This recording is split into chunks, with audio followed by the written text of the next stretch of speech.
Good morning, everyone. Happy Monday. Good morning. We have 28 people on the call, a couple more than we had on Friday, so it looks like we may have some visitors from outside the group to take our certification course today, which is exciting. We get a little bit more perspective, maybe some new faces that we have not seen um, recently. Lisa, So, on that note, if you are in this class for the CE for the certification today, please let me know that you want the CE credit and your video must be on for the entire class. No driving, no doing other things, just like you were sitting in a classroom. That's what today is for your certification. So, let me know so I can make sure that you get the credit. yeah, thank you, Lisa. So today's class is new home construction. Working with builders is a essential part of what we do. They bring new inventory into our marketplaces, which obviously is something that we desperately need across the nation. We need 1 million homes built every single year in order to keep up with demand. And what we've been seeing is somewhere between 500,000 and 800,000 homes being built from 2010 all the way to 2020. So there was a deficit of about 200 to 400,000 homes every single year, adding to a lack of inventory. So that lack of building caused this inventory crisis that led up to the COVID pandemic. And we all saw what happened there.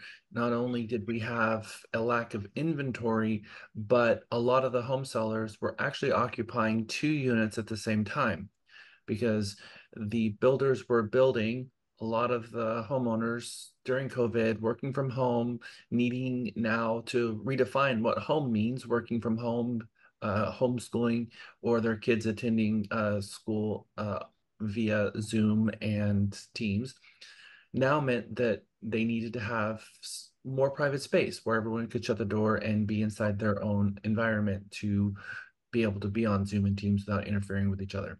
So as homes started becoming redefined, a lot of these people decided they needed more space. So they went to a builder and grabbed one of those units, put it under contract, but they knew that it was going to take 12 to 18 months to put that home on the ground because it hadn't been built yet. It took that long to put them on the ground because we had a supplies and a trades crisis. So now they were occupying the home they were selling at the same time that they were um, occupying this unit that was going to take 12 to 18 months to build in a traditional market that would only take 6 to 8 months to build these homes. And part of the crisis that went into this was because of cabinets and major mechanicals and the chips at the same time. We had a deficit. So lots going on in the real estate space. We came out of COVID on the other side, and then the builders started to catch up. And then the interest rates, of course, went crazy. And then that created a buyer well, it lessened the buyer demand for sure, so that fewer number of homes were being sold. When you look at the 2008 crisis, a lot of the home builders went out of business and foreclosed. A good majority of them actually is 51%. And when they went out of business, the lots that they had uh, actually went into a lottery, foreclosed on those lots, and then people purchased those lots and later built on them. What people I think don't realize is the amount of time that it takes to get a community where it's able to be sold off to a builder. Most builders are not developers. Most builders will go into a community that's being built by a developer, and the developer cuts in, buys the land, subdivides the land, and then they put in all the infrastructure. They put in the gutters, the curbs, the streets, and then they take the available lots, throw them into a lottery. Builders come in, they create the deed restrictions of what the house is going to look like and the size of the homes and all of this. And then they sell the lots to builders. And then builders then build a home and sell it to the public. And so the amount of time it takes a developer from concept where they identify the piece of land all the way until it is ready to be sold can be as much as 5 years. So that process, because it takes so long, sometimes spans the course of multiple market swings. And by the time they have the lot in their hand to be able to sell, the market's changed. And the amount of money that it takes to get these lots on the ground now is continually go up. The reason why a lot is $100,000 instead of $18,000 like it was back in 2007 and 2008 is the sheer amount of money it takes to get infrastructure and utilities to these lots.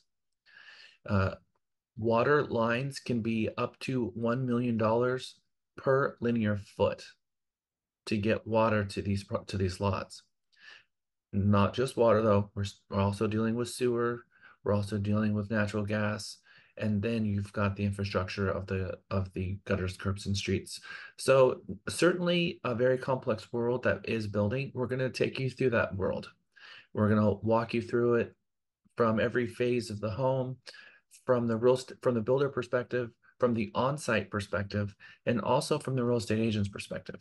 And we're going to learn a different way and a different approach to approach builders because it's not the same approach that you would approach a listing agent if you're a cooperating broker and you have a buyer and you take him to a home that's listed by another firm. How you would interact with that other agent is very different than how you're going to interact with the on-site. The on-site may or may not have a license. And if they do have a license, most likely the builder requires them to put their license on inactive status. A lot of agents, when they're new and they don't understand the world of builders or on-sites, they have this idea that the on-site is held to the same standard as you as a licensee representing your client. That they think that they have the same fiduciary requirements, and most importantly, they feel like in some way that on-site should be taking into account their fiduciary duties to the buyer and that they have any fiduciary duties to the buyer at all. So I have a question. Who do you think really ultimately um, the on-site represents? Builder. Mhm. So as an employee, so that Yes. okay, so that means that the on-site representative of the builder owes a fiduciary duty to the builder, their employer, not your buyer. So, and that on-site is not a real estate agent representing the builder as a listing agent. Not not most of the time. We're going to talk about when that changes, but this means that they're not even selling real estate. And that's the part that a lot of agents get fuzzy on. When a home is new, it's not considered a resale product. It's not considered, it doesn't fall under the same rules that we would have on a listing agreement or under Truck 1101 or representation or the property code either. In fact, they're selling a manufactured product. Now, it's not a manufactured home, but a home builder is building a product and then they sell that product to the buyer. Their contracts are different. How they go about the entire process is very, very different. And the buyer has a choice to either buy it or not buy it. Sometimes agents look at the builder contract and they get mad at the builder. Well, how can they do that? How can they charge so much earnest money? How can they add these different fees? How can they have non-refundable earnest money? That's not ethical. We have to be very, very careful because the builder gets to sell their product for whatever they want, however they want, at whatever terms they want. And it may be negotiable and it may not be. And so for the real estate agent to show up at the on-site's office and start making demands and telling them that they're unethical for their contract or that their contract is somehow unfair, the buyer has a choice. Either move forward or not. You do have the ability to negotiate that, and we can negotiate the contract, But just remember, the builder sets the terms, and sometimes their terms are unilateral. This is it. If you don't like it, go buy something else. We saw a lot of agents getting really mad at the builders for the builders not offering compensation. And I think this lawsuit exposed the idea that maybe the real estate agents were wrong about that the builder doesn't owe you compensation, that the buyer pays the commission. And if the seller or cooperating broker wants to pay, great. But if they don't need to, then fine. But it's nowhere is it written that a builder has to pay a real estate agent a commission. Now, under normal markets, they look at us as an extension of their sales force. And because they look at us as that extension of the sales force, they want us to bring in buyers because we can bring in buyers from all over the place. And if they look at our commission as they're part of their advertising budget, then everybody wins. But not all builders are like that. So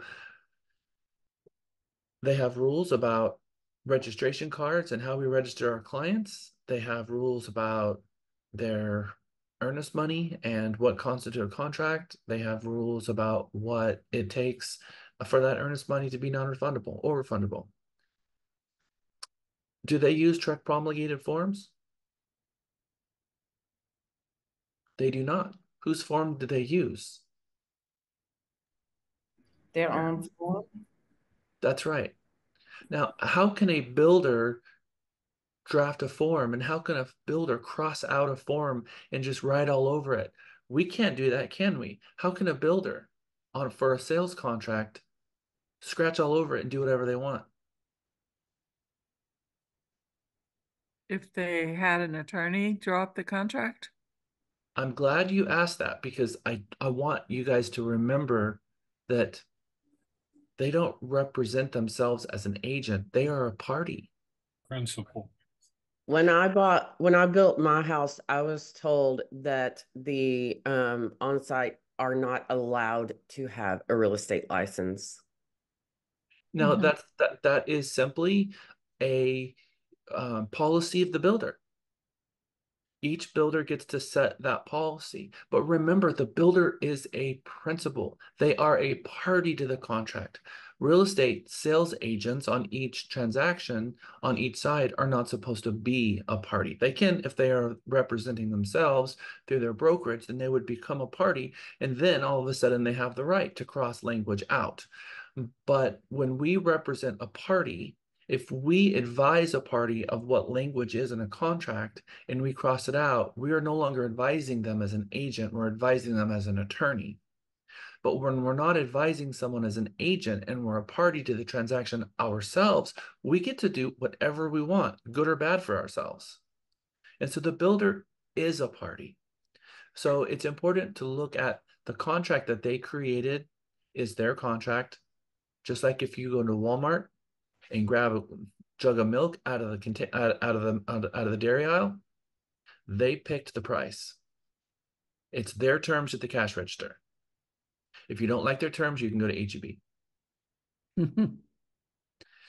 So no different than a builder who built a house. Here's their contract. Now, everything in life in the builder world is negotiable, but there comes a point in which it wasn't negotiable anymore because it turned into a lottery. And we saw that happen.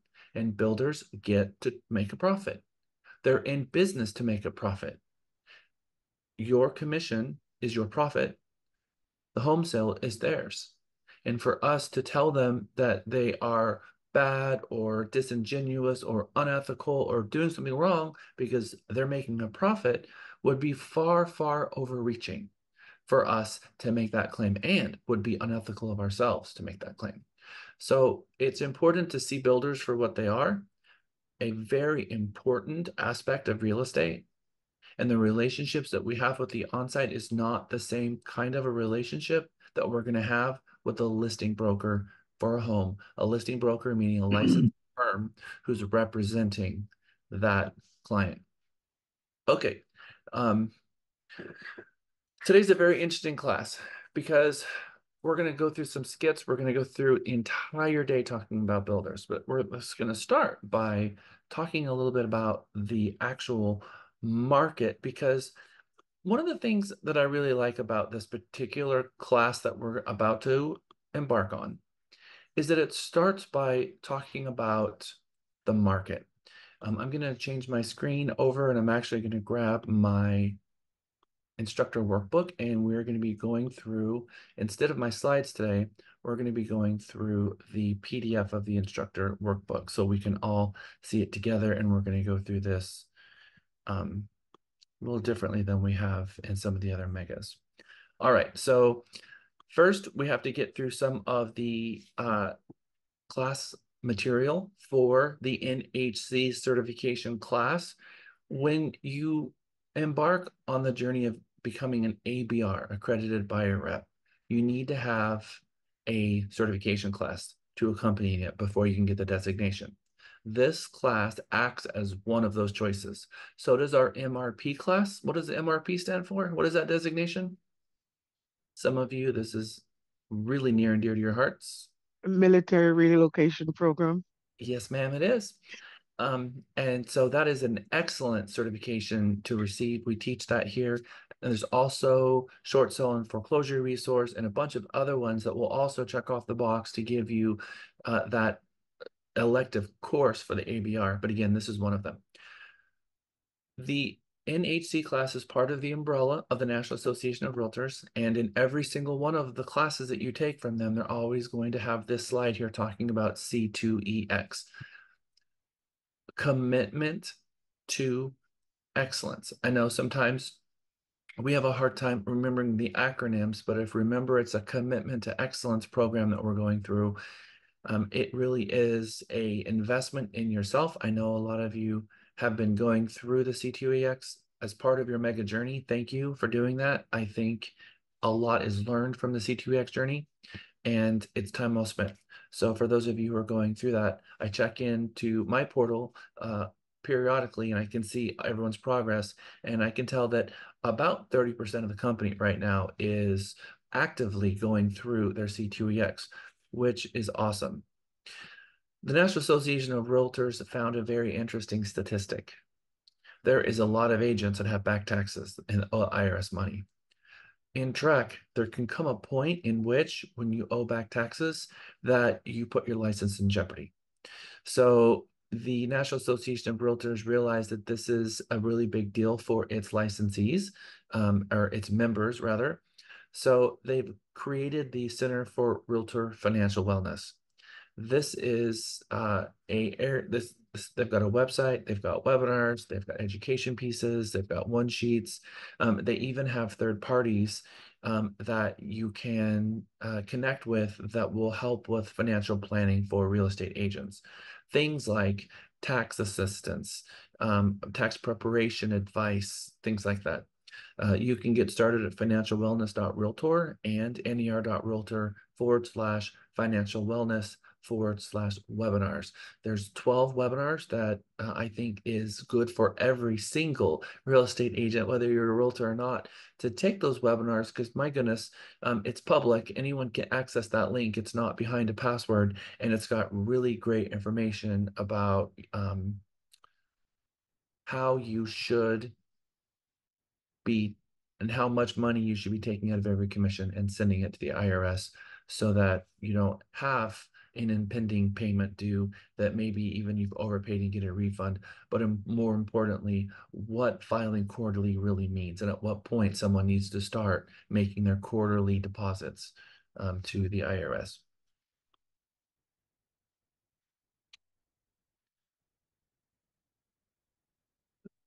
This course is designed to help every single agent work effectively with a builder by assisting their clients and keeping our fiduciary relationship with our client intact by, number one, not over disclosing to the builder our client's position.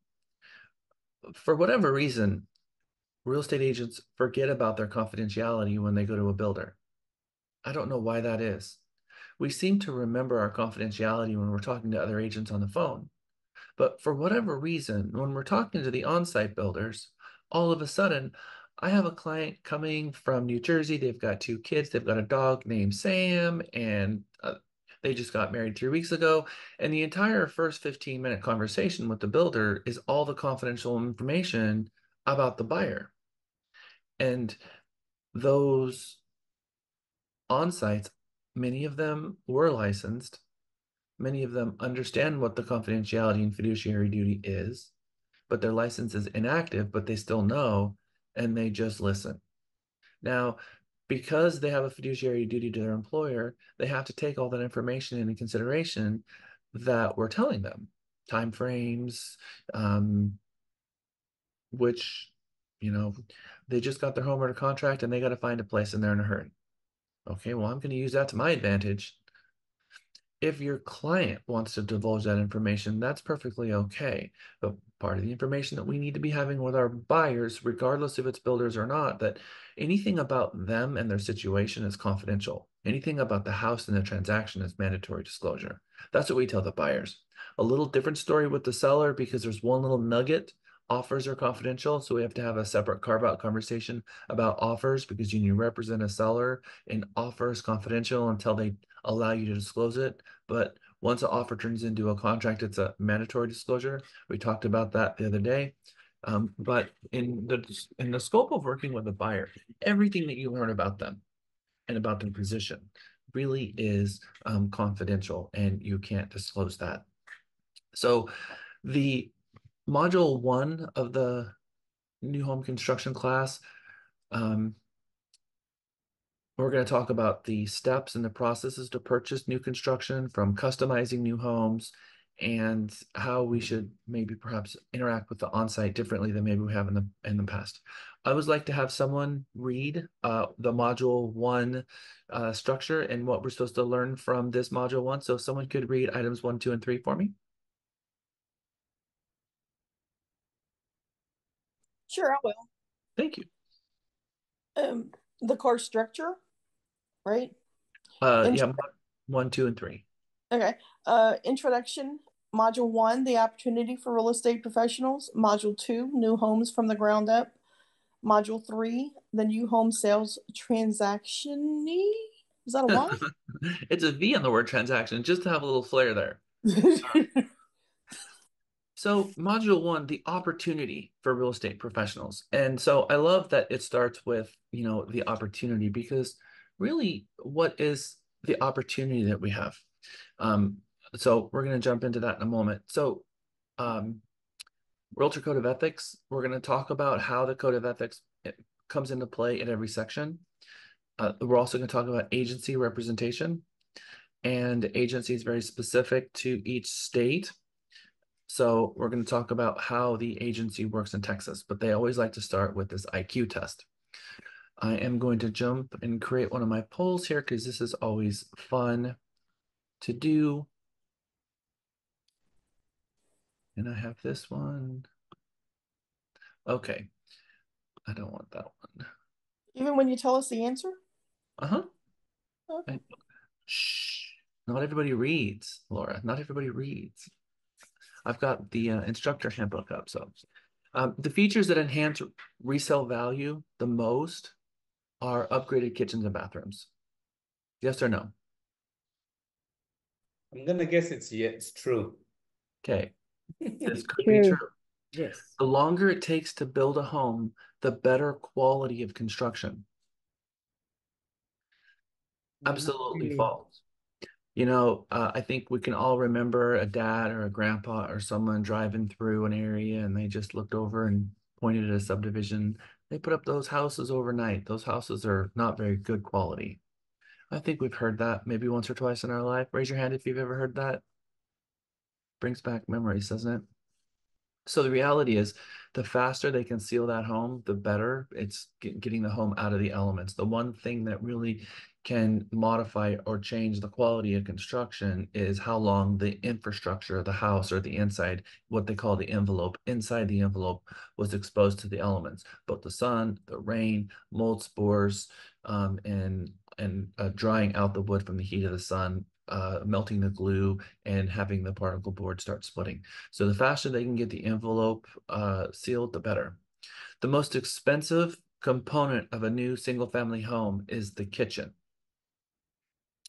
That is absolutely false. The most expensive used to be the foundation. However, we had a little bit of situation going on with lumber. So the lumber actually is now more expensive than the foundation, but those two areas are the most expensive.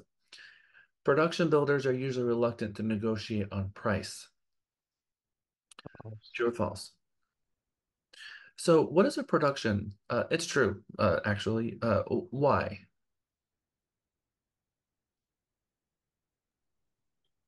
What is a production builder?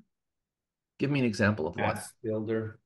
Like KB Homes, Lennar, builders that have already got set plans for a set neighborhood.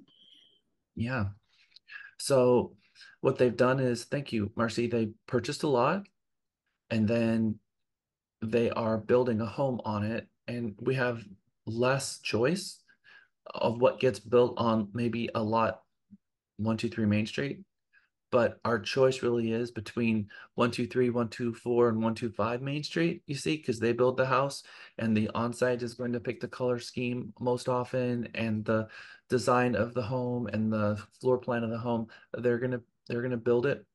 So then the buyer comes in and then they can choose if they would like to change the color or something, they can pick a different property. Whereas spec builders, non-production builders, you come in and they have a lot for sale, and then they have a set of floor plans, and then they can go through and decide what floor plan they can put on that lot, and then the customization of the house as you move forward. So there's two different types of builders. You have to know who our builders are out there and what and how to match the right client with the right house. If you have a client that wants to have complete control over the finishes and the floor plan and build things out and have some customization, which means they have a little bit more budget and maybe even a little bit more time and flexibility, then probably a production builder is not best for them. Upgrades can raise the price of a home beyond its appraised value. Now, if we're outside of the production builder arena, people get to build the home of their choice. Yes, I would like the extra third car garage. Yes, I would like to add the addition of the outdoor kitchen. I would like the 1.5-story option above. I would like the thin set walk-in shower that you have to build into the foundation. I would like the optional third bath. You see? And so if they keep adding all the optionals, everything, and then you find out that there's a level 1 hardwood floor and a level 2 hardwood floor that's a little more expensive and a level 3 hardwood floor that's a little more expensive. And they decide, let's just level 3 everything. I want the most expensive cabinets. I want the most expensive countertops. I want the most expensive flooring. I want every single add-on through the entire house.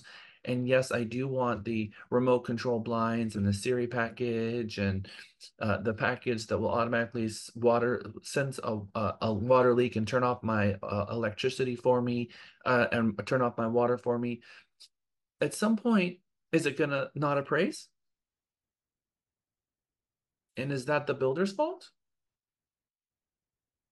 If a buyer custom buys a home and goes crazy at the design center and throws everything in it, literally including the kitchen sink, then what do we say about that? Do we beat up the builder because it didn't appraise? So maybe it's our job to act as the devil's advocate for our client and reminding them, especially if they're cash sensitive for down payment, of what the impact of these upgrades are going to cost. Because there's a very good chance that you're going to upgrade the home past what it'll appraise for. And some things are quality of life and some things bring equity. But a difference between level 1 and level 3 hardwood floor is not going to come back in equity. Special cabinetry, you take naughty alder versus a laminate cabinet, that's going to be a very different price. And so we kind of know the situation of our buyer. We've spoken with the lender. We kind of know what their down payment situation is, and we have to not interfere with their purchase, but also just let them know that the upgrades can and probably most likely will at some point mean that the home's not going to appraise, and the appraised value of the home is what a lender would consider sufficient collateral for the loan if they are getting a loan. Sometimes it's just going to be cash.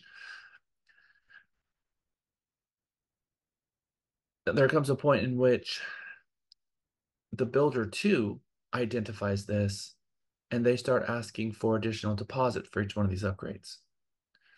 Because the builder realizes that if this buyer goes away, the ability to sell this becomes more and more unlikely to someone else, because one person has highly customized it and made a very, very expensive home, and now the home's value and price is unmatched in the neighborhood.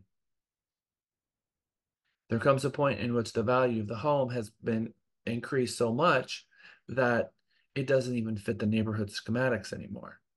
So is it better to over improve a home for a neighborhood and have the biggest home with all of the upgrades in the neighborhood? Or is it better in another neighborhood to have the smaller house? Well, it depends. Depends on the buyer's wishes. It depends on what their goals are. But more importantly, they just have to know what they're getting themselves into, because the smaller the house and the less improved the home is, the more that the neighborhood is going to lift its value. Whereas the larger the house and the more improved it is, the more the neighborhood's going to pull that value down, you see. So it's important to at least grasp that so that we can articulate that to our clients, because it is a really big deal. And the builder is often saying, look, at this point, we want 25% of any upgrade that we do. We want you to put 25% of that particular upgrade as non-refundable earnest money. So that if that buyer bails, then at least they're not holding the bag with a home that they're going to lose a massive amount of money on. And if the agent is saying, that's so unfair, why are you guys doing this? It's costing my clients all this extra money. And the builder's like, look, you're asking us to build a house, and you're asking us to put us in this really horrible position where we know that we can't sell this house to anyone else, and you haven't bought it yet. Have anybody ever been in that situation? Jen, you want to? When I was building a house, the sales agent for the builders had showed us another house that was already built to see if we wanted to buy it. And that scenario happened to her. It was a news reporter or something, and he wanted all this extra where he could put televisions and everything everywhere. So they spent, like, I think she said somewhere around 30,000, something ridiculous, on adding all this extra wiring. I don't know what the exact terms are. And then he bailed. And so she had to eat that, or, as the saying goes, she didn't get that back. So that scenario exact. So she messed up by not getting that up front. And then it ended up, whoever got that house got a good deal on a lot of extra wiring, basically. Mm-hmm. There are some times where a builder on site is new, they take a risk, and next thing you know, now they've got an inventory item that they initially come on the market, and it's really difficult for them to sell. And generally, there's always a few of these that they build. What are the examples of the one they build on purpose that caused this problem?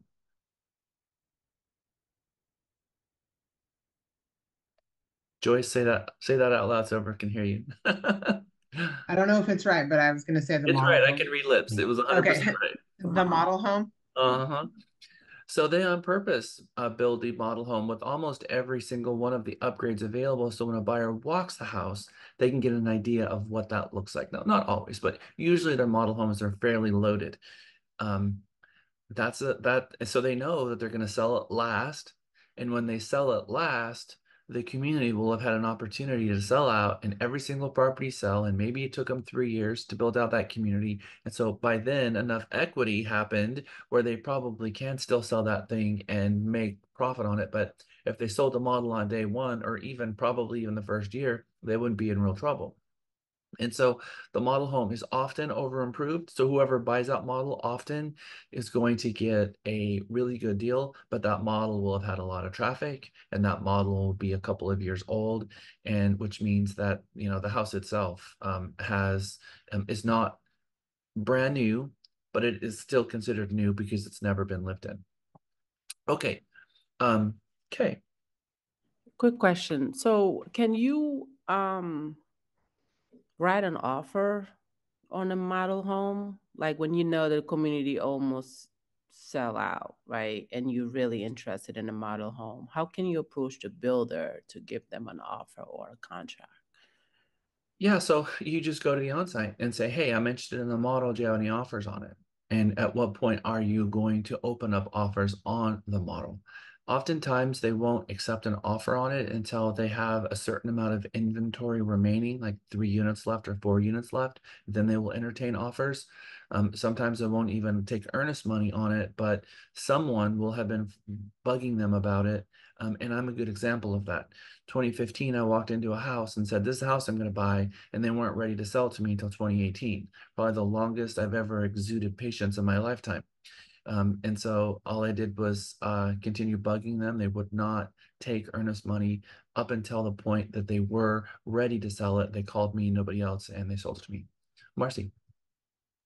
I was going to add to that is there is currently, I don't know if you know anybody, but there is currently a model home that is listed in the MLS that they are taking offers on it, but they're also asking the buyer to lease it back to the builder for X number of months. So sad. Yep. Oh, So please share. So sad. Where, location or So- MLS? Larkspur. Oh, I know it well. Oh, All yep. right, so this is the problem with the lease back.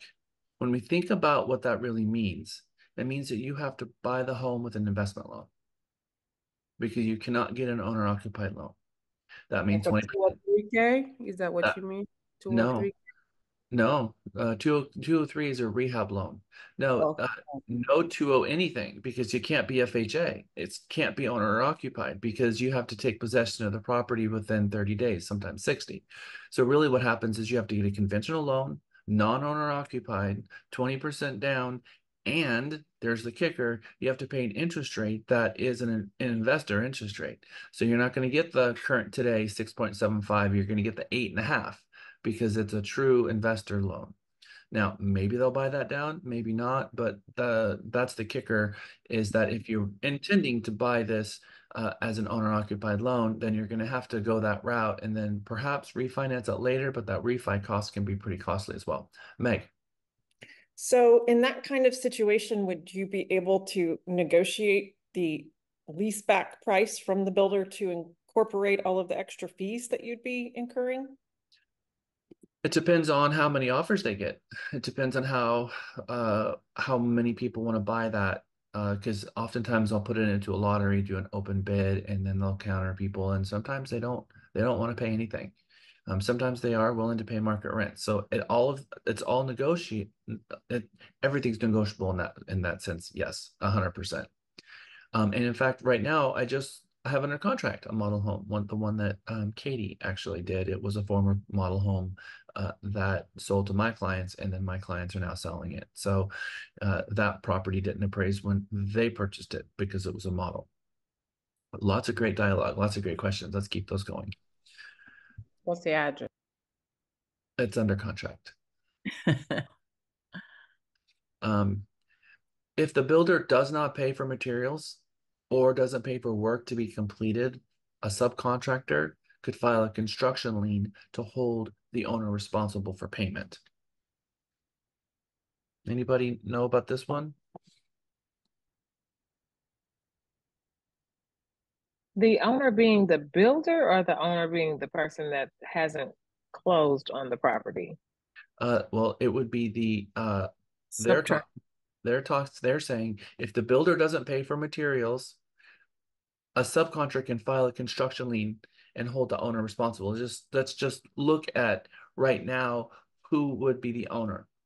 If they did it while the builder owned the property, then it would be a lien against the builder. But what happens if they file that after it's sold, which is generally the case? The reason why they put owner there is because it depends on at what point the lien was filed, who owned the property at that time. Does that make sense? I'm gonna talk about liens for a moment. I'm gonna at break show you guys a lien, Texas law regarding liens. Can a real estate agent file a lien against a property for commissions? So it is true that they cannot. There is a prohibition against filing a lien. A real estate agent can't file a lien against a residential property, but that's not the case for commercial. A real estate agent can file a lien against a commercial property, not a residential property. We'll talk more about that. Marcy, did you have your hand up? Did I miss a question? Oh, that's from earlier, but on the topic that you're talking about, I actually closed a transaction a few years ago, and there was a brokerage. Maybe I'm wrong. I'm thinking lien, but I know that they had requested their commission. It was a previous brokerage listing that fell apart, but they still went after their commission. So maybe it was just done a different way and not a lien. Yeah, with commissions are due and payable on a buyer default or a seller default. So if a seller breaches the listing agreement, which says basically, you're fired, we're not doing this anymore. There's a certain point in which if they've truly breached the agreement, the commission is due. The full commission is due, by the way. So if you've taken a 6% listing and 3% was going to be given to the cooperating broker, and the brokerage was going to give 3% of that away to the other side, on a breach, the full 6% is due. And then now it becomes, how are you going to collect that fee? Are you going to sue them? Are you going to send them a nastygram in the mail and serve them and scare them into paying? Or are you actually going to take them to court? And you're going to take them to small claims court. And if the amount exceeds small claims court, then take them to superior court. So suing for performance or suing for commission is a very standard practice in our profession when people breach their agreement and agents have time and energy and money expended, and they've taken the entire thing on contingency and the seller did not hold up their side of the bargain. Yes, absolutely. And also, I think it's important to note that if a seller defaults or breaches a purchase agreement with a buyer, and the buyer or whoever is the non-defaulting party receives the seller receives the earnest money as compensation or as compensatory damages, liquidated damages, as they call it, the brokerage is entitled to 50% of the earnest money. How many people knew that? And you have an obligation to collect that as pursuant to your listing agreement. It's not, oh, I'm going to be nice and not collect it. You have to 100% always enforce the agreements that you have. Because if you ever don't enforce it on one person and then you do enforce it on someone else, you have a fair housing violation. So we have an obligation to follow through with our agreements. Number 7, builders always own the land that they build on. So how could this be false?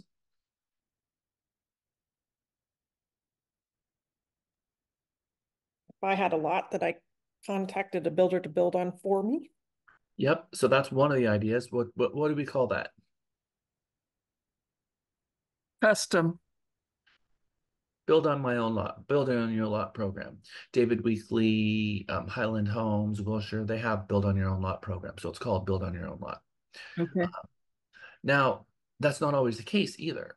You might have a situation where, let me give you an example, a Meritage, or maybe some other builder is in a community that's a multi-community setup, meaning that there's more than one builder in a community, and they have an option from the developer. Sometimes they purchase the lot outright, but sometimes they don't. Sometimes it is a option that they have the developer, and that there is a lot premium, and that lot premium is often because the developer is selling that lot for more, but on top of the lot premium, also they have a financing charge that they have to, because sometimes they will finance the option. Now, what is an option?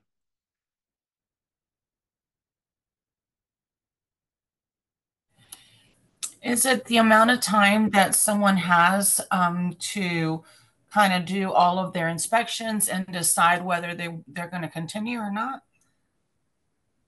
So I think if you were to ask what is the option period of our paragraph 5 of the contract, I think that would be absolutely true, because that's how we use the option in our contract.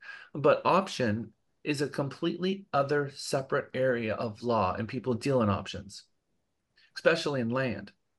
And it says, for $1,500, I want to buy the right from you to buy this property, and I'll have first right of refusal for the next 15 years. And I'm going to pay you for that option. So you have the right to buy a property at a preset price for a certain amount of time, and they have first right of refusal. So if someone else comes along and buys it, they come to you and say, look, are you going to buy it? No, I changed my mind. Okay, fine. Non-refundable options, done.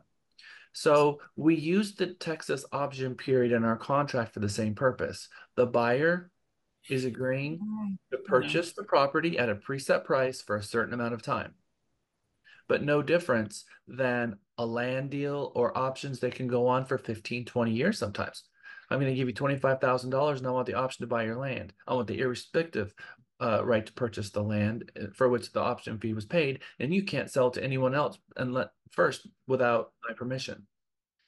But if I say, no, I'm not going to buy it, then they can sell to someone else. Okay.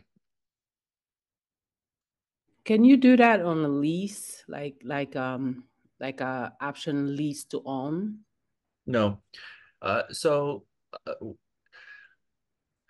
you can't commingle a purchase agreement and a lease agreement on the same transaction unless it is a temporary residential lease, and it becomes very complex area of law. Real estate agents are strictly forbidden from putting together a purchase and a lease together, and attorneys won't touch it either because of the liability and risk of it. There was a couple of attorneys in town in the state of Texas that were doing lease purchases, and one of them is no longer alive, and the other one, I don't think they do that anymore. Very difficult to find an attorney that will even drop the paperwork for such a thing. So we can't touch it. Perhaps a buyer could find an attorney that may. Can it be like a separate agreement? And the only reason why I'm asking is because when I came to our home, excuse me, last year, it was like brand new built, 6 month old. And the owner is a realtor, and he leased it to me. And he said, you lease it for 2 years and I'll sell it to you. Last month, he asked me, hey, do you want to sell it now? And we can start the contract. So he sent me the contract to review. He wants to sell it to me at $450. I was like, it's too expensive. But he's like, if we agree for $450 by next year, even if the price go up, I'll still sell it to you at $450. So that's why I was like, is it kind of similar to what me and him were talking about?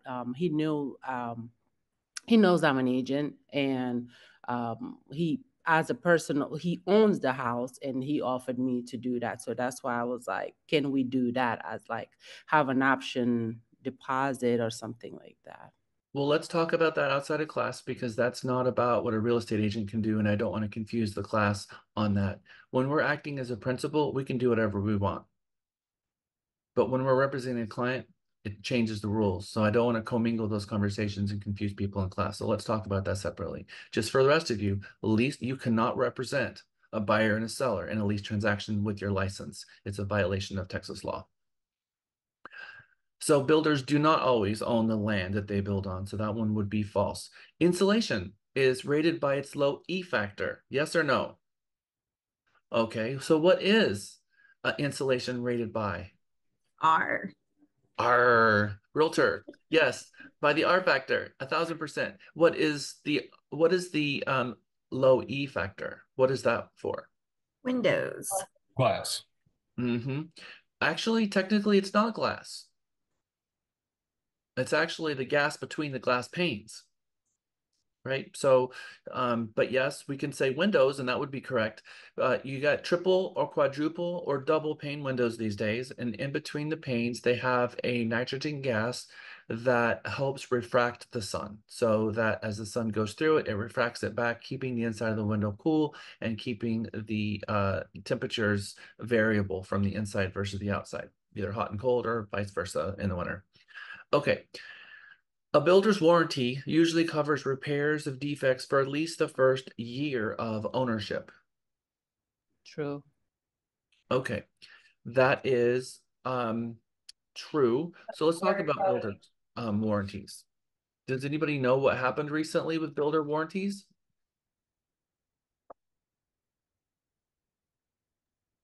What is it that it went from 10 years to 6 years?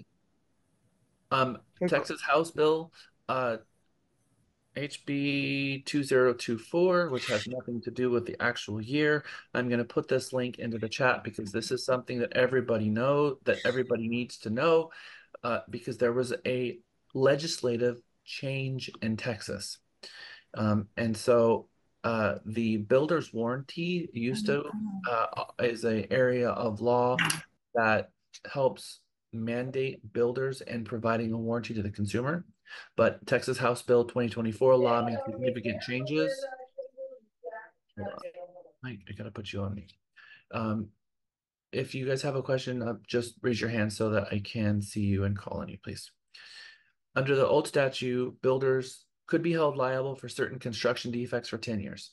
And they've pulled that back. And now under the Texas law, if a builder complies with certain specific guidelines, then they can shorten their term up to 6 years. And most all of them have made sure that they do that. 1 year of coverage on workmanship and materials, 2 years of coverage on mechanical systems, and 6 years on major structural components, including foundation and sticks and bricks, as they call it. So this is a significant change that happened in the last legislative session. Some people realize that and some don't. Don't be telling our clients anymore that, oh yeah, there's a general 10-year warranty out there, because really that's not the case anymore. For the most part, it's actually a 6-year warranty. Camille. Hey, Jack, do we as a sales agent, would you suggest that the builder includes their warranty in the sales packet? Because what I've seen recently is that the warranty is not included in the sales packet. I think for the most part, people just assume that it was automatic. Yeah, so let's talk about that. Most of the time, if you go to the builder and ask them for their warranty in Texas, it'll be on their website. If you ask them for a copy of the warranty, most of the time they will have it in the on-site office to hand the buyer so that they can read. They're not shy about sharing it. They're required to, at the tape walk or the final walk, to give a copy of the warranty to the buyer. So there comes a point in which they're regulatorily required, it's actually statutorily required, not regulatory, but in any case, by law, by statute, Texas statute, they have to provide a copy of the warranty before they move in. And so what they typically don't want to do is give them a copy and they lose it, and give them another copy and they lose it. So when they give them the home warranty, they give them at the same time they give the entire book that they give on the property, which is the manuals for all the appliances and everything else. And then the consumer has to sign that they received the warranty, and they do that at the final walk. Now, do I recommend that the buyer understand what the warranty is before? Typically, most of the warranty stuff is actually included in their contract. And if you actually read the contract, it'll stipulate in the contract what those warranties are, the type of insulation, the type of windows that are being put in the home, and then the warranty information. But yes, there is a separate warranty guide, because oftentimes the warranties are sold off to a third-party warranty company. And so they have to know who to call and what to go through for that warranty in the event that something happens. So Laura, I see your hand up. Yeah, so I just want to understand, mechanical systems means HVAC and all those other mechanical systems? Okay. It could be a garage door opener, everything from the heater, HVAC, water heater, and then all of the appliances. So it's what they call major mechanicals. Most of the time, your appliances are not part of the major mechanicals because they fall into their own manufacturer warranties themselves. But HVAC, HVAC, garage door itself, which is the largest moving part in a home, all of that. So good questions. Okay. On a new spec home, the buyer must compensate the real estate agent because builders don't pay commissions. True or false? I'm going to say trolls. And I made up that word because the person who owes a commission is the buyer. Always, 100%. Now, sometimes the cooperating listing broker, the listing firm, will offer to compensate, to reimburse the buyer for their commission that they pay, but the buyer always pays. The buyer always pays, but sometimes the listing broker will reimburse the buyer. So for an agent to say it's free was before disingenuous and untrue. Now it's a violation of the terms and agreements to be a realtor. Not a realtor, not part of the terms and agreements of anything. But they've changed our membership of NAR that says you're in violation of the membership terms of the realtor logo and becoming a member or remaining a member of the organization if you make any claim that that the commission is free, unless you're doing this pro bono and actually not receiving any compensation at all. So on a spec home, any home, one of the first questions that we're going to ask the builder is if they're offering to reimburse the buyer for compensation.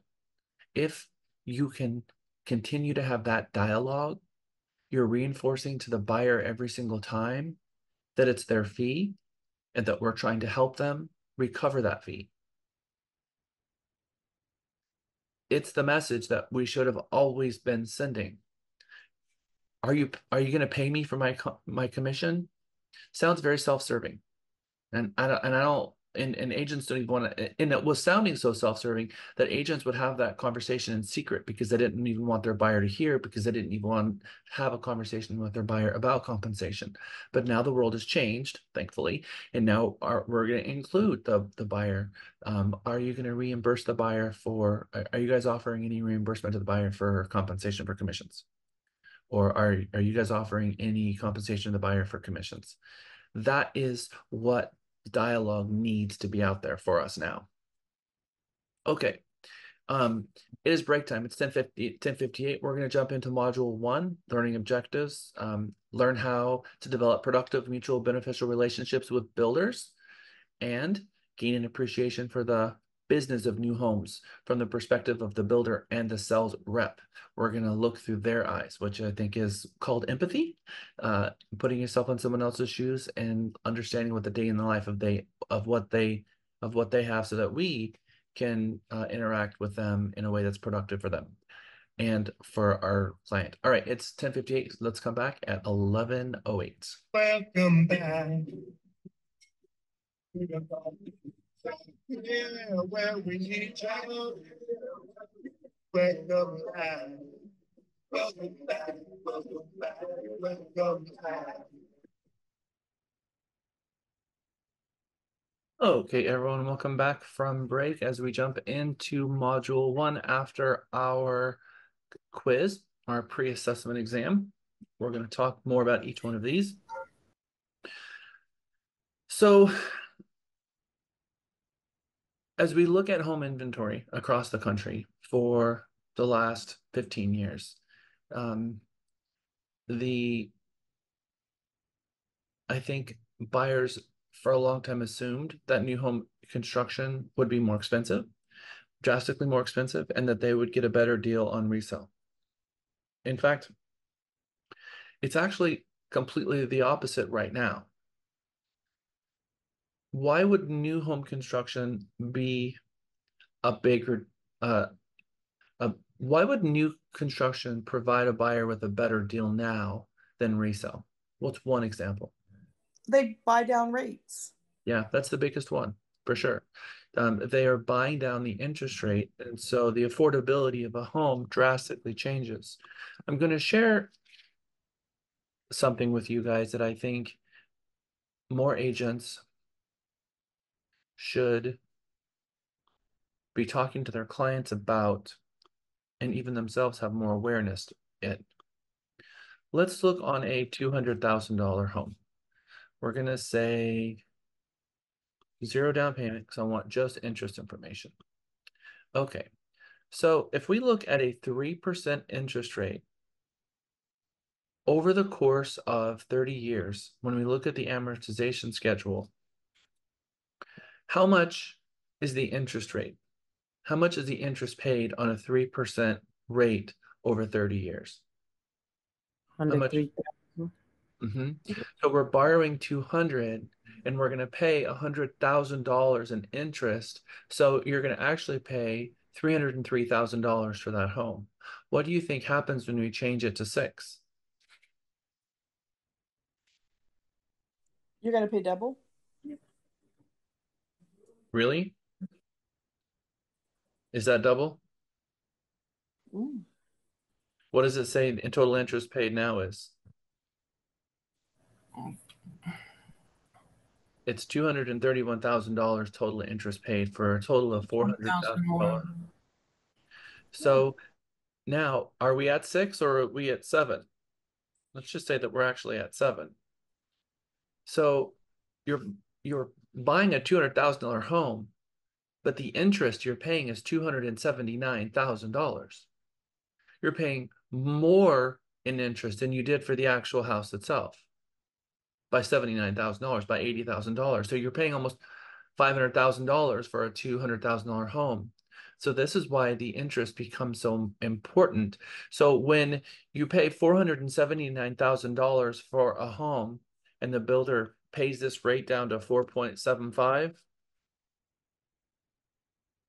it actually saved the buyer $100,000. So the seller is saying, look, we'll just pay your closing costs. That $9,000 pales into comparison, that $100,000 difference over 30 years.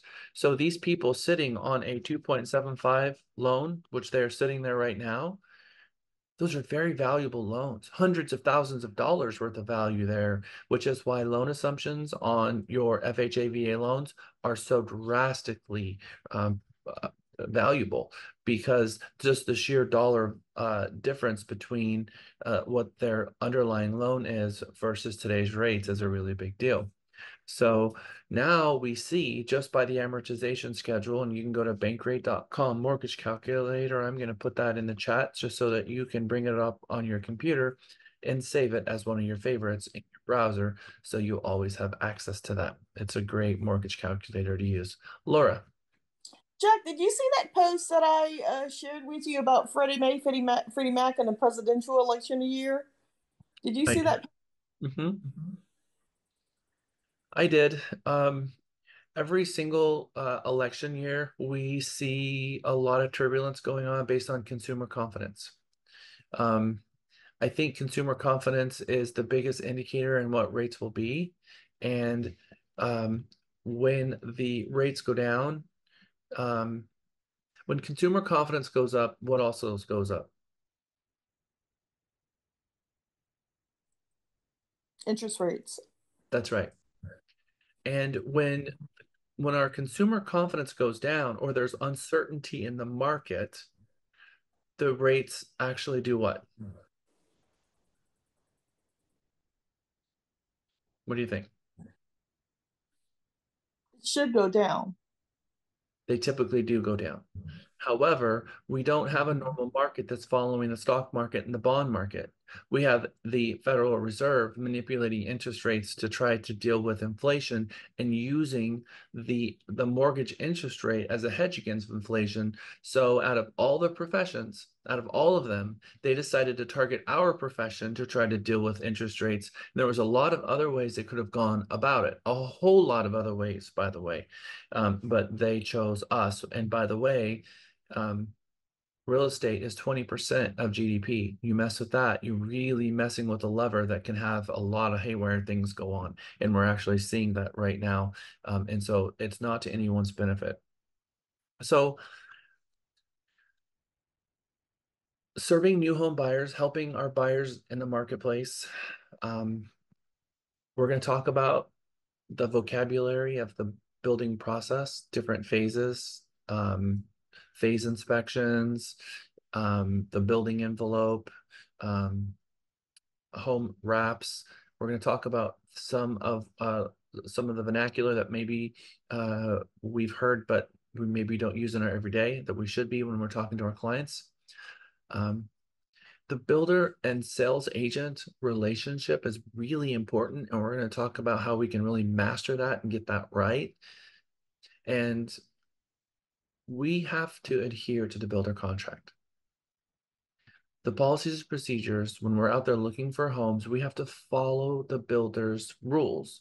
If they have a rule that says that at first substantive dialogue, we have to register the client, we should know what that rule is. I don't think that we should just be taking a client and walking it off the street to a builder. I think if we find out that we have a client that's interested in a builder, we should have called ahead and spoken with the on-site and found out maybe what day they're there, what is their days off, find out if we can make an appointment so that we don't just interrupt the builder while they're already having an appointment, because that's their office.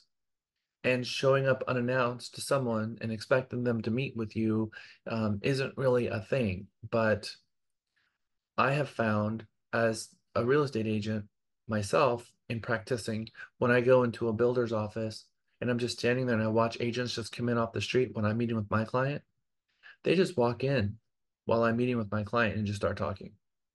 Hi, I have a client that's interested in this community, and they just take over the conversation. They just interrupt, and then they leave, and another one comes in.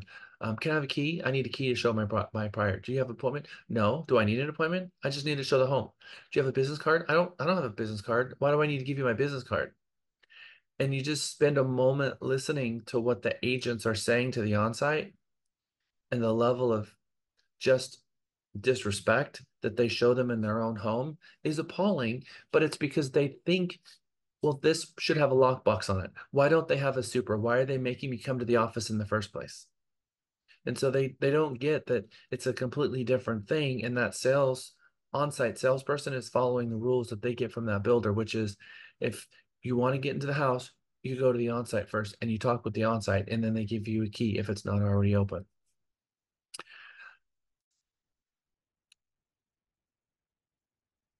The 2007 to the 2000 housing, the book calls it a meltdown. I call it a debacle.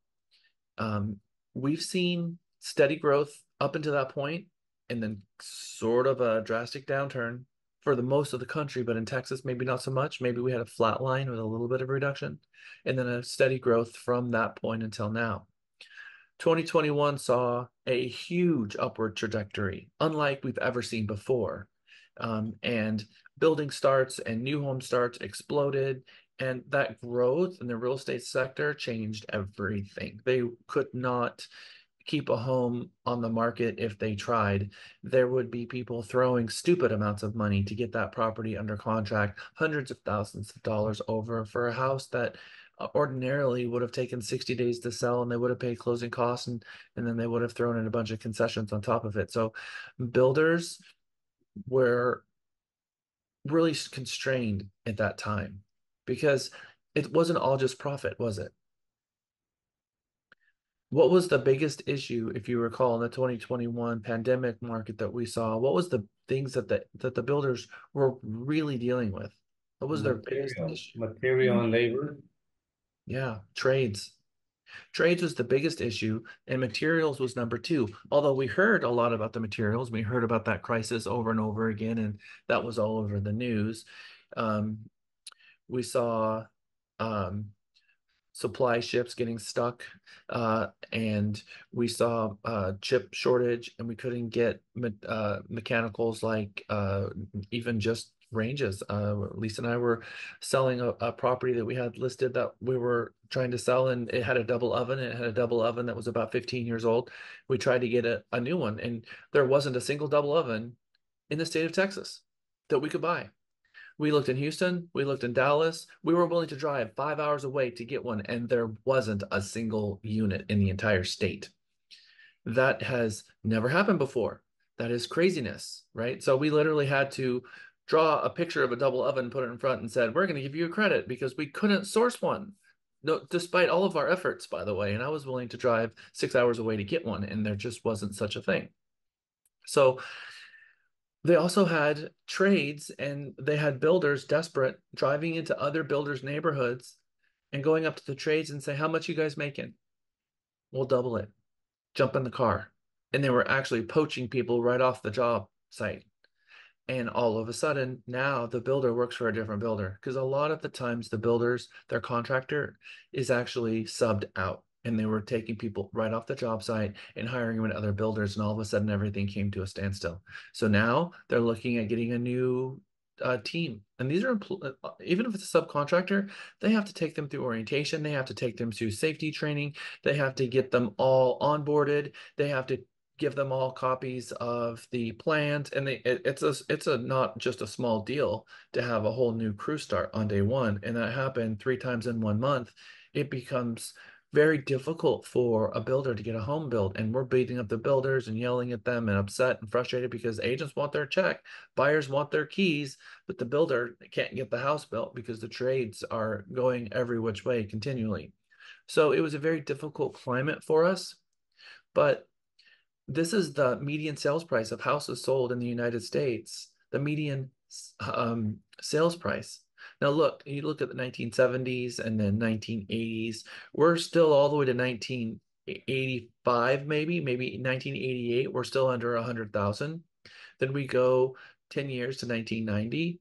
There's just a little bit of an increase. But then we start seeing these drastic increases as decades go by. The 2000, and then all of a sudden we see this reduction. What was this reduction? That's the 2008, what did you call it? The debacle. Yeah, debacle. And so it looks like a little bit of a blip now, doesn't it? But at the time, the world was coming to an end. Banks were closing. I mean, we saw a lot of really huge things going on there, but really it just took us back a couple of years. The appreciation between here and here was exactly the appreciation between here and here. In fact, not even as much. It didn't go down as far as it had gone down in the same amount of time. Then we come out, and somewhere in 2010, we saw an increase, and here is where we saw a drastic increase like never before, by the way. And this median new trend line is unlike any trend line we saw before. And then this one was unprecedented. An absolute unprecedented event ever before in history, where we saw a $350,000 home, no, $310,000 home reaching 475 in a year. And so we're seeing a significant appreciation. And then we get into 2024, where we are here, and we see all of a sudden the trend line come back down, but still higher than at any time before in history by a significant margin. So we see a lot of change going on. Now, how many homes sold? Well, of course, the sales price is going to be in direct proportion to how many homes actually sold in the US. We look at the number of homes sold from 1990 to 2010. We saw it continually increasing, the number of units increasing year after year. And then the financial crisis, really, we got down to numbers that we had not seen before. Very, very low numbers. In fact, less than 200,000. Remember how many homes I said we needed to have built in the United States in order for us to have a healthy market? We need 1 million homes to be sold. This is that median mark right here. We need to build this many homes in order to have a steady market to keep up with the need. And, we've been about here in the 600,000 unit mark on a yearly basis. So again, this mark here, we hit it again in 2020. And every time we've hit this mark, it's caused a meltdown in the market.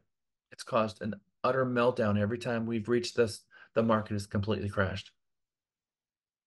Now, month supply of new homes inventory. In the beginning of the 2000s, we were at 4 months. We got up to 12-month inventory, which is a buyer market. Then we got down to 4 months again. We teetered between 4 and 8 months. And then all of a sudden we got down to 3.5 months of inventory, and then jettisoned up to 10 and then back down again. This is a whiplash for agents. This is for those of us who, for those agents who have been in the business for this long, that's whiplash. Every decade, it's either a seller's market or a buyer's market. It keeps going back and forth, but I call it the heartbeat of the market. Every decade, half of it is good for buyers and half of it is good for sellers. But what we see is the half that's good for sellers is what the buyer hears is good for them. And the buyers go crazy in the seller's market and overbuy. And in a buyer market, they don't want to buy because they hear the market's bad. So what do you think good advice would be from an agent when you find out we're in a buyer's market? Wait for the prices to go up before you buy? Have you ever heard the adage, buy low and sell high? But is that what happens in our real estate markets? People don't buy when the prices are low. And then when the prices are high, people buy like crazy. So one of Warren Buffett's favorite quotes is, be greedy when others are fearful and fearful when others are greedy. That is a negotiation strategy for an investor. Think about that when you're talking with your clients and tell them, in the real estate market, we really want to buy low and sell high. And right now the prices are low. So this is the time to buy.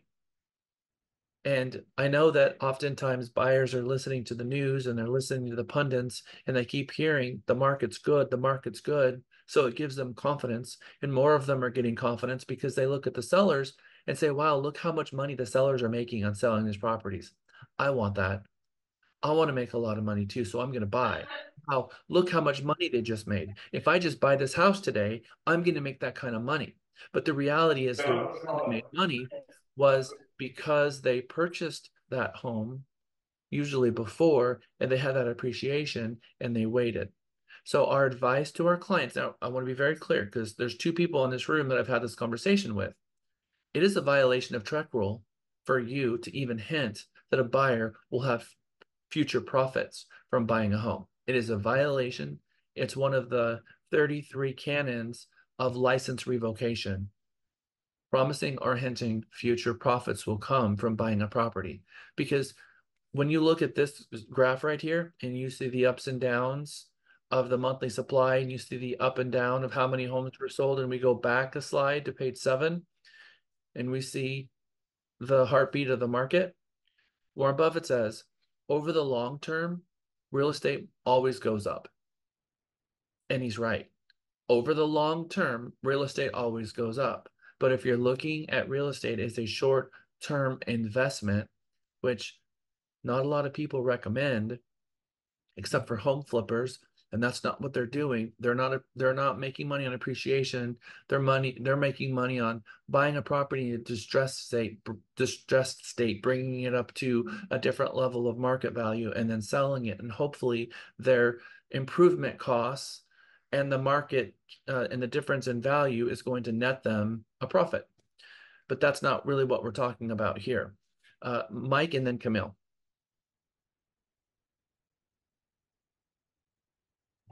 When prices are low, the lenders won't lend. Sure they will. It's a lot more difficult. Sure they will. I will say that when the prices are low, when it's a buyer's market, we're considered a bad market, and that's considered a recession. And when you have a recession, the lenders drop the interest rate down to a very low number, trying to spur the economy. And that means that there's less margin for the lender, which means there's less area for mistakes. They have less room for error. They have less tolerance for foreclosing and less tolerance for short selling. They've got less margin, so they have to they have more risk.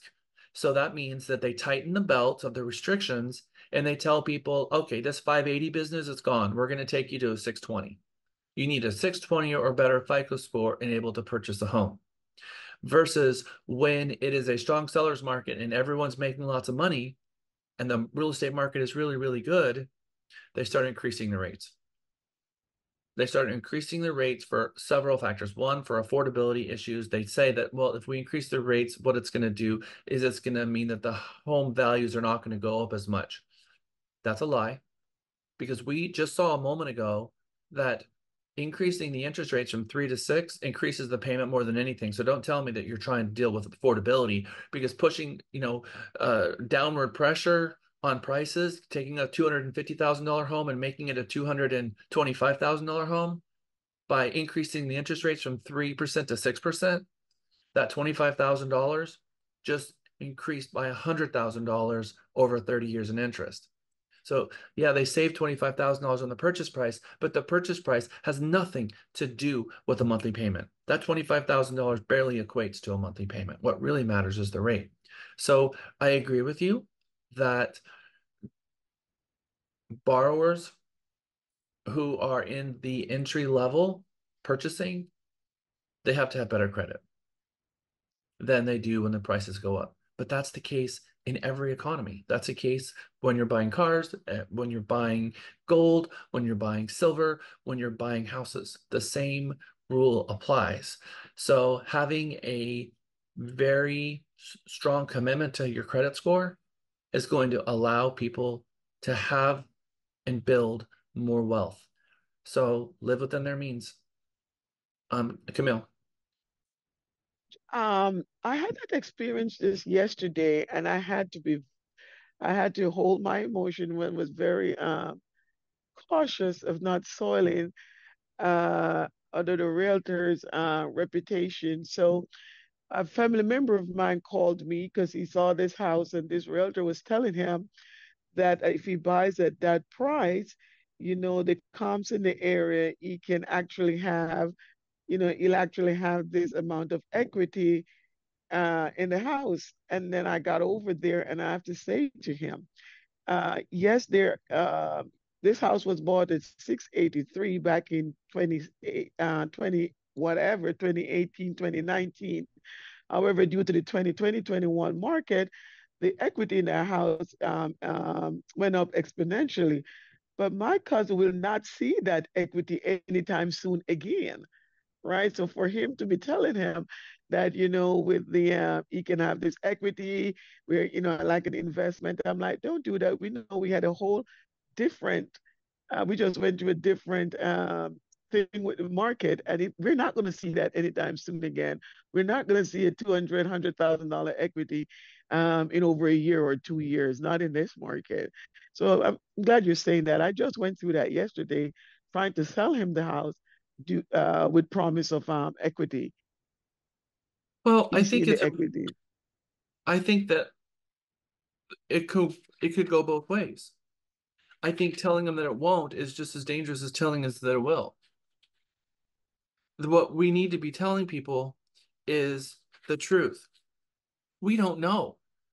We don't have a crystal ball, but we can tell them that over the long haul, the real estate market has always gone in one direction, up. But if you look at the short term, there's no way. And if you're trying to make a short-term gain, that they are throwing the dice at a craps table. And if any dealer or any crap dealer looks at you and says, if you throw that, you're going to win, they're lying. And Trek knows that too. We cannot make any kind of promise that there's going to be any kind of future gains from 1101-652. I'm going to show you what that is, which is subsection 29.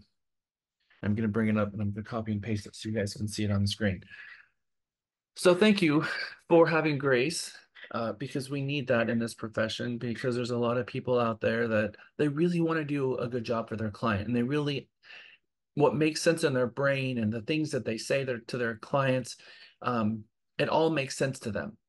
But they just don't realize that they violated a code or an article because they've just never read it. So as we've talked here as a group, how can you How can you be an ethical real estate agent and subscribe to a set of ethics that maybe we've never read?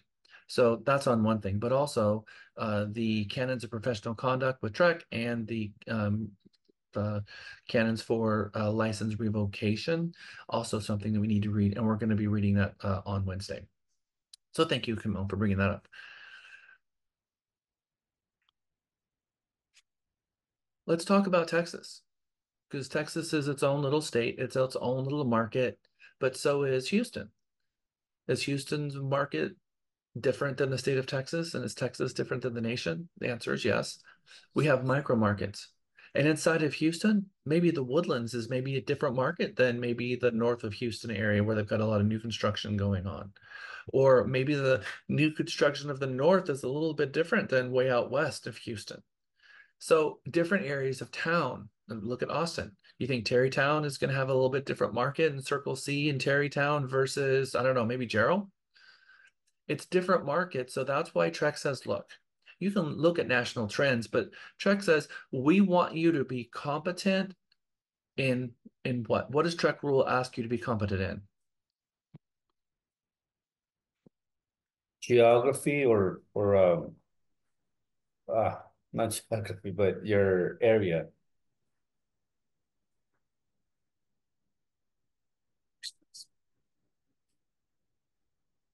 We have chapter 5.1 with the canons of professional ethics and conduct. And we have under competency. Someone read that. Be informed of local market issues and conditions affecting real estate in the geographic area where a license holder provides services to a client. Number 2, be informed on national, state, and local issues and developments in the real estate industry. Thank you, Nellie. They want, Trek requires of us to be informed on local, state, and national issues affecting real estate. And real estate market trends is at the very heart of what they're talking about. So if that's the case, we need to know what's going on a national level in real estate, know what's going on in our state in real estate, on the trends, and also in your local market. And if you don't have the knowledge, then you have an obligation to go get that knowledge. Classes like this, for instance. So we're going to talk about local market comparison. What is the state currently of the new home market in your area? How does it compare to the national market data? What builders are active in your market area? And what other local builders come to mind? So I'm going to put you in groups, and I'm going to have you guys talk as a group about this. I'm going to copy and paste this. So once you're in your group, you're going to get a little pop-up message from me about the question so you guys can stay focused. But please make sure that you do what? The moment you get in your group. Select the captain. Woo! I love it. Thank you. All right. So select your group spokesperson, your group captain, and then I'm going to give you guys 10 minutes on this one. Breakout session. I want to grab 5 to a group. I'll give you 10 minutes. Actually, you're going to get 8 minutes is what this says. And I'll see you back in 8 minutes. Hey, Jack. Well, I guess I'll ask you when I get back. I'm about to jump into recruiting, so I will have Miguel monitor. Okay. That sounds good. Like, who's my group captain? Welcome back from break, everyone. Group 1 is Meg, Amelia, Amante, Lee, Tamika. Who is my group captain out of 1? Me. Okay, Meg. Do you want me to do all of them? All 3 or do the first question? Yeah, what did you, let's do all 3 in one this time. And first of all, what areas of Texas did you speak about? We were mostly talking about the Austin metro area. Okay, good. So what'd you come up with? We came up with how it's a very booming market. It's very strong. Zach chimed in to help us that it's doubled the market share in the last couple of years because of people, there's not as much inventory on the market because the rates are higher and people don't want to have to go pay a higher rate if they're selling, but that builders will offer more incentives like the rate buy down and to get people into the new builds. Across the, how does it compare to the national market? We said it's higher. It's got higher growth because it's, a really strong market. And there are other strong markets across the country, but in general, most market areas aren't quite as strong as here for new homes, particularly. And then some of the builders we threw out there were KB, Ashton Woods, Lennar, Taylor Morrison, DR Horton, David Weekley, Dries, Milestone, Pulte. Ryland was one that built my house way back in Atlanta, so I thought of those, but I don't even think they've built anymore. So no, they went out of business in 2010. They were the creators of the 2.5 car garage that we all came to love so much. Wow, okay, that's a lot. I'm curious, do you think if you were to go ask the builders right now if it's a good market that they would agree? That's a good question because I feel like they've probably had better years, better times where they were selling more, but I don't know that for sure. Yeah, so let's think about that. And I'm going to ask each one of you that, and then at the end, I'm going to have you chime in after you have a moment to ponder that particular question because there's a lot to consider there. Thank you, Group 1. Meg, you did a great job. Group 2 is Jana, Samantha, Ever, Mohammed, Sean. Who's the group captain out of 2? I am, Jack. I said, I bet you it's Sean. She's my leader of the group. Well, I feel like we needed like another couple minutes, but we're fine. I'm gonna go over what we talked about. You can't sum up the entire state and your local market in less than 10 minutes? What? Yeah, we got a little overhand with the builders, how many builders are in the area, and so that kind of took us over. But what the state of the new home market in your area is, Jana definitely felt like her area was booming, and I definitely see inventory on the rise. We were kind of uncertain about sales stat portion of it. Like we see them building, but we don't know for sure, like Ever kind of mentioned, how many are actually selling, so we see all these incentives being pushed over to the agents to come and bring buyers, but we don't know what the sales stats are. So that was that for that. And then as far as how does our market compare to the national market data, I feel like we were uncertain about that, but I guess we all could agree that Texas does have a stronger market as it compares to the national market. And then we just kind of talked about most builders that we're seeing: DR Horton, Taylor Morrison, Omega, Syntex, Lennar. And so that's what we have so far. Okay. Thank you. It is interesting when we look at the market statistics to try to figure out what really is the statistic, and where can we possibly go to learn some of those statistics. All right. Thank you, Sean. Thank you, Group 2. You did a great job. Group 3, Amanda, Jamara, Lupe, Mike, and Nelly. Who's the group captain out of 3? That's me. Thank you, Amanda. What did you guys talk about? So as far as the state of the market in our area, we talked about the Austin metro, kind of like Kyle, Buda, San Marcos area as well. And we talked about there being lots of inventory available.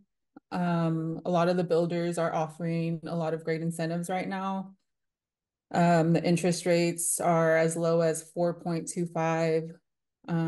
They're offering rate buy downs and to pay the closing costs. So we feel like it's a buyer's market. It's for the buyer, it's a really good market. And how does it compare to the national market data? The interest rates are unbeatable, is what we talked about. Okay. unbeatable. I like that. Okay. Thank you, Amanda. Thank you, group 3. Great job. Let's go into group 4. Kay, Dimitri, Joyce, Stephen. What did you guys come up with? Hi. So we were talking about Austin Round Rock area metro, and we did some research and found out that as of 2023, Texas as a state was number 4 in states, but Austin and Round Rock was the largest metro in United States, and was doing the best. We were talking about builders like KB, Lennar, Highland, Meritage, Blackburn, or I think Meritage, yeah. And yeah. Okay, so how do you think the market is in your area here? And you guys talked about this area in Austin, I'm guessing. So what did you guys come up with there? That it was, like I said, it was largest market, like one of the largest markets in United States. So Austin and Round Rock doing the best. So that's what we came up with. So we're in a really hot market. So when you say one of the largest markets, what do you mean by that? Can you, Steven, because you were looking it up, what did you find there? Yeah, the Austin rate of new housing units per existing homes, Austin was the largest growing metro in that aspect. All right. Okay, so being the largest metro and the fastest growing metro, 2 very different things, right? Yes. Okay, good. Thank you. I just want to make sure that we clarify. How about in Texas, what are our biggest metros? And what do we think is the largest metro in Texas? Houston? Houston, yeah. It's Houston, Dallas? Right between Dallas and Houston. All right, I'm going to bring up a report because I always find this one super fun. Top 10 metros in the United States. Of course, Wikipedia, the site known to be wrong. Number 1, in terms of population, we can just say in 2023 MSAs, 5 million people live in New York. Number 2, Los Angeles. 3, Chicago. 4 is Dallas. 5th is Houston. And then we look at, so in the top 10 right now, we have Dallas and Houston, 4 million versus 4.3. So the Dallas-Fort Worth area is one of the largest we have in the country. Notice Texas right now only has how many? 2. There was a time where that wasn't the case, but we have a lot of people moving around right now. Okay, so we were talking a lot about the awesome market. Let's talk group 5. Thank you. Dimitri, you guys did a great job. 5 is Camille, Katie, Marcy, Laura, and Matthew. Who is the group captain out of group 5? It's me. Hi, Laura. Hi. We had people working in our group worked with Central Texas, which is Austin, that area, and Houston, and San Antonio, and New Braunfels. So those were basically our metros, and we thought that those areas were above national average because everyone's moving to Texas. Texas is hot, but it's not a hot as it once was, but it's still, people are still moving here. However, the only little I guess piece of Texas that's really not booming at this point in time is East Texas. It's just kind of laid back, and family buys from family, and I do have experience in East Texas, so I kind of know what Marcy. I think Marcy works that area, so I can relate to the vibe that East Texas puts off. But you know, but anyway, the builders that we talked about was, KB, Dior Horton, Lenore, Village Builders. In East Texas, there's more like a semi-custom kind of builder. So yeah, so that's what we talked about. And also we talked about how Gerald exploded as well. The fastest growing city in the nation for a year and a half, and then certainly in the top 5 cities for growth in the last 5 years. Good job, Group 5. Thank you, Laura. Group 6, last but least, Adam, Knock, Natalia, rather, and Elizabeth. Oh, that's me. Okay. Okay, for the state of the market, we said it's still, they still have a big inventory because they keep building a lot of houses, but I think that some of them, they are over 500,000, depending on the zoning that they are building those houses. And in compare with others, well, we said that it's still like a high because Austin is still growing. People still wants to move here because of the price range. Like, a lot of people in California, they still wants to move over here. And we said that some people from California, even they buy in cash those houses. And for the builders, well, we say Lennar, David Weekly, Knock mentioned that Converse, those houses are very with a high quality. Ashton Woods, Scott Folder. And also Natalia mentioned that she's on Temple, and she said that they're also building a lot of houses over there on that area. Thank you, Elizabeth. All right, so if your client asked you right now, if a buyer was standing in front of you, how is the market? Is this a good time to buy? Or a seller were to come to you and say, how is the market? Is this a good time to sell? Do you feel prepared in answering that question to your consumer? Do you feel pretty prepared, or do you feel like you've got a little bit more self-study to do before you're going to really be able to answer that question? For myself, I think I need to study more. Yeah, me. Prepared to answer those questions. And Kay, you echo that? Is that what I'm hearing? Yeah, me too. Mostly when they just focus on the interest rates right now. Yep. I mean, my answer would be to that, because I get asked that all the time. Of course, we all do. And I say it all depends on what your needs and interests are. If you're wanting a new home, it's great. And I start off with that. And I said it just depends on what you want to do in the market. So, Jack, yep.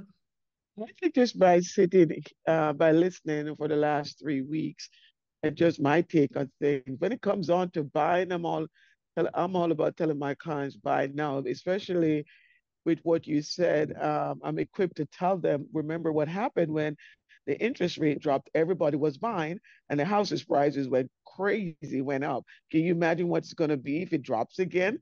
Then you still won't be able to buy. So why not buy now? And if the interest rate drops, refinance. So I'm more prepared to talk the buying piece of it right now. Thank you, Camille. I appreciate that. I think that one of the things that we can always remember that we can take forward in all of the markets is that investors play a very interesting role in our market, and it's very difficult for owner occupants to outbid an investor when an investor finds the market prime for them. Most investors are very happy to leverage someone else's money to help build wealth. And it's the very best wealth strategy that you can have, is to borrow someone else's money and make money on the borrowed money that you bought from someone else, leaving your capital in the bank. So if you can put 20% down and borrow 80% and build wealth on that and have someone else pay back the loan and you get equity on that, well, of course, then there's going to be a lot of people that's willing to sign up for that gig. Anybody who has 20% down, really. And there's a lot of those people.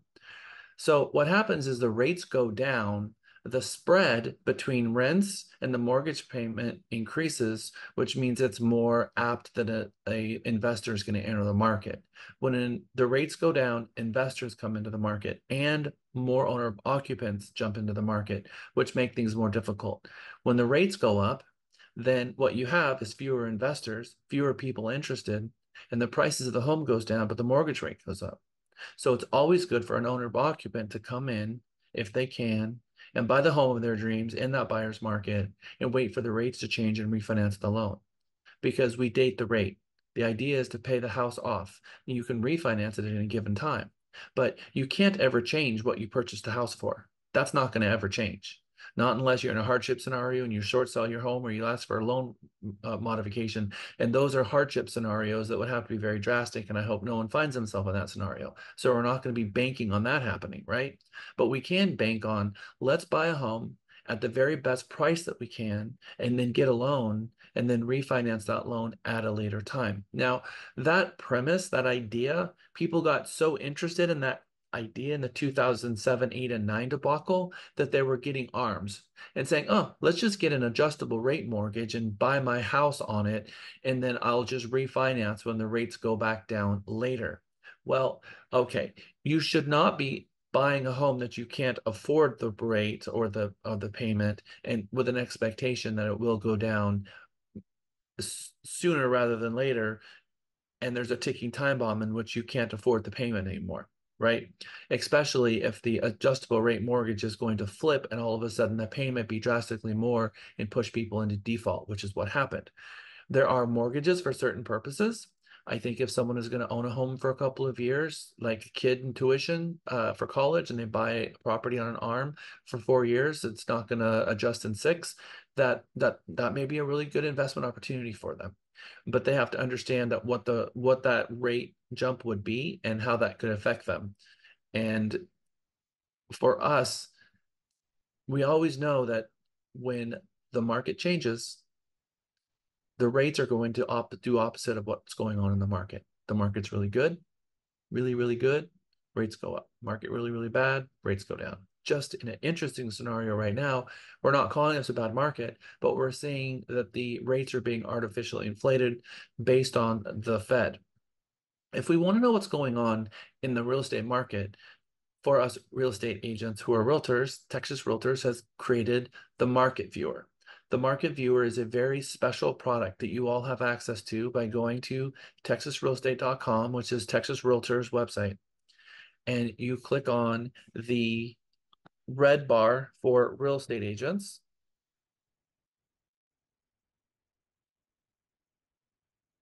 Real estate, you'll see the red bar on the right-hand side for realtor members.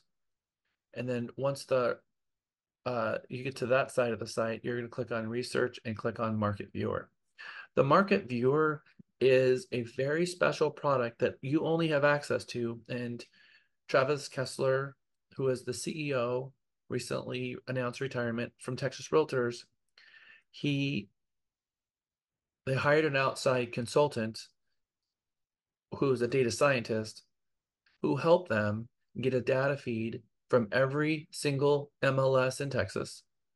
And then they took that data feed and separately they got the tax records from CoreLogic and then geolocated every single property address in Texas. Once every single address was geolocated, then they deduped what's called. They deduplicated the data. And how they did that was based on property ID, location, and situs, Latin long of the MLS. So imagine for a moment you have a 5-acre property and you list that property in 2 MLSs, and in one of the MLSs you list it under maybe land and single family. You have 4 listings. So when all of those stats are being sent up to the state and they were aggregating those stats, they were overly inflated because the properties were listed multiple times and reported multiple times because they had to mark them sold in all those MLSs as part of the requirements. They can't say, oh, well, we sold it in this other MLS, so all of the other ones are withdrawn. All of them are given the sold price. So there was a issue where Texas didn't know what was going on with their real estate market. The harder the market was, the more agents were doing more marketing and putting it in more MLSs, and so they didn't know what was going on. So they were the first state in the nation to aggregate all of the MLS data in one place other than statewide MLSs like California and my MLS in Florida. And then they deduplicated the data, and now they issued everyone access or provided access to this system for the rural tour associations and us. And you can print these reports on demand at any given time. You pick your local, doesn't matter what local, that's just what's going to be branded on here. So it doesn't matter what your local association has picked, you're going to get the same data. The market type, whether you want to do it based on a state, a city, a specific subdivision, or even a zip code. And then your frequency, either a monthly report, a quarterly aggregated, or the annual. And then which frequency that is, which quarter, which month. So we're going to ask for May 2024, and then the property type, all single family, condo, or townhome. So if we just say, look, I'm just going to look at single family for now, and I want to look at new construction. Here is May's for the state of Texas, new construction median price, number of closed sales, and active listings. In the state of Texas, for May, there was 30,000 listings. It was a 22% increase year over year. That's a lot of new inventory hitting the market. The closed sales were down 1.8%. So we had roughly the same amount of closed sales, a difference between less than 2%. And we had a 4% decrease in median sales price. But last year, the median sales price was up drastically from the year before. So our months of inventory right now is how many months?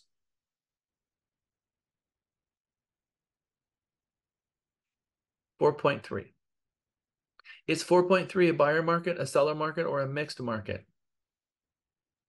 Seller market? Yes. How many months of inventory is it for a mixed market to happen? 6. Yes. And where do we see a trend of that actually happening? Not a whole lot. Now, we saw a little snippet of when the market changed, but the trend has been as low as 1 month and as high as 5 months. We've not seen a market that's done that. But more importantly, you'll see these conversion marks. The blue trend line here is the median price, and these are how many transactions have closed. And they take the closed transactions and overlay it to the median price, and you see 2 point of conversions. One was at 2021 when the median price drastically went up. Then the median price came back down, and the closed sales. So we see this conversioning of happening. Now look, this is the state of Texas. We can, for new construction, what happens if we go to existing? Girl, I'm on class. You're on camera. They see you. Oh no. Oh no. Hey, Sean, I'm gonna. Okay. Existing shows median sales price 348. New construction 354. Not big difference. Now, existing home sales, how many closed sales? 23,000, 80,000 total active listings, 23,000 sold in existing. But if we click on new, how much was it? 7,800 and 30,000 active listings. You can actually do a report side by side to see what's going on in the new construction market separately from the resale market. It also has an aggregator that says, just give me everything. 109,000 listings are on the market that month, 31,000 sold. So about 1/3 of the inventory sold. We're looking at a 4.2 months inventory with a median sales price of exactly $350,000. So we actually push these out to you guys so that you have them in your .me for your metros. And we push those out on metros where you can share these statistics. We typically do it right after the quarter. So the monthly is quarterly that we push out. But now this was May. So then we maybe look at April and we can see how this is changing, because this is not aggregate. This is only a single month, and you start realizing, wow, there's a lot of homes being sold in Texas in a single month. Okay, and then we can see how that changes every single month. You can download these as either a PDF or a JPEG, and you can do whatever you want with this data. But this data is something that you guys should be paying attention to, because you can pick even a zip code. If you have a farm, you can say, all right, let's go and let's change this. So instead of a state, a zip code, and I'm going to pick 78665. 78665. Oh, I need to pick, I'm guessing here. Yep. 78665, which is the congressional district for Williamson County is the, so now I get specific data for that particular zip code and look at new construction for 78665 for the month of April, and then for the month of May. Very, very specific data here that you get. So remember, you have access to this, and the news media doesn't, real estate agents don't, only you. And this is the very best data that we have in the state of Texas across all markets. The very, very best data, and it costs you nothing, and it's at your fingertips. And I hope you guys are using it, because you would be hard pressed to find a better source of knowledge. Hold on, I'm trying to find my slides here. You'd be hard pressed to find a better source of data to be able to help your competency. Good vlog material. Wonderful blog material. In fact, blog every month. Hey, the housing statistics just launched from next month. Talking about this month. Hey, everyone, just launched was the June market statistics. Here where we are in June. Here where we are a quarter. Here we are year over year and how it's changed. You take that blog and you do a video log, and then you throw that on Instagram. All of a sudden, people are looking to you as the person to go to regarding real estate market knowledge in your area, and you start defining yourself. Very important stuff. All right, so we're gonna go on break. Actually, we don't. We're going to power through, because this is a certification course. We have two choices, and I'm going to give it a vote, and it has to be one or the other. It can't be either. Option A is a 30-minute lunch. Option B is 5:30. If you would rather option A, a 30-minute lunch, raise your hand. Okay. If you would rather option B, 5:30, raise your hand. I have 4 to 9. If you don't care, raise your hand. Okay, that makes a lot of sense. Okay, so if you don't care, okay, that's not going to work. I saw evidence for a half an hour lunch. If you can't, remember, you can miss up to an hour. So if you absolutely cannot be back in time, that's okay. This is also recorded. It's not ideal, but it's understood. But we need that extra time, because we're taking an 8-hour day and compressing it into 7.5. All right, because we start at 10, end at 5, and that's not an 8-hour day. So we have to make up for half an hour. Advantage for new homes. We talked a little bit about the advantage in the market that we're in right now, which some of you said is simply just interest rates. But there are more advantages to that as well. One of the advantages is, do you do more work in a new construction, or do you think you do less work as an agent in new construction? Less work. Okay, well, let's read it. While agents remain involved during the construction phase, they can step back and allow the builder, sales rep, and the construction team to drive the process. The real estate agent can concentrate on other clients and other customers. Now, I'm not going to say that you just walk away completely, because we want to go back and be checking in on the build process. But during that process, we don't have a role to play other than checking in with the builder maybe once a week just to see how things are going. So it's not like the on-site who is doing daily updates on what's going on with the property, and they will be emailing us updates on what's going on, and sometimes they'll even send you photos of what's going on during the construction phase. The warranty reduces the liability and risk of the firm. On a resale, if the seller finds out on a resale, if the buyer finds out about a latent defect that wasn't disclosed to them, it could cause liability for the agent and the firm.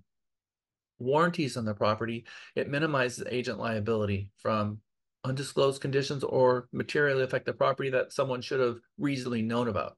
And it certainly limits the number of, attorneys that you have to pay for arguing back and forth 6 months after a closing because something was found, which we actually recently had an issue with, where the seller had swapped out their HVAC, and the new company that they chose decided to put in one unit and not replace the second unit, but the thermostat was still upstairs.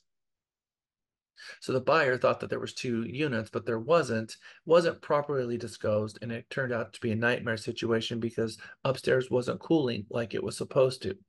So in any event, these types of things actually create liability for the agent, whether or not you knew about it or not.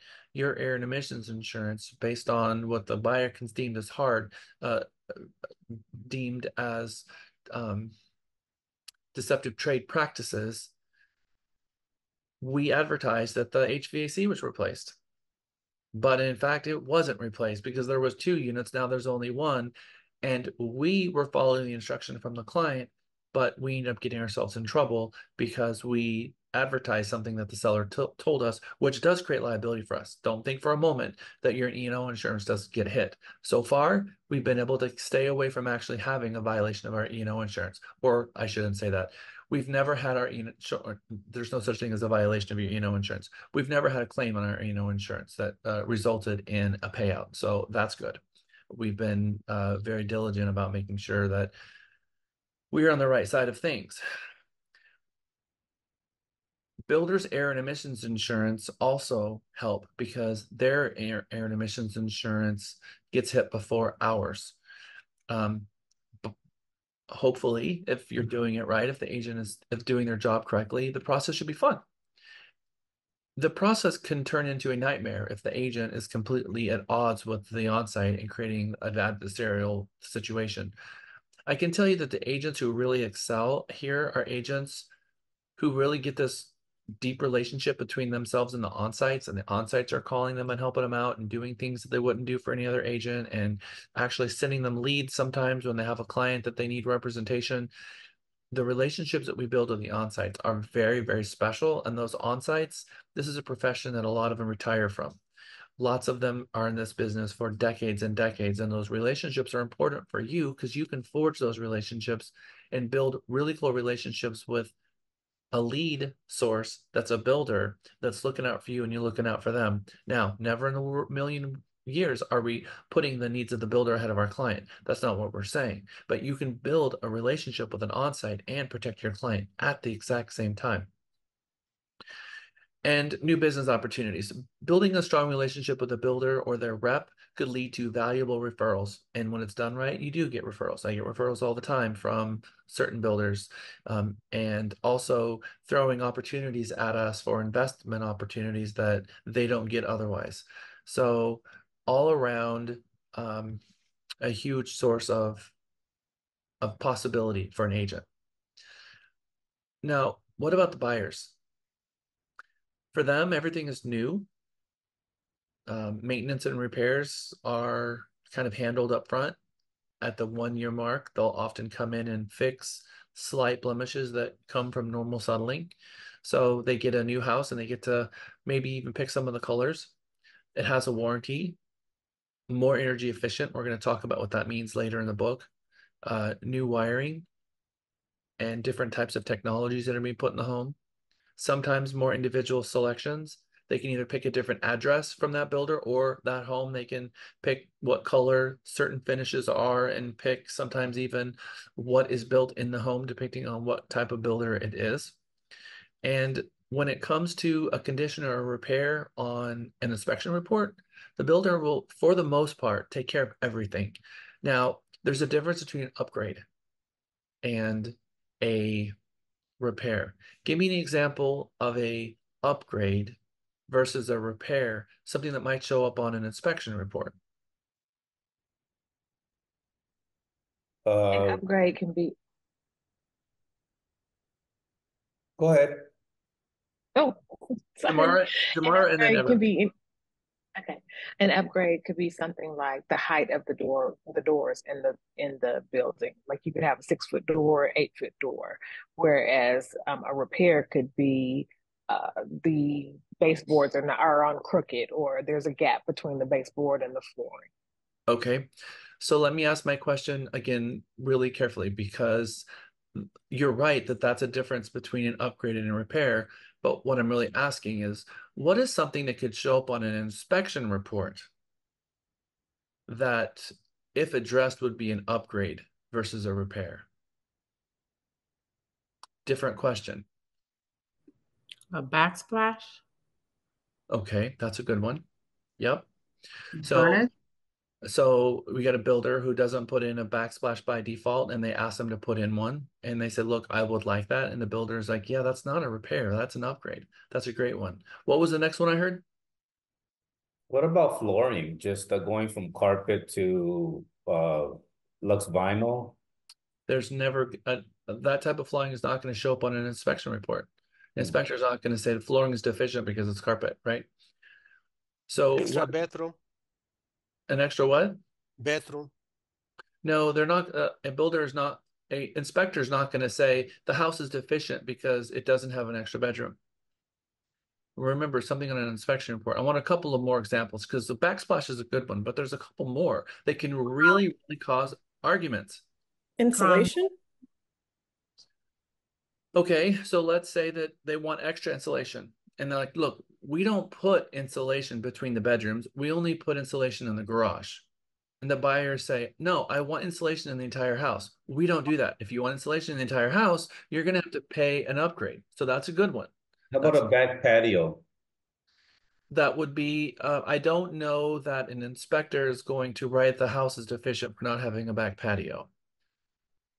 So let's keep gutters is a good one. I love gutters because that is one that you're going to find all the time, and we need to be cognizant of that. So that's a good one. The crown molding is not something that a seller is going to say, and that an inspector would not talk about crown molding, because that would not be a deficiency. I would say that the HVA system, if it wasn't, cooling, for the amount of square footage, it could have had, the HVA system, HVAC system. HVAC, if it's not properly cooling, is absolutely 100% a defect and has to be fixed. And so I would say that that would be a defect, not an upgrade. If the home isn't cooling as it's supposed to, that's regulated. The HVAC has to be a certain tonnage unit for the square footage. So that would be a defect, and they would have to fix it and address it. The way the stove in a hood and dryer vented. Okay, so we're going to have, if they have gas in the home, there has to be a vent.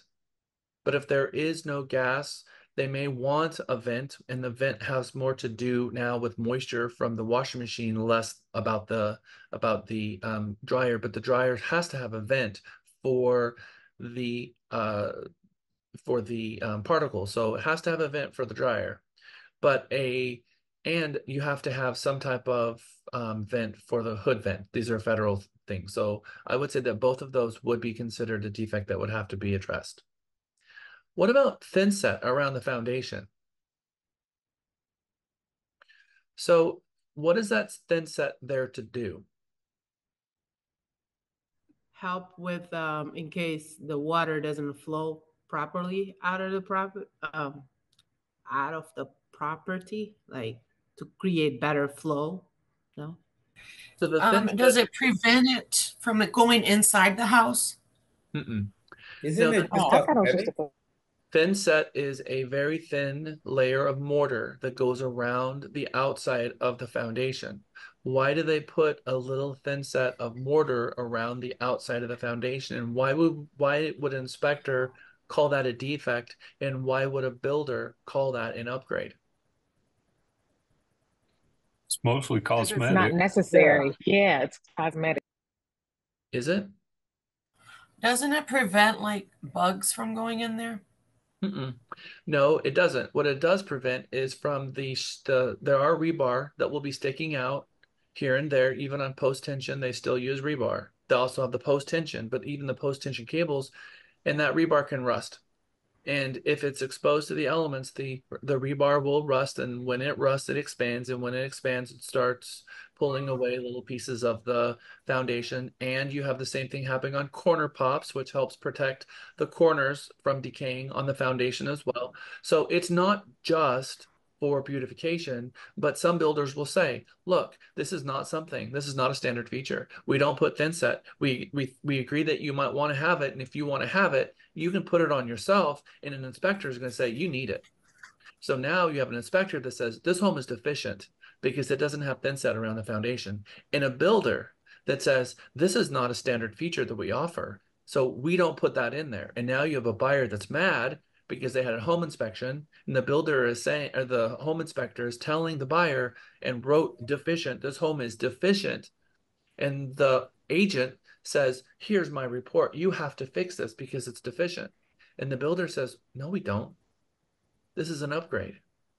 So we have to understand what are upgrades versus deficiencies, because if it's not a standard feature and the builder's not going to do it, and you set the expectation that they should, the buyer is following suit for you, and they're going to be trying to terminate the contract over something like that. And that's not a reason for them to terminate the contract, and they will lose their earnest money. Jamara. So one of the things that happened to me when I was building my house is that they were probably 50% done with building, and the inspector came by. I guess it's not the inspector. Well, maybe it is. I don't know. The guy that comes by in the process of building and says that this is up to code or not. Well, all of my windows had to be replaced, and they had to upgrade my windows because the windows that they put in my house initially, I guess the code changed in the middle of the building process. So I got a lot nicer windows in my house. Would that count? A million percent. But that would be something that they're not going to get a COO, a certificate of occupancy, if they don't follow the code. That's called a red tag. And yes, you have a code enforcement from the different cities coming out, and they're doing a monthly check usually. And they have to have and we're going to talk about that as we get back from lunch, about the different phases and when code inspection comes out there and when they red tag a home, then the builder has to address that, and they'll come back the next month. Sometimes they'll come back sooner, but let's just say that they come back every month or every 3 weeks. They have to address the red tag, make the red tag go away by correcting the issue. Then they can't move forward to the next phase until that phase has been checked off on. So when we as an agent see a red tag out there, it means that building has been paused until they can address an issue from the city or the county, whatever the municipality is. So that would probably not show up on the inspection report because we're not there yet, right? But so now we kind of start getting an idea that an inspector can come out and cause a little bit of harm to the process, because we have to make sure that we ask the inspector the correct information, and the builder, and be able to explain that to our client. But setting the expectation of these things up front, Mr. Buyer, some of the things that's going to show up on this inspection report as a deficiency might be an upgrade.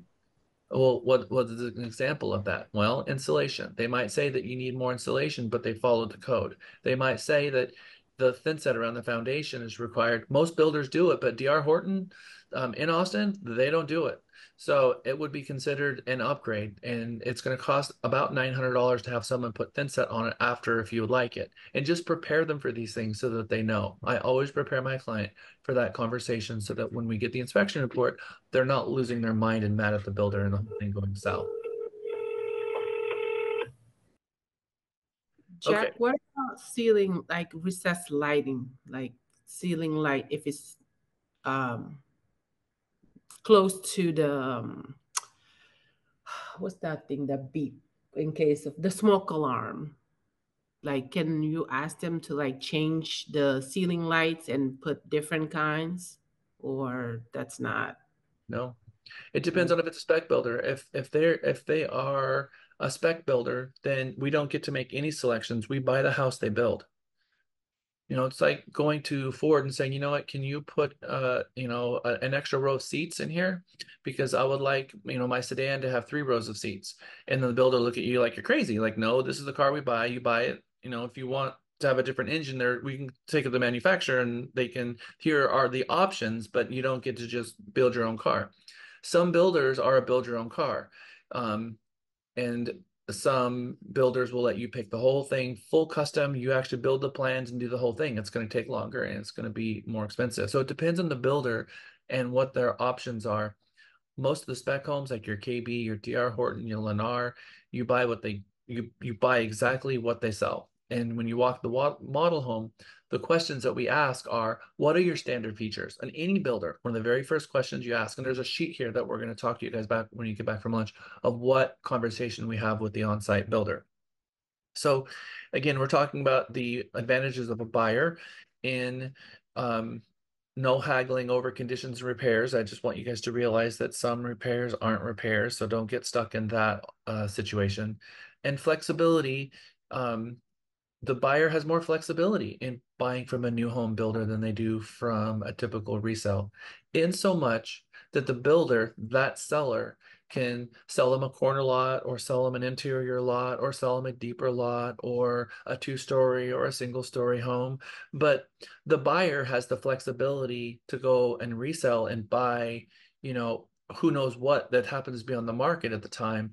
But the builder maybe will let them pick the flooring, maybe pick the countertops, maybe pick the colors. So they do have more flexibility in getting what they want. The builder also has a relationship with the lender, and don't think for a moment that that's a bad thing for an agent. Oftentimes what the builder does is they're packaging different scenarios or different options in to help them be able to stay afloat. If they were just making money on the actual house itself, a lot of them would have went out of business already just because the sheer cost of land. The builders are in a very difficult situation because they're dealing with salaries and insurance and materials and material costs that are changing and changing markets and changing rates. So they have to figure out different profit engines, different silos of profitability. So they'll maybe offer title services, maybe they offer lending services, and they will often offer incentives if you use their lender, because if you use their lender, then they all of a sudden have a different profit engine. Look, we're able to offer you a $25,000 incentive if we use the lender, because over third, you know, we're going to sell that lender, we're going to sell that loan, and we're going to make $60,000 off selling that loan. So maybe they're offering a $25,000 for you using the lender only because they made money on selling that service. And agents get upset and say, wait, no. You have to offer that same incentive using my lender. And they're looking at you saying, if you use your lender, that lender's putting that money in their pocket, so I can't give it back to you. What we're saying is if you use my lender, we're going to make extra money and we're going to give that money back to you. Is your lender going to give them $25,000? Because that's the thing, is agents get really offended by a lender saying, well, there's an incentive you use our lender. And agents are saying that should be a trade commission violation. That is unethical. That is unfair business practices. And the builder is saying, look, we're willing to do your loan and give you back more than half of the profit that we're making in that loan just to make the deal work. And that's an incentive that we're giving you. If you want to use your own lender, there is no incentive. And all of that money that we were going to give you is simply going in the lender's pocket. It's your choice what you want to do. So be careful with how we approach their lenders and how you approach that conversation with your client, because if it's your preferred lender and you're pushing that lender do the deal over the builder's loan, and that lender that you're pushing to do it is not providing an incentive that the builder is, who really are you looking out for?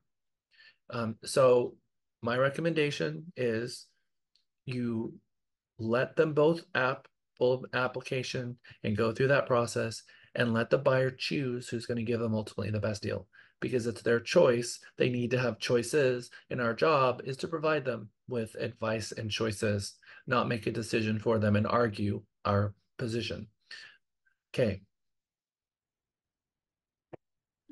Talking about incentives, when a builder only pay like base price and you have an agreement with the buyer at 3%, and the lender give them that help, closing help and everything, but then what if they give them a choice to take the incentives, and then the buyer just in their mind thinking that the builder is paying. Like who pays for the commission? Because I never work with a builder. I've visited a lot of places, only because to me that base price didn't make sense to me. So who Sure. pays for the commission? Okay, so the contract is between the buyer and the builder, and in the builder contract is a rider for what the builder is willing to pay. In every transaction, there's always an answer. Across the board, unilateral, it's not irrespective of anything, the buyer pays the commission 100% of the time. I don't care what type of real estate they're buying, from a mobile home to a manufactured property to a new home to a resale. The buyer pays the commission. Sometimes the builder or the seller is willing to reimburse the buyer for the commission. We have a buyer broker agreement between the firm and the buyer of what they're going to pay. And the buyer broker agreement says you will pay X amount of the sales price. The builder says, we're willing to pay you X amount based on the base price. Any upgrades that you do, that's not going to be part of our compensation. So now there's a delta. They decide the home is $250,000. They upgrade it to $300,000. There's $50,000 worth of upgrades there. Now over here, you have a 3% on the sales price, which is $350, which means the builder is going to pay 3% up to $300, and then your client owes the difference of 3% of $50,000. And we bill the client at closing for the difference. And we have to bill them for it, because if you don't bill the client for the difference and you bill somebody else for the difference, you have a fair housing violation. We are a heavily regulated industry. We don't get to just, I like you more, we're not charging you, because that is the very nature of fair housing violations. So we have to, across the board, enforce our agreements. So the answer is the buyer pays some and that, and then the buyer will come out of pocket with some, and some of it, the buyer will be reimbursed by the builder. Are we all clear on that? Because this is the very nature of the outcome of the lawsuits. And I like your question because it's an important one, because we often see that, don't we? Now, why is the builder not willing to pay a commission on upgrades past the base price? Anybody? The more upgrades, the bigger his risk. Partially. The builder, as part of building a home, just think for a moment the logistics of buying a house, of building a house. Just give me 1 second over. The logistics of building a house says we need to have the lot graded. We then have to have someone come up and build the forms and frame out the foundation. Then we need someone to put in the pipes and then pour the foundation. And then right after that, we have to have the lumber come. Right after that, so we can't have all of the materials show up at the same time. We also can't have the materials showing up in an opposite order of when they're due. And so they will have planned already the logistics of every single house and based on what the base price is going to be. But every time someone adds something to it, they have to modify the plan, and they have to have different labor and different people ensuring that it gets done. And they have to have tradesmen in that craft come out and do that special, which means it costs the builder 25 to 30% more to put those upgrades in than it did for the base price. And they didn't buy all those materials in bulk. Those materials they had to buy one-off versus buy what it was in the base price. So it cost the builder a lot more to upgrade. So because of that, they don't pay commissions on it. It's part of the builder's ability to stay afloat. So the base price is commission. Any upgrades, it's not, because of the labor and the cost of materials to do that. And it's up to the buyer to pay the difference in commission to the builder to the agent for those differences and upgrades. Good questions. And Ever, I saw your hand go up, and I'm going to answer your question if you don't mind. No, I think I had a question about the regulations and the commissions, but I don't think, maybe I need a different platform to ask that. So. Okay, fair enough. We can answer that on a break if you like. Okay, so the relationship with the lenders is a big deal. Pricing competition is fierce in resale. Builders also have pricing competition that's fierce, especially if they've done a lottery and they're in a subdivision. You got 4 or 5 different builders. There is a fierce competition between those builders and the amount of money and marketing and advertising they have to drive people to that community. And remember, you as an agent, you can sell them any home in the marketplace, but that builder can only sell a home in that subdivision, in that little X marks the spot. And that becomes a lot more difficult because it's a much higher targeted buyer than what you're able to do, because you can jump in a car and take them 20 miles over here and 20 miles over there because your marketplaces all span at least 15, 20 miles in each direction. So you have a much bigger playground to offer services to. That builder only has a smaller subset. So their advertising and marketing inside that subdivision becomes a lot more fierce. First touch-ups, meaning the 1 year mark, they come back and they fix stuff, which is awesome. I always recommend that one of the greatest value adds an agent has is remember to call in their client on month 11 and let them know, happy house anniversary. You're coming up on the 1 year mark. Remember, this is your first and last opportunity to have the builder come in and fix any of the settling stuff and some of the stuff that came back. I recommend having your inspector come back and look at the entire house to see how it's performing, to see how it's doing, and then give that inspection report to the builder, and the builder will fix anything that is that falls under what they would consider the 1 year mark. Things that you touched or had modified or changed might avoid the warranty for that item, but for the most part, most of the stuff they will take a look at. And there's kind of cool thing about buying a new home. You're the first one in, it's all brand new.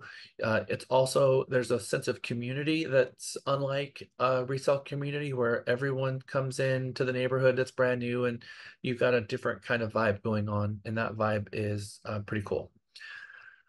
So agents, some of them, they really avoid new home, especially new agents, really avoid new construction.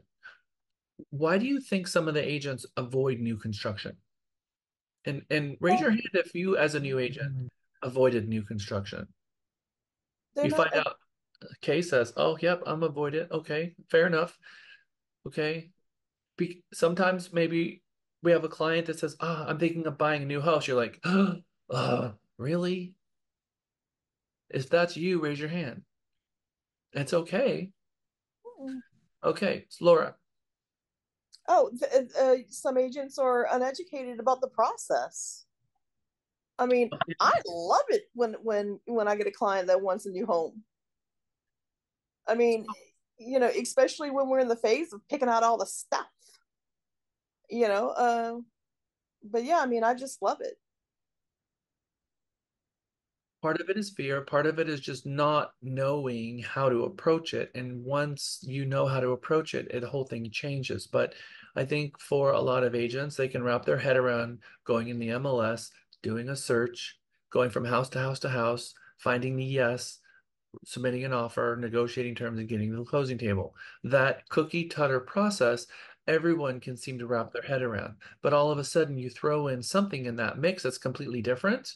All of a sudden, it's, okay, what do I do with this? So let's talk about that so that we can make sure that we're not afraid of it anymore, because we have to approach it differently and know how to approach it. So for those of you, this is a really good class because it's going to change your approach. Knock, Katie, and then Kay.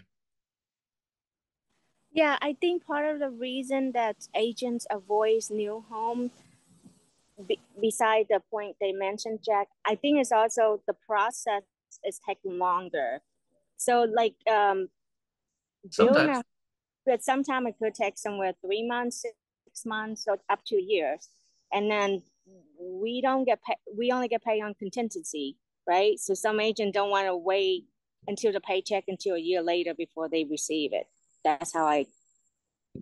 And I think when people look at new construction, they think my client's going to build a house, but 95% of new construction is sold within 30 days of it being finished. Buyers have a really hard time wrapping their head around a house that's not been built. They need to see it. Now, you do have that 5% of people custom building their own home. And that is a long process. That's an 18-month, 2-year kind of proposition. And a lot of agents will refer that out because it's more than what they signed up for. Okay, thank you, Knock. And I agree. Where's the money comes in? I don't want to wait 18 months to get paid, but just know that 95% of the time they get paid in the same time period. Katie, I see your hand up. Yeah, I was going to add, working with builders, I believe really helped me in my first year or two, working with buyers because builders taught me so much about a home with the walkthroughs and meeting the inspector there. I honestly learned more about the project itself with builders. And I was able to carry that information to other buyers and inform them. And I think creating what you touched on, creating the relationship with the builder is huge because if I had a buyer that was interested in new home construction, that meant, okay, now I have a chance to reach out to these builders that I know are in their budget, call them up, see if I can make an appointment first with them, go check out their inventory, get the location and the specs and their incentives first, communicate that with the buyer, get more details from the buyer, like what is your timeline? Because Syntex has homes ready, like they're built. And then DR Horton, they're kind of looking at this timeline. You get more information from your buyer that way. And the whole process, I love it. New home is my jam. And I think that as agents actually go through the new home process, at some point it clicks in their brain. I wish we could do it like this all the time. Because then, but we as agents, often we purchased a home before, we've gone down that path before. Most of the time it was a resale home that they bought. So they kind of went down that and they can wrap their head around how they're going to approach it. So it makes sense to them. But the new home stuff, maybe they've never approached it and they think, how am I going to advise my client on how they're going to build a house and how much things should cost and what they should upgrade and what they shouldn't upgrade and what community to find them? And there's constantly communities all over the place. And how do I find the community they're looking for? And they just kind of feel lost, don't know where to start. We're going to have a lot of discussion about that after lunch. Okay, I see your hand up too. Last but least, before we go on. Yeah, I guess my issue was because of the last experience that I had with new build managers and stuff. But I believe my perspective will definitely change with Texas because of the IABS. So I had two incidents in Maryland that I told clients, or actually, let me not say clients, customers, they were looking for new builds, I and don't what want they to confuse them on what other states do. Okay. So I don't want to bring that up. But the reason why I did not like builders is because like I didn't understand them exactly.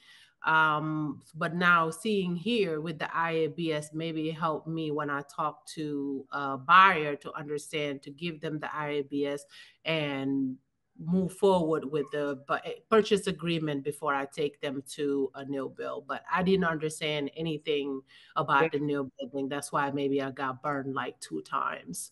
Well, so remember, it's not the IABS that's going to save you. It's the buyer representation agreement. So yeah, we're going to give them an IABS. We're going to get a buyer representation agreement signed. Now we represent that buyer. We take him to a builder, and when we get to the builder, we have to sign the one page or what they call the guest registration card and register your client. One thing is that you have an agreement with the buyer to pay you a commission, and then another thing, you have an agreement from the builder to reimburse the buyer for the commission they're paying you.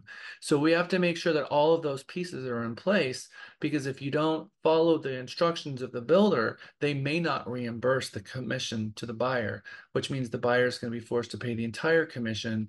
And we have promised them that we're going to make every effort possible to make sure that that happens. And we're going to explain to them at what point that becomes a thing. So part of it is educating the buyer at the buyer orientation. And if they want to see a new home, we're going to talk about how we educate the buyer to make sure that they don't see the property without you. Because if they breach their promises and they go out and talk to a builder and they have a conversation and then they bring you into it later, they may be paying you a commission. Because the builder may say, you didn't bring this person in here, so you're not going to get paid. So it's not a matter of getting burned, because if you have a representation agreement with a buyer, it's not us that burned, we burned the buyer.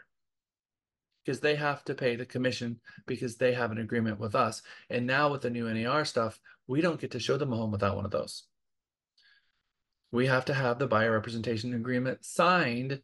The only time we don't is if we are the listing agent. Okay, good, super helpful dialogue. Regardless of all the advantages that we have for the agent for helping with the new construction process and all the advantages that the buyer has, there's still apprehension. And a lot of that apprehension has to do with the agents used to being able to search the MLS, and not all builders put in the MLS. So it's not part of the normal cookie cutter. Houses don't always have lock boxes when they are new construction. Sometimes they're not even done yet. And sometimes they will be in the MLS, but the picture in the MLS is a beautiful finished home, but actually there's a piece of dirt still there and they haven't built the home because the photos are from a floor plan that they built a different property in that neighborhood, like the model, or even a different community, and you show up to the property and you look over and there's an empty lot there, and your client's looking, you're like, how in the world did you not know that there wasn't a house there? How is it that you just brought me to this piece of dirt and really undermine your experience as an agent, thinking, how could you possibly not know this? Are you brand new? And you're thinking, yeah, there's 30,000 homes in our market. I know every single one of them in its build process. But the reality is the client's thinking that. So part of how we go about scheduling the homes is going to drastically change. If we know that our client wants to see a new home in a resale list, we have to make sure that we provide extra time, because the new home representative is going to probably go with us to show the home. They're going to want to talk directly with the client, and agents don't like that. Buyer agents don't like it when sometimes the listing agent is there and talks directly to their client. They feel like somehow they should say, stop talking to my client. No, don't look at my client and talk to them. Look at me. I'm the agent. Don't look at them. Don't stop looking at them. Look at me. Look at me. Hello. Look at me. Don't talk to my client. And I see that a lot in builders where their agents are like trying to insert themselves between the on-site, and even in luxury. Sometimes when agents don't understand this process and the buyer is like, what are you doing? Talk to my client. Hello, I'm over here. And the luxury buyer's like, how rude was this agent just now? Interrupting my conversation with the person who knows no more about this property, because the luxury buyer understands this. So let's look at it from what our job is. Our job is not to stop communication between the parties and stop communication. We're just supposed to be there so we can hear it and defend them if someone makes a promise. We're not supposed to take all the information in and regurgitate it back to our client. We're just supposed to be there and listen and take a step back and introduce our client to the listing agent. Hi, Agent Sam. This is my client, Mr. and Mrs. Smith. Mr. and Mrs. Smith, this is the listing agent for the property. And you step back and you let them do their job, which is sell the property. And you listen intently and take notes and make sure that if you be able to answer questions later, or be there as an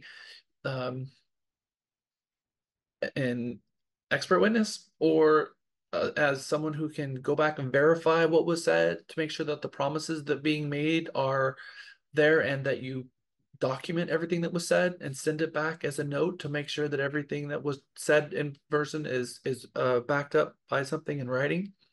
And it's the same approach that we take on the on-site when we've gone to 123 Main Street, which is a resale, 124 Main Street, which is a resale, and we showed up and we gave exactly 15 minutes to be at the property and 15 minutes drive time between each one. So we got there, pulled the lockbox out, no one was home. We showed the whole property, answered all their questions from the sheet, locked the property up, went to the next one, did the same thing again, got in the car in the third one. We drive to a property and there's no lockbox on it. And then we look in the MLS and say, oh, this one's new. Where's the key? So then the agent calls the MLS and it's some random agent who doesn't answer the phone. Like, how come this listing agent isn't answering the phone. But then weeks later, they find out that that listing agent wasn't actually a listing agent at all. They were just a real estate broker who asked the builder if they could put the inventory in the MLS so they could get leads from it. So they're calling someone who has no knowledge about the property at all. And then they read the agent notes and it says, oh, for information about this property, call this number. Call the number. Like, I need to get in this home. My client's standing out here. It's hot. It's 100 degrees outside. Hello, this is Tom, the new sell home advisor for Lennar Homes. I'm off on Tuesday and Wednesday. And you're looking, he's like, it's Tuesday. He's off for the next 2 days. How am I going to get into this house? So now they're looking around to try to find the big flag somewhere to find out where the model home is. And now they're on Google trying to find the model home and they find an address of a model home. So now they're driving over to the model home to get the key and they pull up and it had been sold. This is the old model home. Now where's the actual model home? And the agent now feels like they have lost the respect of the buyer. Maybe the client's driving them like, where's this agent going? Why are they stopping in front of this house? I don't understand what's going on. And the agent is sweating and they have anxiety and they've screwed this whole thing up because they simply didn't call ahead. They didn't call ahead and ask the on-site. So we have to, if we're going to show new homes, make sure that we call the builder and ask them the questions. Is this what, and maybe even go out to the new home community. I want to show this property. What do you guys have on the ground right now that's in this price point? Oh, that property? Yeah, I'm sorry. That property was under contract 2 weeks ago. I'm not sure why that's still showing active in the MLS. I'll reach out to my people and address that. We do have 3 properties on the market, and here they are. My days are off on Tuesday and Wednesday, but here's my assistant's name, Tom. Let me give you Tom's phone number. What time are you going to show it? I'm going to show it at 3 o'clock. Great. Okay, I will have Tom there to meet you at the property at 3 o'clock, and here's his phone number. Just let him know if anything happens between now and then. Great, awesome. Now Tom is going to meet me there, and when I meet Tom, Tom's going to unlock the door, and Tom's going to show my clients the property, and I'm going to ask Tom some follow-up questions like, what are the base features in the property? What are your incentives? Is there an irrigation system? Maybe it's not quite done yet, and you're going to ask them things like, are you going to put in a garage door opener, washer, dryer, and fridge? Is that conveyed? Do you guys have any incentives tied to your lender? There's a sheet that I'm going to give you of questions that you can ask if at the end of the presentation that the builder gives your client, if those haven't been answered. So I'm going to check off those boxes and write those things down as as Tom is telling my client what's going on and what they offer. And if some of these are left unanswered, I will then ask. And I'm not asking. I will look at my clients and I will point one hand at the on-site and one side at my agent, and I will ask the question to him, and I will look at my clients and look back because I want his eyes to go to my clients because I want him to tell my clients. And I'm trying to build a relationship where my clients feel safe and comfortable talking to the on-site because the on-site is the expert in this home. They know the schools, they know the tax rate, they know their building styles, they know what homes appraised for, they know what their standard features are. They are the supreme being as far as I'm concerned because they know more about everything that's going on than I do. And so I want to make sure that they get the answers from them. And then I ask my clients, do you guys have any other questions? No? Okay, awesome. Thank you so much. That builder is going to have a 30-minute presentation, not a 15-minute presentation. Give yourself twice as much time when you stop at that new home because the builder is going to ask them all kinds of questions. And the questions they're going to ask are going to blow your mind because they're going to ask questions that you can't ask. Oh, do you guys have any kids? Where are you guys moving from? They're going to ask all kinds of questions that you're like, that's a fair housing violation. That's a fair housing violation. They are in a different set of rules than we are. So just let them do their thing and let them be what they are there to do, and just be the fly in the wall that we are in that situation. And then ask the question, and are you guys offering to reimburse the buyer for cooperative compensation? Yes, we are. Awesome. And we're going to give a bonus. Go me, right? Okay. So the first half of my conversation is what sometimes happens to buyer agents when they don't call ahead. They get to a property and it hasn't been built yet, or they get there and it's locked. Now they're trying to figure out the model home. Then they're trying to get a hold of the on-site and they can't figure out who it is, and they're a day off. And it just turns out to be a big disaster for them, and the next thing you know, they're on to the next one, versus calling ahead, making sure that you get somebody there that's going to have the door open and the lights on and give the presentation. It's the differences between night and day. But when you do have a resale stop, new construction stop, make sure you give yourself at least a half an hour for that stop, because don't rush the builder on site, because they have been trained by their supervisors and by their builder. They actually go to weekly sales trainings and they learn how to talk to a buyer. The Vanessa Van Edward stuff, they actually learn. They learn how to talk to a buyer, how to engage them, how to build a relationship. They're going to ask them for their contact information. And don't be upset and try to give them your information and be mad if they call the client, because they have that right. So just make sure that when they fill out their information, they put you on it, because if they don't put you on the contact card, it might mean that you don't get paid a commission. Okay, I'm throwing a lot of information at you, but I'm really telling you why some agents avoid new homes, and all we do is make one small little tweak and the whole situation changes. It's 1:03. We're going to go on break. We're going to come back at 1:33, 30 minutes. I know some of you are like, wait, it's lunchtime? It is lunchtime. I'm going to stick around for a couple of minutes. I too have a short or lunchtime, and I have to meet with my staff, so I have to compress my lunch as well. But I'm going to stick around because I know a couple of you had questions, and I want to respect that. So I'll see you all back at 1:33, and I'll stick around for 5 minutes to answer questions if any of you want to take that 5 minutes. Okay. Yeah, you're gonna get a lot of questions from me because so far this is my best class, only because I've always wanted to learn about the new build. My question is, can you provide with the list of the questions you were mentioning earlier, like when we go to a builder, how we ask them about, the list of questions you stated earlier? It's in the book, and it's coming up after lunch. They actually have it already in the slides, so there's a page for that. Perfect. Yeah, and Ever, you had a question too. No, later. Okay. All right. I'll see you back. Okay, welcome back from your lunch. You got 3 extra whole minutes for your lunch. Okay, so one of the main topics that we were discussing before we broke for lunch was why some agents avoid new construction altogether, and for a lot of reasons. But oftentimes it's they don't know how to find communities, and then they don't understand the build process, and they've never done it before. So they can wrap their head around working with buyers. It's a lot like a lot of new agents also avoid listings. They want to work with buyers, and a lot of new agents come into business and say, I only want to work with buyers, because they understand that and they can wrap their head around it, and feel confident in doing it. So your confidence level in helping a client through a new build process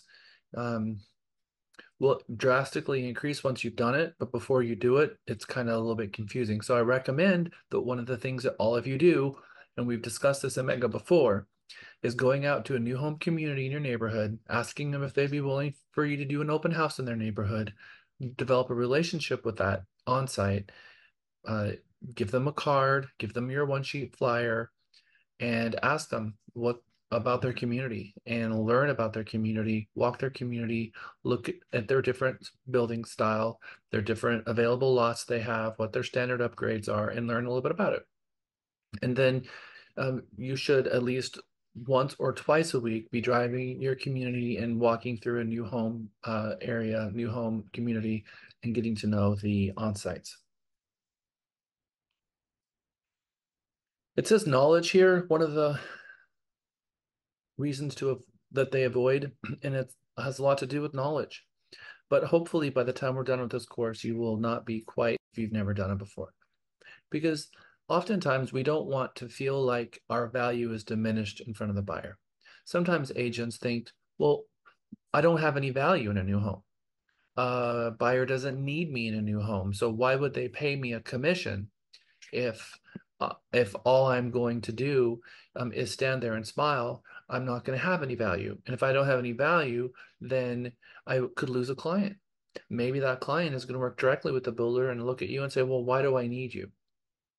Well, the number one reason is because the lender has a fiduciary duty to one of two people, either their employer, if they're a correspondent lender, or if they are a credit union, to their depositors. But they have a fiduciary duty to everyone other than the buyer, and they actually have to make sure that the buyer qualifies and look out for whoever the money is being borrowed from as a fiduciary duty. So they're not looking out for the buyer's interest in any way. And the builder's not looking out for the buyer's best interest. They're looking out for the builder's bottom line, the builder's best interest. So in looking at the transaction and looking at a 360-degree view of it, the only person there that's truly an advocate are the buyer. Looking out for their best interest would be you. Builder doesn't have to, builder will say, you don't need an inspection. We have a third-party company that does an inspection on all of our homes. Don't worry about that. They will push them to close in a faster timeline. They will compress the transaction and not negotiate. Now, sometimes the builder will say, oh, if you don't have a real estate agent, we'll charge you less of a home. Some builders do that, but that's the thing, is that one of the values that you have is that you can show them all the different communities that are out there and take them to multiple different communities and help the buyer understand the differences between the communities. And that is the value of an agent. Look at resell versus new. Let's scour the market. Let's get a really good idea of what's out there, and then you can make an informed choice. And most builders won't, especially now, make that claim that if you don't use an agent, we will reduce the price of the home. Most of the builders' commissions come from their advertising budget, not from their sales budget. So it comes from advertising, which means it doesn't affect the price of the home. It's all advertising budget. And builders like to do it that way because if they look at the commission as an advertising expense, it's 100% tax deductible. And that's a very important thing for builders because builders have a lot of tax deductions when it comes to all the building and the components of the home. And so advertising is one of them. And when you're an advertising expense, that's 100% of a write-off. So they look at that as not an expense to them at all. So for all of those reasons, we actually have a considerable amount of value, but it's also to walk them through the lending process and walk them through the build process and for them to understand the build process and walk them through the repairs and the inspections and then stay in contact with them after and walk them through the entire transaction. Jenna, I see your hand up. I was gonna say I built 2 homes before I became a realtor, and my agents both were very helpful with telling me that there's various parts where you can get inspections done as it's being built and stuff like that. So I think we are very valuable in being able to overlook the process for them as well. I think we have a lot of value to offer them. It is, you do go, I remember my realtor, he really didn't say much. So it was really pretty easy for on his end on that part. And I didn't think that anything less of him because I knew I was with the salesperson of the builder. And so, and like I said, he guided me and discussed things with me and was there watching to make sure everything was correct. If that makes sense. It gave me assurance that somebody else was sitting there with me. Give you peace of mind. And he also was able to overview the whole thing so that if there was areas of concern, if you felt comfortable in making decisions that know that you're not being taken advantage of, that you can trust the situation, which is really helpful in your journey in purchasing a home. It's one of the largest expenses that we often make as a consumer, and we aren't familiar with the process. We don't know right from left, and having someone that's going to walk us through that transaction to limit our risk, limit our liability, and to help us make informed decisions and make sure that the decisions that we're making are not out of the ordinary is very helpful because they're our battle buddy. They're the only one that has our back. Everyone else works for the other side. So thank you, Jenna. I really appreciate that. Part of the areas of concern that agents have, though, is they feel like they don't understand what they're selling because it's not been built yet. They are afraid they're going to lose a client. They are afraid that they're going to get undervalued. And actual showing the process is very foreign to them because it feels like the builder on site is trying to take control of their client in the moment, and they don't understand that either. And they were taught that the listing agent can't talk directly to the buyer, and that's happening. And they don't understand, hey, is this right? Is this supposed to be happening? Are they trying to cut me out of this? I've had agents come in here really upset that they thought that the builder was trying to cut them out of a deal because the builder kept calling this client directly. And I told them that's normal. That's part of the process. And so we just have to understand in the background that you have working with an agent who took you through that process is going to really help you in wrapping your head around helping other buyers go through that process. So you've got empathy and experience and wisdom from that. So that's awesome. They're also afraid of risk of no commission.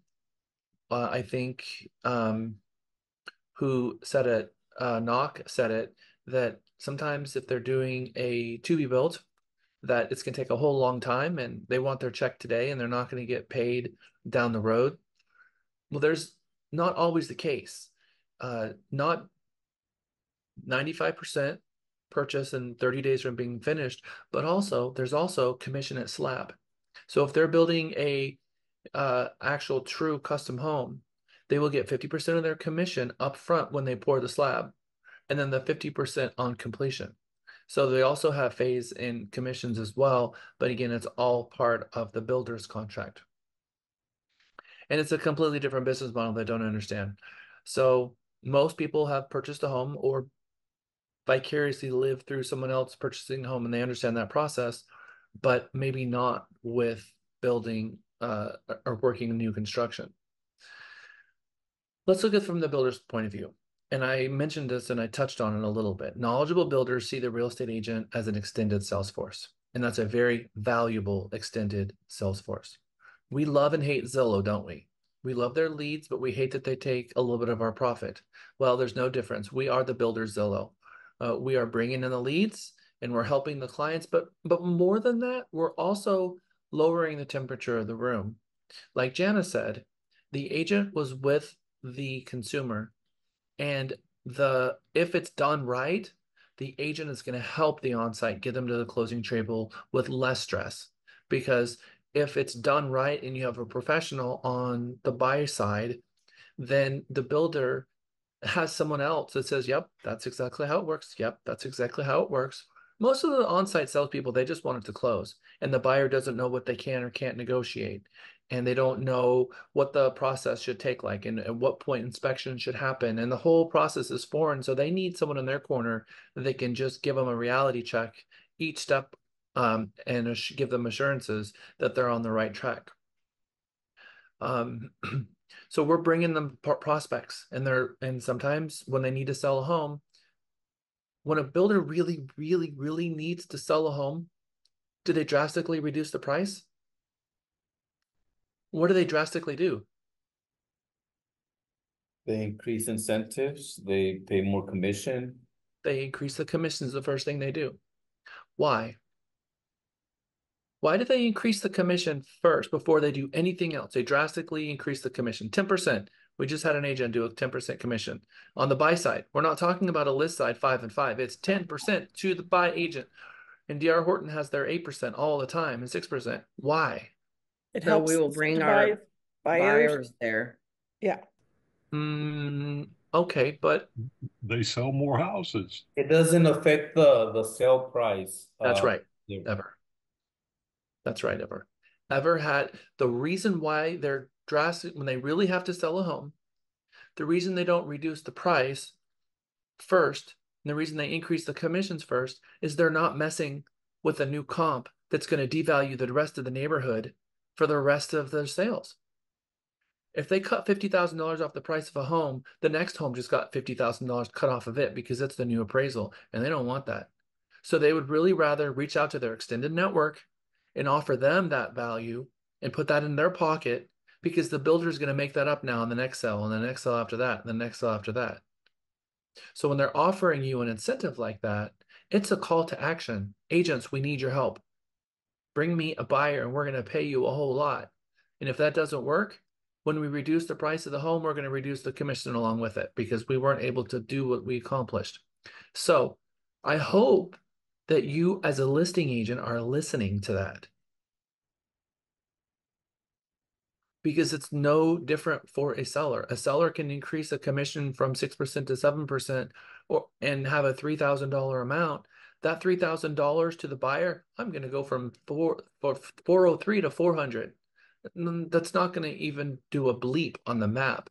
But offering an extra $3,000 to a buyer agent is a call to action. All of a sudden, you have a lot more buyer agents trying whatever they do to call out their people and say, hey, I see this property over here. We should go look at it. It's not steering, especially when we tell them, hey, they're offering an incentive to try to get this home sold. Let's go take a look at it. So we can't be searching the MLS for commissions, but commissions is a way for a seller to sell a home, and the builders are their best examples of that. The sales rep, they hire a sell rep that the model home is their house. It's their kingdom. It's their office where they work every single day. They're on the phone. They have a requirement to pick up the phone and call all their contacts. They, on average, make 50 outbound calls a day.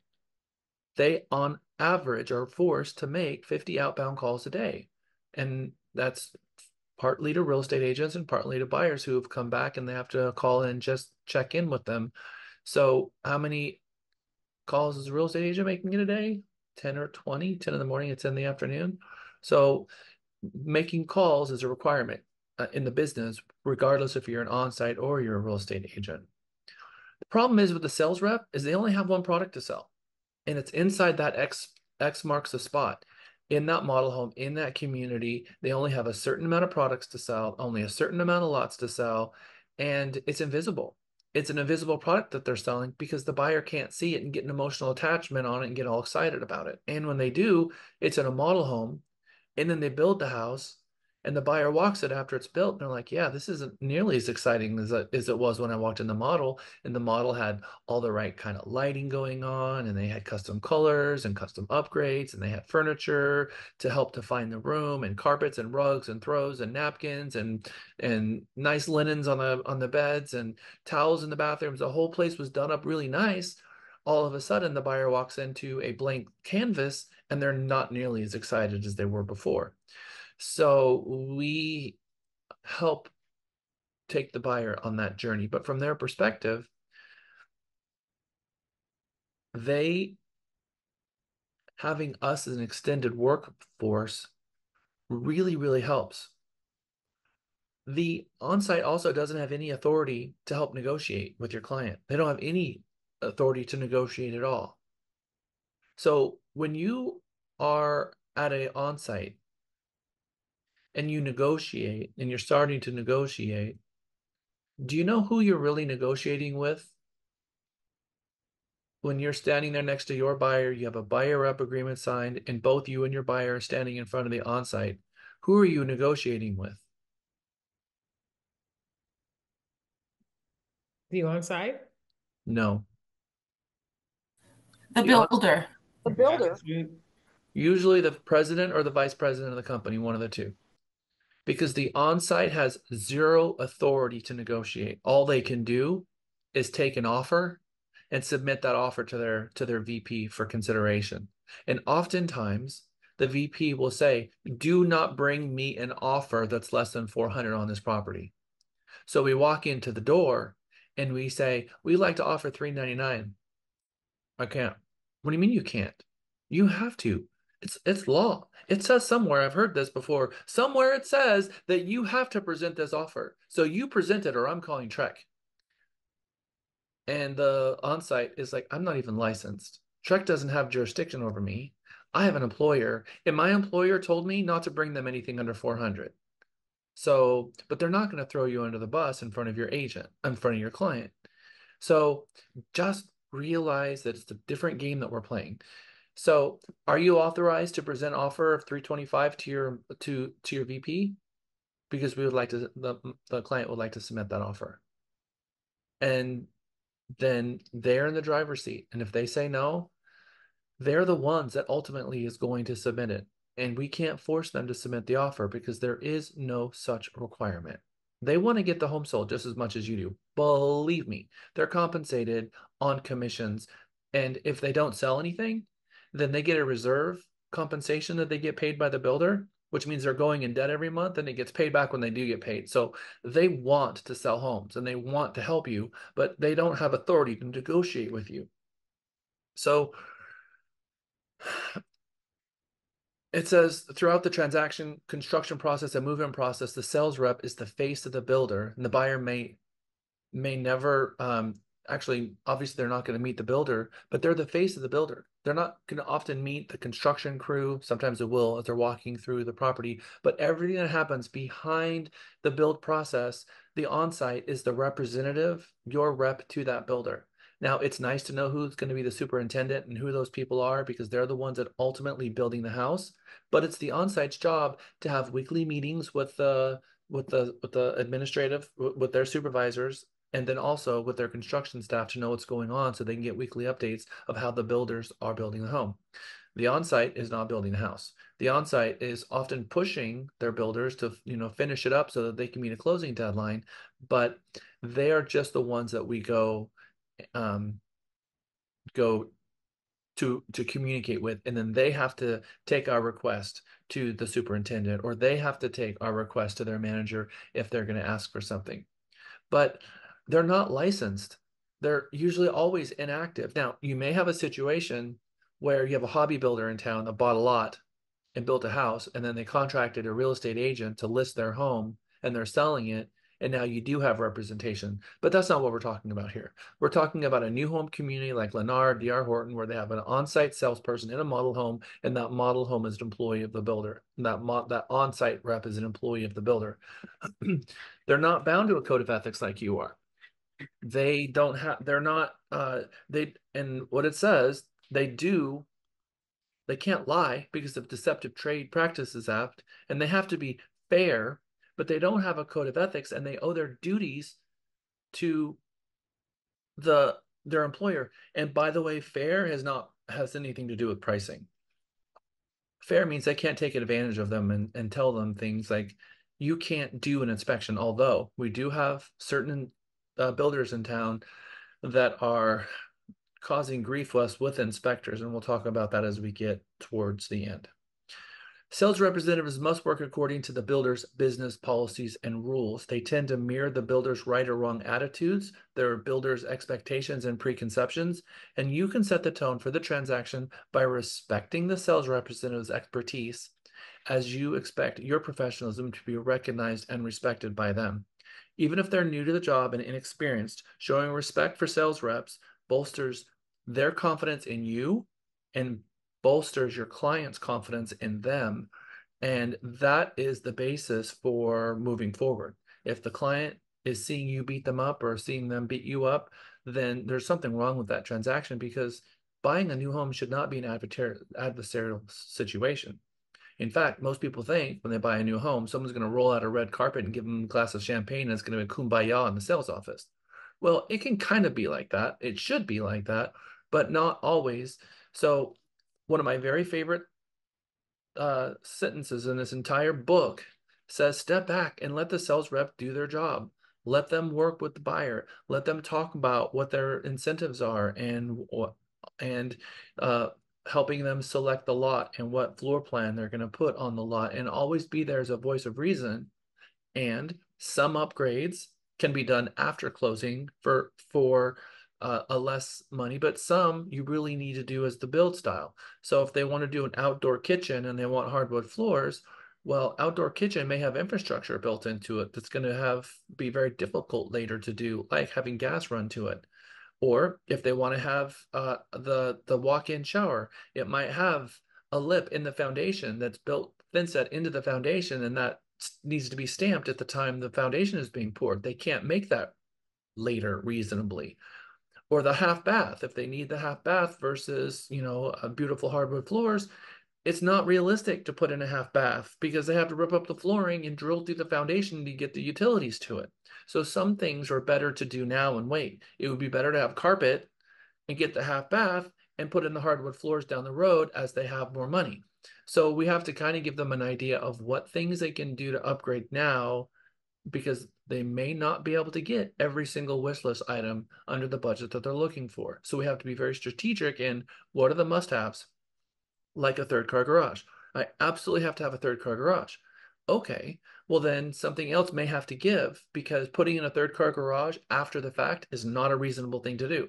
First, you have to have the right lot for it, but number two, it's got to be built into the original foundation. So these are things that an agent can help with. The day in the life of the sales agent.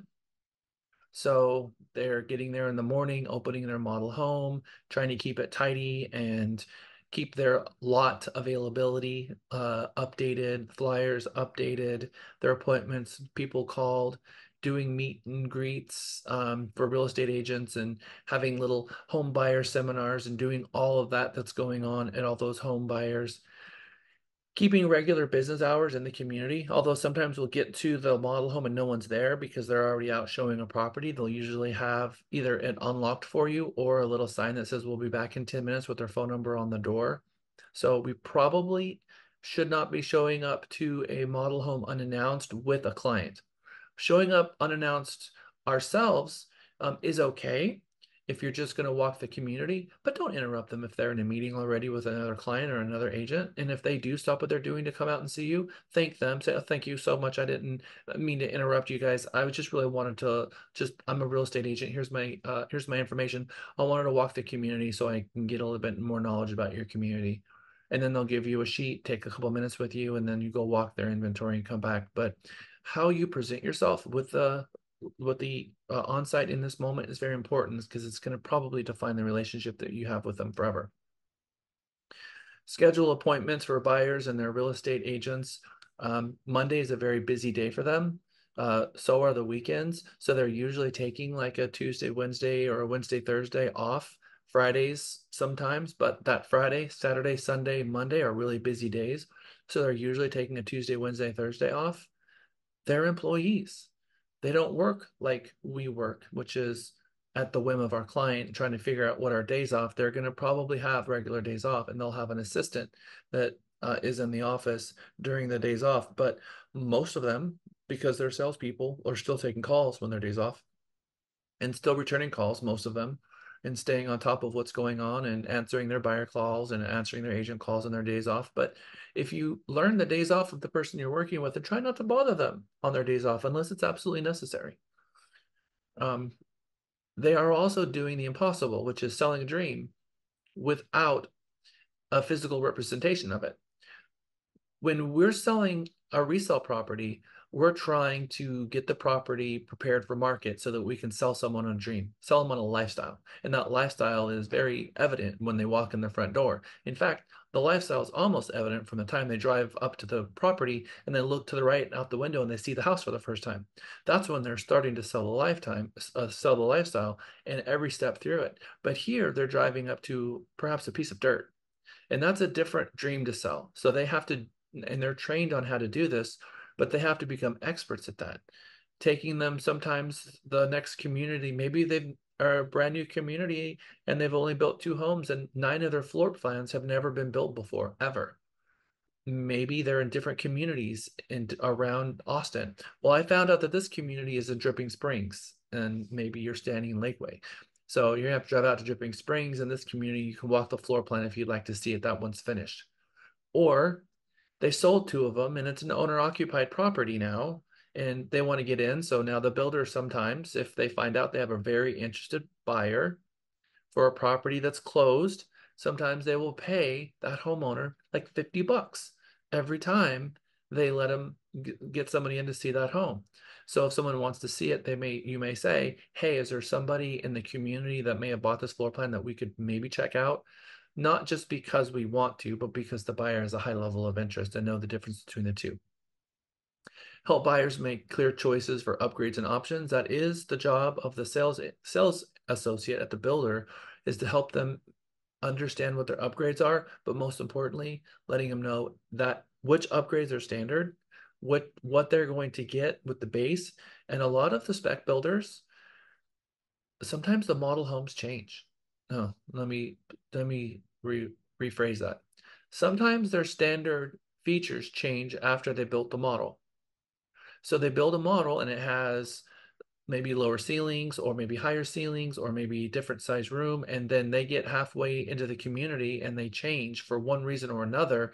And so I always ask them, so is there anything different in this floor plan than what you're building now? And they're like, oh yes, actually. And then I'll start telling you because they perhaps didn't tell us. So it's very helpful. I've had situations, especially in Austin's Colony, which is built out now, but I had two experiences where my client asked, they were in the model home and they had hard flooring in the model home, and they were building on the other side of the community. And on that side of the community, they didn't have natural gas and they were putting carpet in the living area instead of the hardwood floor.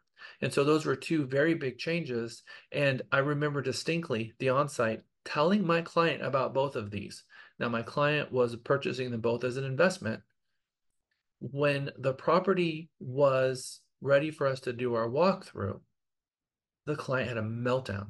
You didn't say anything about not being gas over here or carpet. I thought I was getting the flooring.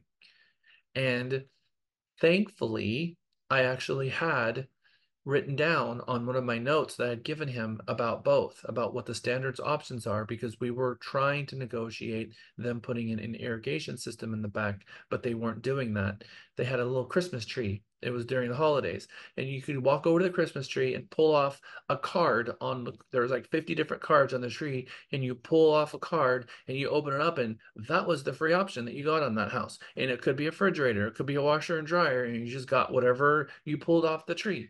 And my client's like, I don't want that. I want the irrigation system. And they ended up getting a washer and dryer. So that actually ended up taking a whole nother conversation. And so we had it in writing, and I didn't have it in writing. He probably would have backed out of that transaction. And it was very clear in the contract that he signed what was there. So it was very clear, and he would not have been able to keep his earnest money back, earnest money. So when you find out that there's a difference between the model home and what they're building, you better put that in writing so that they understand, because they're physically looking at it and they're going to forget because they're going to go back to that model home 100 times. And then all of a sudden they build it. Now, three things actually was different in that home. They stopped putting in shower doors completely. And so you had a walk-in shower without a shower door, and they expected people to put in a curtain, which was weird because I've never seen a curtain without a bathtub, but that's what they did. And then B, they started putting in carpet instead of the hard floors. And then they didn't have gas in that community. So be sure you document that sort of stuff, because that's part of the value to bring to the table, is to document it so that they can understand what they're buying without confusion later. The builder's contract is the builder's contract. It's not the TREC promulgated forms. The builder does have an association. Did you know that? National Association of Home Builders, which its equivalent is the National Association of Realtors. They have the Texas Association of Home Builders, which its equivalent is the Texas Association of Realtors. And then they have metro-based local associations in Austin and Houston.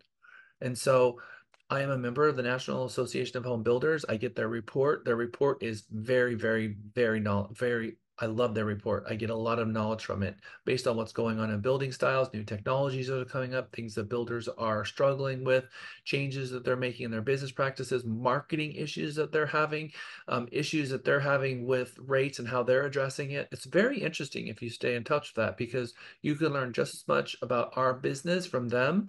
And I hear things from them that I don't hear from the National Association of Realtors or a local or state association. So I appreciate having that information. Their state association does have promulgated forms, but the national builders, they don't use their promulgated forms. So you have a limited, and I need all ears on this because this is really important, because this is your license at risk kind of thing. Is any of you an attorney? What gives you the right to advise your client about one of our promulgated forms?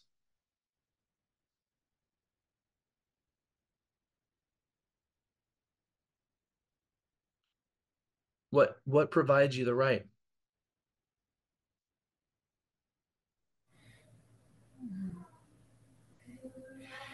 Because we, Well, I don't know if, Nelly and then Ever. because we belong to associations and we pretty much studied the forms and got no. Not Okay. association, but you were close. You were on the right track until you said association. Okay. But you Ever and then Mike. I'll just let Mike go. Okay, Mike. Our truck license. Yes, commission. Okay, what about it? It allows us to explain our forms because they're promulgated forms. Exactly right. Trek created. Yes. Trek recreated. Thank you, Mike. Thank you, Nelly. Everyone is 100% right because Trek created the forms and forces us to have training and education and continuing education on those forms on how to fill the forms out by understanding what we put in the blanks and how we explain the blanks to the clients, which is why we can't cross out language in a promulgated form because it doesn't turn us into attorneys. We are taught and trained how to fill in the blanks. Now, Texas Association of Realtors, no, Texas Association of Home Builders has their own promulgated forms. Are we allowed to advise the buyer on those forms? No, we are not. Are we allowed to advise the buyer on a new home sales contract? The answer is categorically no. It's the illegal practice of law. You open up a sales contract and start explaining that sales contract to your buyer, you are practicing law, which is a violation of your license. Can't do We that. can advise them to see an attorney. What paragraph is that in our contract? 23. Yes, sir. Paragraph 23, consult an attorney before signing. So it's the exact same thing. Mr. and Mrs. Buyer, this is a builder contract, and the only entities they can advise you on this contract is the builder on site as an employee and representative of the builder who's going to explain their side of it, reading the contract and understanding it yourself, or be hiring an attorney that can go over the contract with you. But I am not an attorney and I can't advise you on what this is saying. Be mindful of that. So, can you ask questions and it not be the practice of law? Yes, we can ask questions all day long. We can ask questions of the on-site. So if we feel like our client has questions that we haven't gotten answered, maybe there's a checklist. And the checklist is in here too, and I'll show you there when we get there. It's on page 100 and something, and we're on page 18. So we're going to fly through some of this pretty quickly. The important takeaway here is that when we haven't heard from them at what point the earnest money is non-refundable, maybe we ask, how much is the earnest money? At what point is the earnest money non-refundable? Does the buyer have the ability to get it inspected? What is the stipulation to get an inspection? And ask the on-site these questions so the on-site can tell your client, because if those questions haven't been answered, we're not going to read it and extrapolate and learn and tell the client. We're going to ask the on-site, but we're going to do so respectfully and with kindness and in an inquisitive tone, not an argumentative one, right? So, I mean, I always just pretend like I'm stupid and like, okay, so I've got 3 questions. And then I just ask the questions. Sometimes even if I know the answer, I still have to act like I'm stupid and ask the question because I want them to tell my client, not me, because I can't. And I want my client to know. Ever. How do you how do you deal with when the new with the new build communities and they just sent I guess now with the Zoom and and online meetings, sometimes the sales rep is just sends the purchase agreement to your client and doesn't explain it, like before where you would sit in front of them and they would explain the whole contract to them or the purchase agreement, and now they're just emailing it to them, and then your client is calling you to go over the contract with them. I understand the question. So Ever is saying in this day and age, the sales agents are often blindsiding you and the client with a DocuSign, and we don't even have an advanced copy of the contract. And we're looking and reading the contract for the first time with it already being negotiated and having the e-sign initials already on it. So that's a thing. I prepare my clients for that. Most of the on-sites are going to send you a contract. Some of them will go over it with you, some of them won't. And so my recommendation is that in eSign, because they all seem to all use eSign, download an unsigned copy of it and read the entire contract from one end to the other. Read it and understand it. And then let's ask what questions. And by the way, here's a list of questions of things that you should have answered, and give your client a list of those questions and tell them to not stop asking questions until they have these questions answered, so they know at what point what happens, what is substantially complete. They're going to force you to close when they deem the property substantially complete. What is that definition and where is it in your contract? What is the earnest money and when is it non-refundable? And some other questions, but there's a list and we're going to go through that list. So thank you for asking. All right, so page 19 here, role of the real estate agent. Research the subdivisions and the builders. Educate the buyer on developments, builders, subdivisions, construction, and the new home purchase process, which is great for a new home buyer counseling session. Shaping realistic expectations of what the market is and getting them with the lender to get them pre-qualified, even if that means that the builder is going to offer them a better deal than the current lender that you have. It's frustrating for our real estate lending partners who lose those deals to the builder, but the reality is that our fiduciary duty is to our client and getting the very best deal, and our lender should appreciate the fact that we have continually gotten them involved with every single one of those transactions, and we know that that lender that we gave them to is going to be calling them when it's time to refinance that loan. So there will be deals in the future, because if the on-site builder is beating out our lender, there's something to say there. Now, I will say that some of our preferred lenders are in network with the builder, like D.R. Horton and a couple of the others. So if I would call around to your preferred lenders here in-house and talk with them, because a lot of them can give the same incentive as the builder can, because they are in network with them. Help the buyer define their needs and their preferences before the homes and during the home search, so that they can get an idea of what the builder is offering and help them Mr. Potato Head the house, what the options that's going to make the most sense now with the budget that they have. Schedule visits with the model homes and the resale homes if that's the case, but do so in a productive way that gives you enough time to meet with the on-site and have the on-site explain the neighborhood. Always accompany the buyer on the initial visits to the model homes and register them as the client's representation on the original guest card. We have had situations where the agent represented the buyer all the way through the transaction and got to the closing table, and the builder refused to pay because we didn't register the client properly, and our agent was very upset. What is my answer? What does your buyer rep agreement say? It's exactly right, Marcy. That's one I say 100% of the time, is two things. One, what did you advise your buyer when you met with them, and what does your buyer rep say? And it actually says on our buyer rep about new construction and what to do if they are at new construction, and they have an obligation to talk to you and let you know that they're going to new construction, because it even says in the rep agreement, if you go to new construction and you don't tell them about me, then you may be paying me a commission that they don't reimburse you for.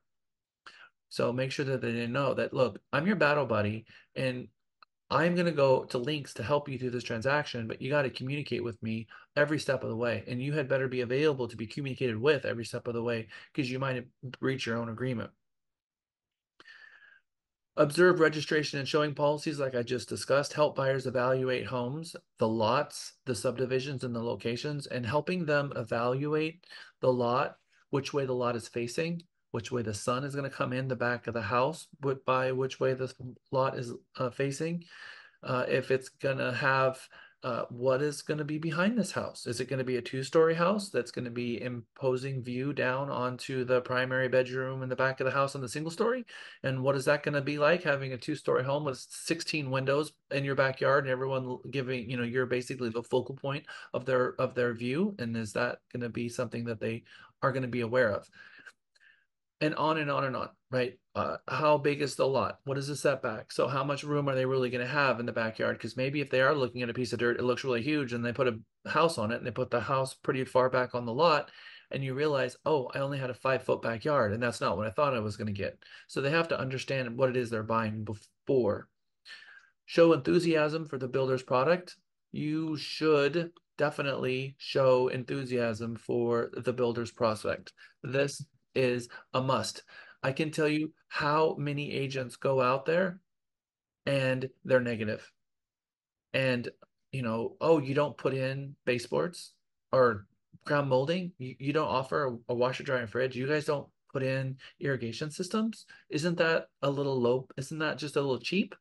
Oh, that kind of thing. So don't be talking bad about the builder's product because that is not what we're supposed to be doing.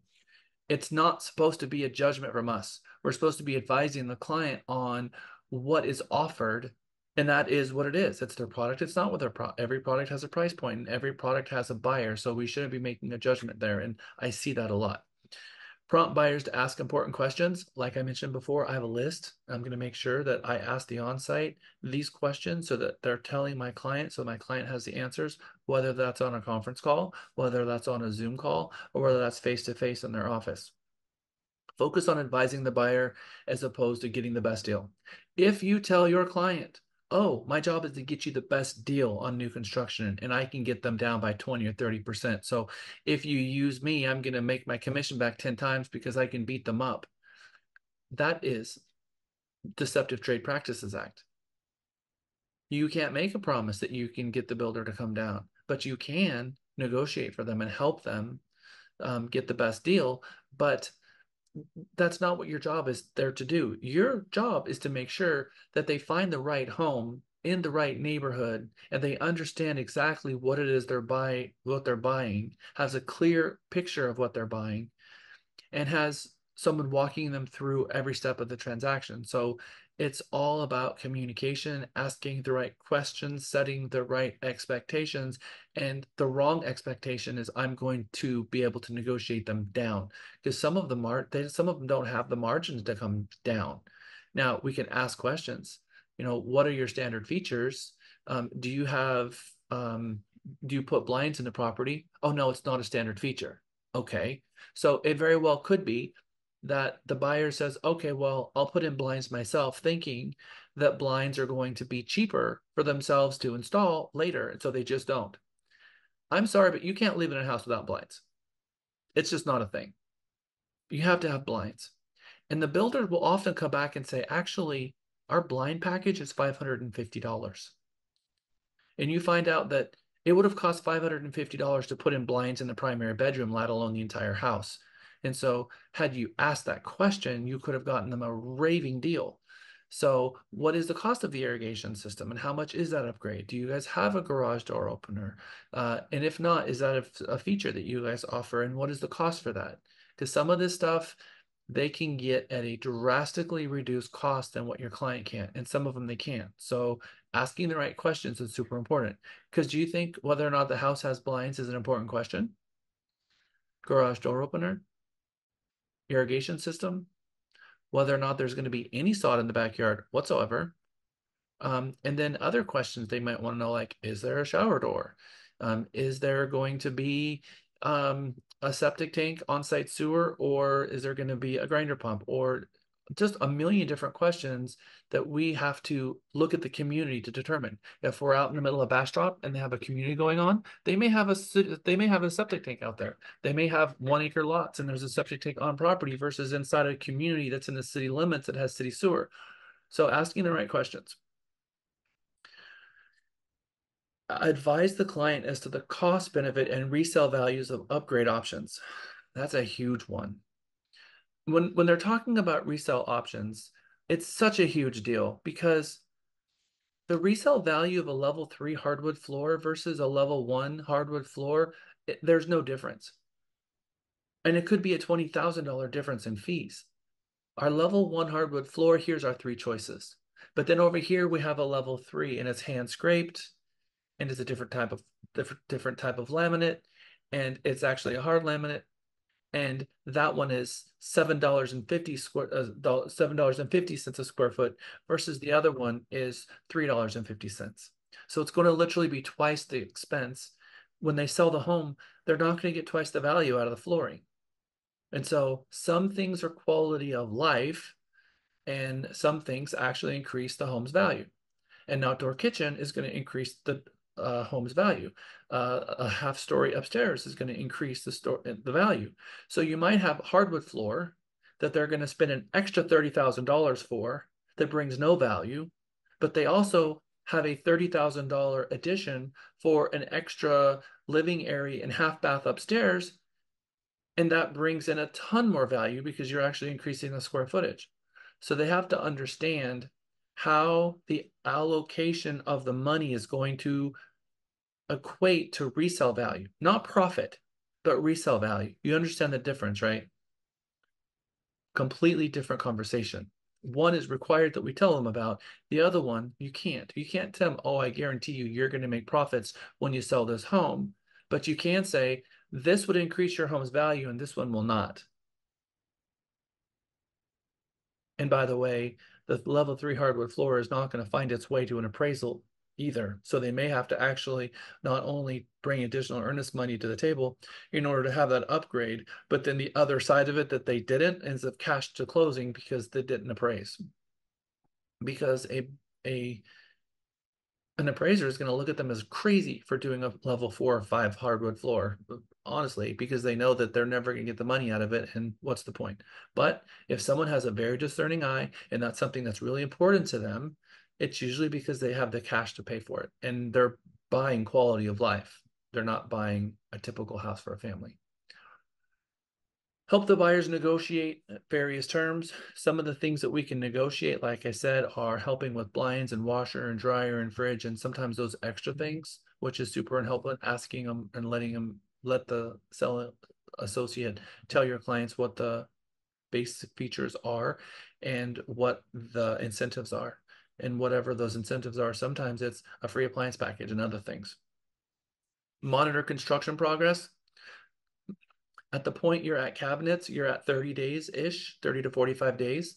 So the question you keep asking them is, at what point will you be at cabinets? When are we going to be at cabinets? Because I know I'm going to be 45 days away at cabinets. That's a good thing for you guys to be able to put your head around, because when they put the foundation in and then they frame out the house, then the second thing is they put in the mortar around the outside.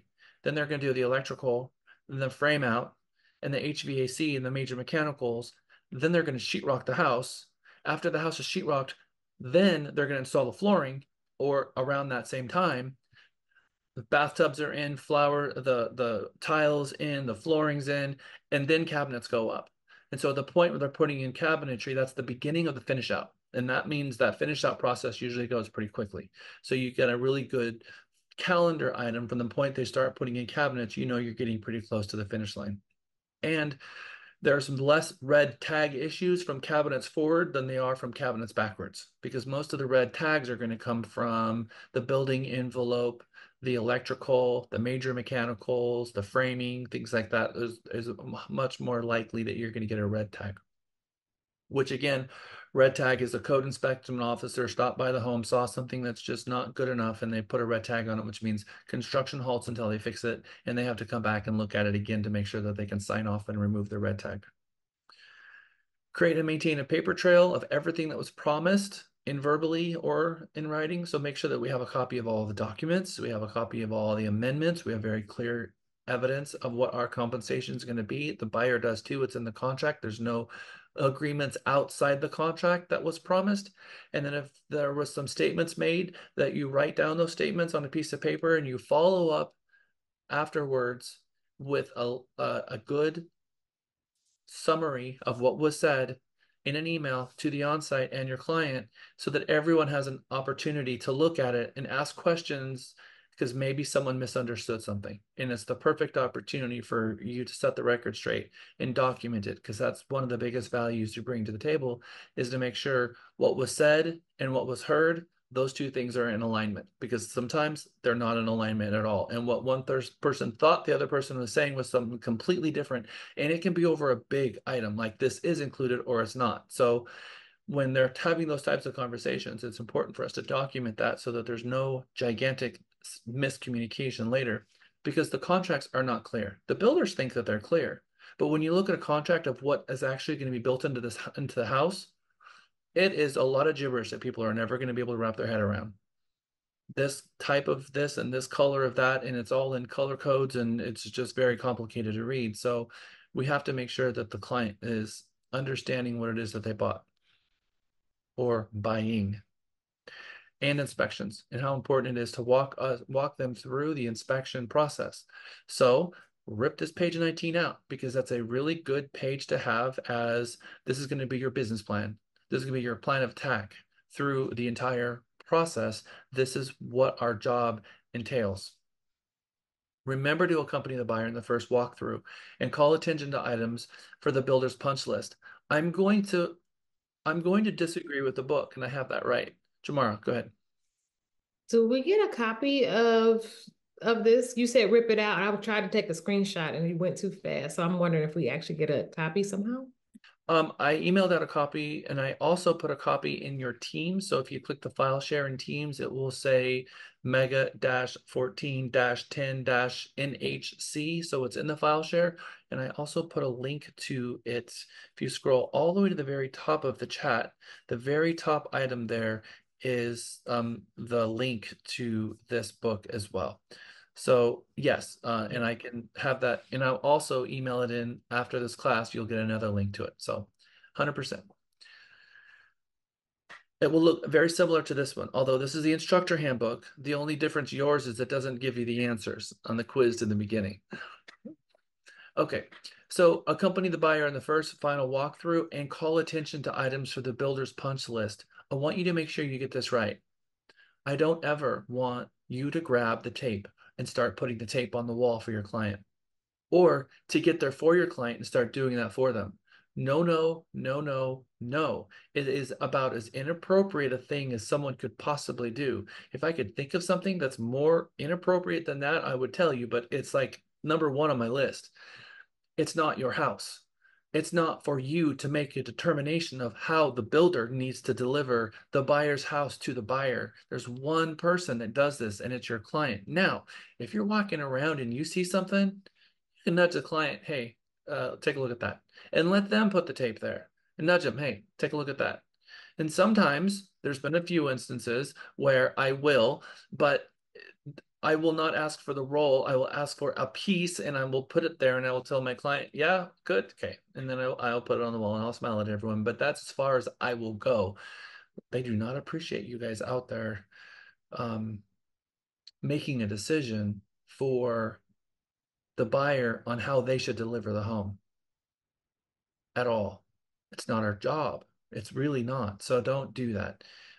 But we should be there, and we should make sure that they understand that this is your one opportunity to walk the house. And if there's something that you don't like, if the finishes, if there's gradient in the paint that you don't like, if there's baseboard that's not straight, if you're looking at the flooring and you see minor defects, if you see boards that are not straight, if you see cabinets are not properly lined up, trays missing in the cabinets, appliances that either are not working properly or have dents in them, these are all things that you need to put eyes on the entire house. I'm not allowed to do this for you. I will nudge you when I see something of concern that maybe you don't see, but I will be there with you. Also, another day that you need to wear really nice socks or booties so that you show up, because they're not going to want you to have shoes inside most of these homes doing your walk. So most of the shoes will be left outside. You'll come inside and walk the entire house. And I usually get there.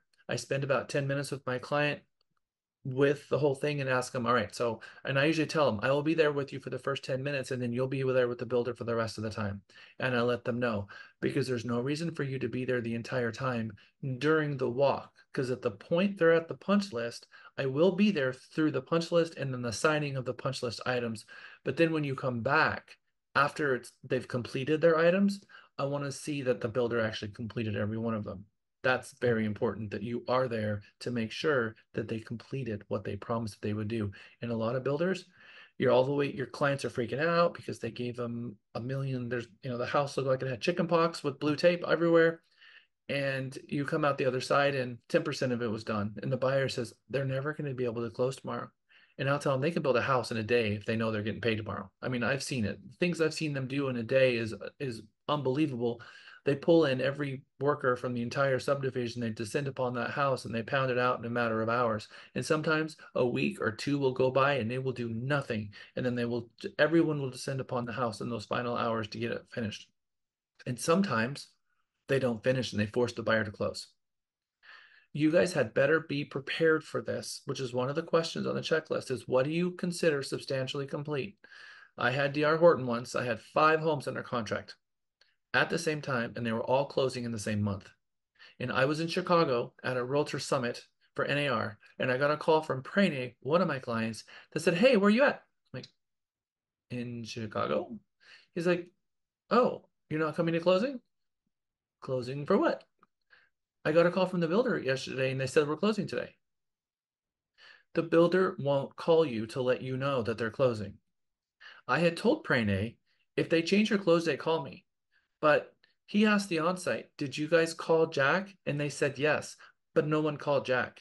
And I found out that the builder wanted to close all of their transactions before the end of the day because it was the last day of the quarter and the last day of the month. And they wanted everything closed and they deemed everything substantially complete. And there were a lot of things that wasn't finished and they gave them checklist items. And they closed all 5 of my transactions in one day. And I was out of town and none of them had a close date. They were still out about a week. The builders will do that sometimes. So you have to communicate with your clients. I don't control the close date. The builder controls the close date, and they can they can force us to close earlier. And sometimes they will call you. But what will really happen is the onsite didn't even know. Because when I called David, the onsite, he's like, Jack, I have no idea what we're talking about. They don't tell me when they close. So the assistant sales manager called the construction manager, said, I want you to get these things, write up the list. They called title called the buyer wired the money with the lender, and the lender and title invited them to come and close. And there wasn't anybody in that triangle that even knows my name. I don't know the title officer or the VP of the company. I know the lender and the onsite in that particular situation. So no one knew to call me. That will happen. But you have to advise your clients. If they call you to tell you that you're closing early, sometimes they're not going to call me because they're not going to be good about that. So you need to call me and let me know. And Prenny did call me and let me know, but he called me and let me know when he was sitting at the title company closing, which does me no good. Otherwise, what would I have done? Maybe sent an associate in your place.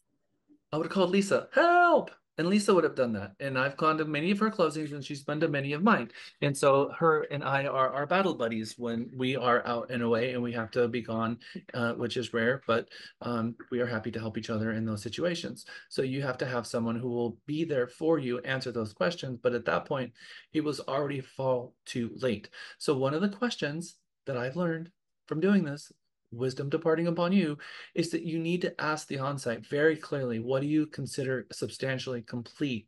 Because they all have a clause in their contract that says, we can force this property to close once we deem it substantially complete. And here's what we mean by that. And let your client know that you can't not close. Because if you don't close, there will be an X amount of fee, and then there will be a $500 or some other huge fee per day that they don't close, and increasing the fees and increasing the fees and increasing the fees. So setting the expectations up front is what we have to do, not control the process. We don't get to call the builder and tell them, you don't get to close, unscheduled closing. My client is not closing, because that's not an option that you have. The option that you had was preparing your client for this eventuality and getting them to understand. And then they will show up, and what's going to happen is the builder is going to take every single one of those items and they're going to put it on a report. And that report, then it gets escrowed, and then they have to finish that report after closing. I don't care what anybody says. I've come to learn one thing. They can move mountains within 24 hours of closing, but that same list happens at closing. It'll take them 6 months to finish that list. It will take them 6 months to finish that list. And just tell your client, they are not going to be fast about getting this stuff done. That is the reality, and that's the situation. Whether we like it or not, we can't control that process. So let me ask you a question. So don't our fiduciary ends when it closes? No. So what? Oh, it doesn't? No. On a new home? That's correct. No, our fiduciary doesn't close when it closes. Our fiduciary closes the last contingency closes. Okay. And now their contingencies are left open because the builder has requirements still placed on them. And so technically, the very last contingency happens at the 1-year mark. I would argue that your fiduciary duty extends to the 1-year mark when they do the final builder walk. Now, that doesn't mean that the fiduciary is rising to the occasion of weekly check-ins, but I would say that if you don't remind them about the 1-year mark, that you've failed your fiduciary duty. Because if they didn't know about that and you didn't tell them or remind them, and they missed out on a huge opportunity, do you think that they could sue the firm and get an error and omission claim against us because we didn't properly advise them as to their rights? Yes. So there are certain things that never end, which is paperwork and accounting. At any point, they can ask us for paperwork, and we have a requirement to send them paperwork without expiration. So there are some things that are just left open forever and ever. Okay, good questions. Thank you, Laura. So the learning curve for real estate agents: know the players, which should be the builder, know who the on-site is, know who the construction manager is, the lender, all of these people. Understand the product, the base product, what's being built, what their standard features are, what their options are, who's paying for the survey, who's paying for a title policy, all of that, and then following the process. So builders, like real estate agents, prefer to do business with people that they know and trust. The sales rep and builders want to get to know you and appreciate that you took the initiative to get acquainted with them. Start by making a list of new home communities and builders in your area, then schedule appointments and explain why you want to meet them. Go out to the home sites and meet face-to-face with builders and the sales reps before bringing buyer clients to the model home. Don't just drop in. They could be in the middle of a transaction and don't have time to talk with you in that moment. When you do meet with them, ask the sales rep to describe how they see the real estate agent's role. How can I help you? What can I do? Bring me bring me a buyer. I would love that. What else can I do for you? And just see what they say. But tell them, I would like to be part of your extended workforce. I really want to be able to, you're in my little market area here, and this is an important community because I live in this marketplace. So this is part of my competency now. So bring them coffee, bring them some donuts from Round Rock Donuts or Houston Donuts or whatever it is that you have, Laura, in Houston, and bring them a Starbucks on occasion, just as a thank you. I'm just stopping by. I don't know if you like caramel frappuccino, but thought maybe you did. No, here you go. And make your face known there. Don't spend 30 minutes in there taking up their day. Maybe you spend 30 minutes the first time learning their product, but stop by on occasion and ask them for an updated lot availability sheet. And ask them after you start getting to know them, I really want to put your properties in the MLS. Who's, if you know someone that, if you willing to give me a shot on that, it would mean the world to me. And also I'd love to do some open houses here if you guys have that ability. So cultivating a good relationship with the sales rep also could land you with referrals because at some point they're going to have a resell in there. And most likely it's a good possibility that buyer who's going to sell didn't have an agent when they worked with the builder, and they go to the on-site builder and say, I want to sell my home. And the on-site is like, oh, well, let me give you a referral to an agent. And you want that to be you. And the person that has their back, and the person that answers the phone, and the person that's going to continue making them have a good reputation because they trust you and they have no issues or concerns regarding your ability, your commitment, or your ethics. Sound familiar? They're going to give that referral to you. Okay. How do we learn about construction trends? Builder Online, Green Home Builders Mag, also the National Association of Home Builders, which is this up here, nahb.org. I'm going to put that in the chat. And because I'm a member, you can be a member. I recommend you becoming a member. It's not very much. It's like $45 a quarter, I think. Or is it? Yeah, I think it's something like that. And they send you their magazine, and their magazine is packed full of information. After I read the magazine, I always throw it up at the front desk for everyone else. And I don't know what happens to it from there, but I do recommend that you guys read the Builder magazine. I've got 2 of them on my desk right now, actually. Builders have conferences just like we do, big ones. They've got huge summits. I think the biggest one is National Association of Home Builders International Show at buildersshow.com. And it's cool. If you think an NAR conference is cool, go to a builder conference because they build an entire homes inside the conference center. And they have builders from all across the globe coming, talking about new features and new trends, new stuff that's going on in their homes. And a lot of these on-site builders are going to these trade shows, and they're coming back with massive amounts of very cool information, and they become really experts in their field, and they know their product, they know the industry, they know things about their industry that we don't even know about our own, because their employers pay them to go to these things. And how many of you, raise your hand, go to a National Association of Realtors conference and go to the trade show? I didn't see a single hand. I go. Lisa goes. And I went in 2015 and 2016 and 2017, and that was before I opened this company. I went every single year to the NAR trade shows. And I got massive amounts of information from that, which helped me help my clients. You should be going to these. If you had an industry trade show, you think you ought to go to it. And it also helps you network with other real estate agents from across the country. They have fun outings. Wherever they go, there's always some night out that they do, and it's a fun thing to do. I highly recommend it. We have one coming next month for Texas Realtors because Texas has a trade show themselves, and that's coming up next month. So I recommend you guys shooting that out, going. We keep pushing that message out to you guys. Who's going, because Lisa and I will both be going. I think Lisa's going. I know that I'm going. And Kim Dale will be going, and other people will be going. Every builder has a different playbook that they go by, which when I talk about playbook, I'm talking about their forms that they use, how they explain their forms, how they go about marketing, how they go about compensating agents, how they go about their signing of the guest card for an agent. All of their processes is a little bit different. Some of them are national builders, some of them aren't. So it usually starts with a registration card. So here's another pullout sheet, page 23. Registration card, is that necessary? What forms they use, what are their upgrades and options, what is their earnest money and deposits requirement, what is their availability for financing, and are there any incentives tied to it, what are their commission arrangements, what are the warranties, what does their inspection and walkthroughs look like, and is there any buyers in the neighborhood that might have a home that they can actually take a look at? Or if it's a custom builder, what is their references? Because if it's a custom builder building on their own lot, you're going to want a couple of references. So new homes assessment. We're not going to do this, but we're going to do this as a group. Here are a few tasks that an agent building their new home business should consider doing.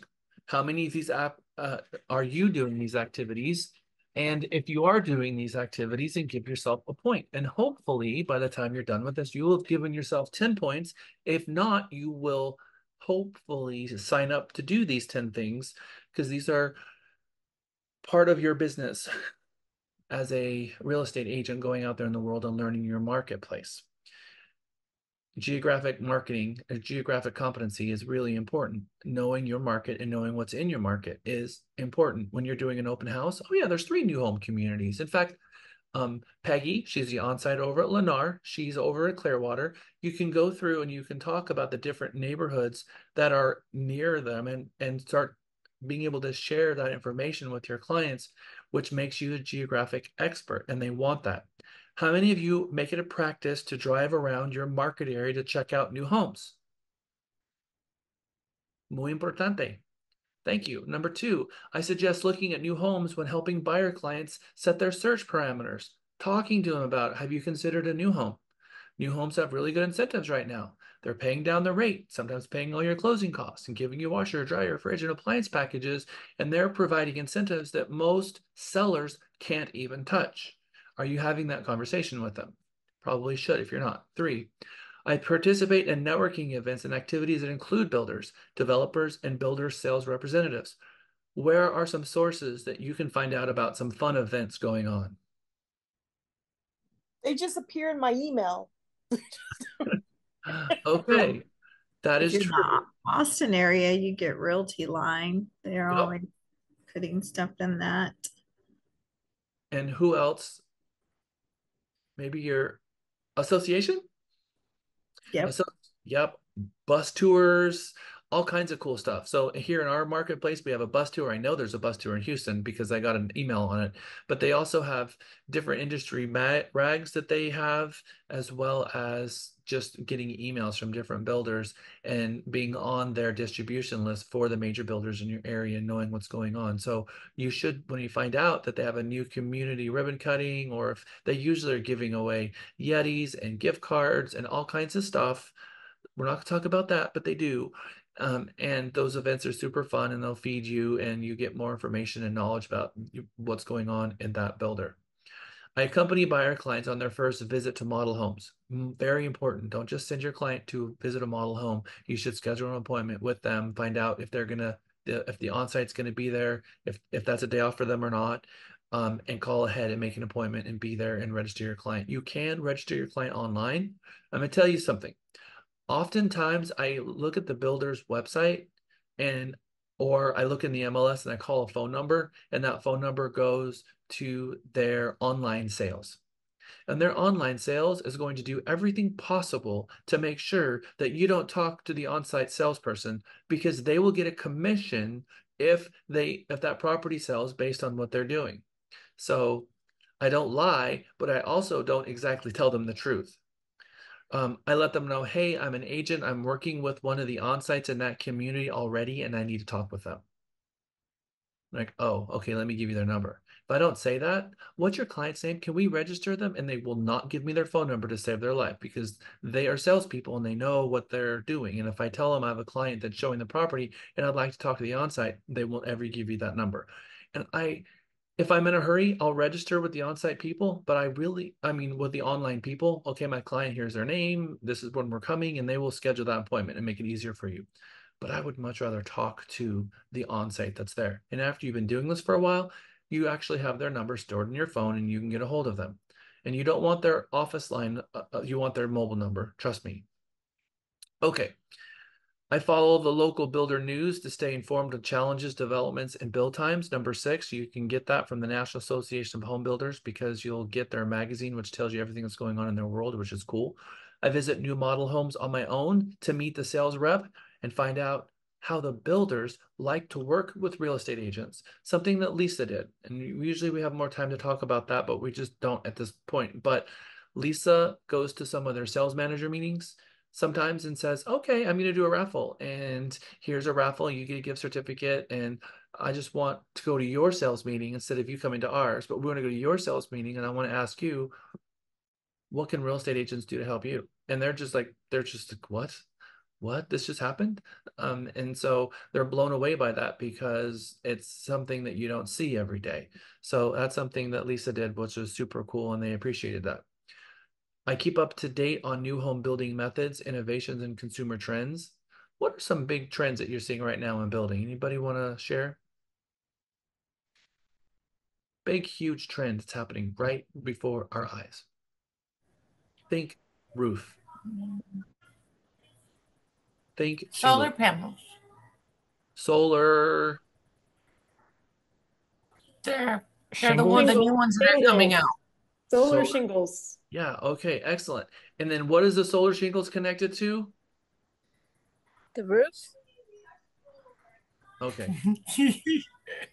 Yes. They are in fact connected to the roof.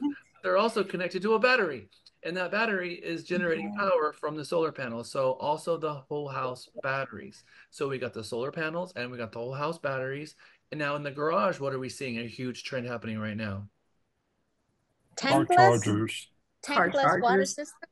Uh, let's no. Okay. I'm not going to say no to tankless water heaters, but they're usually not in the garage. But what is in the garage is what Mike said, which is a Tesla car charger station that you can plug your Tesla in. Also, 220 instead of 110 in the garage. What are some other huge trends that we're seeing right now that's along these lines? I saw a pest control in the walls. That was cool.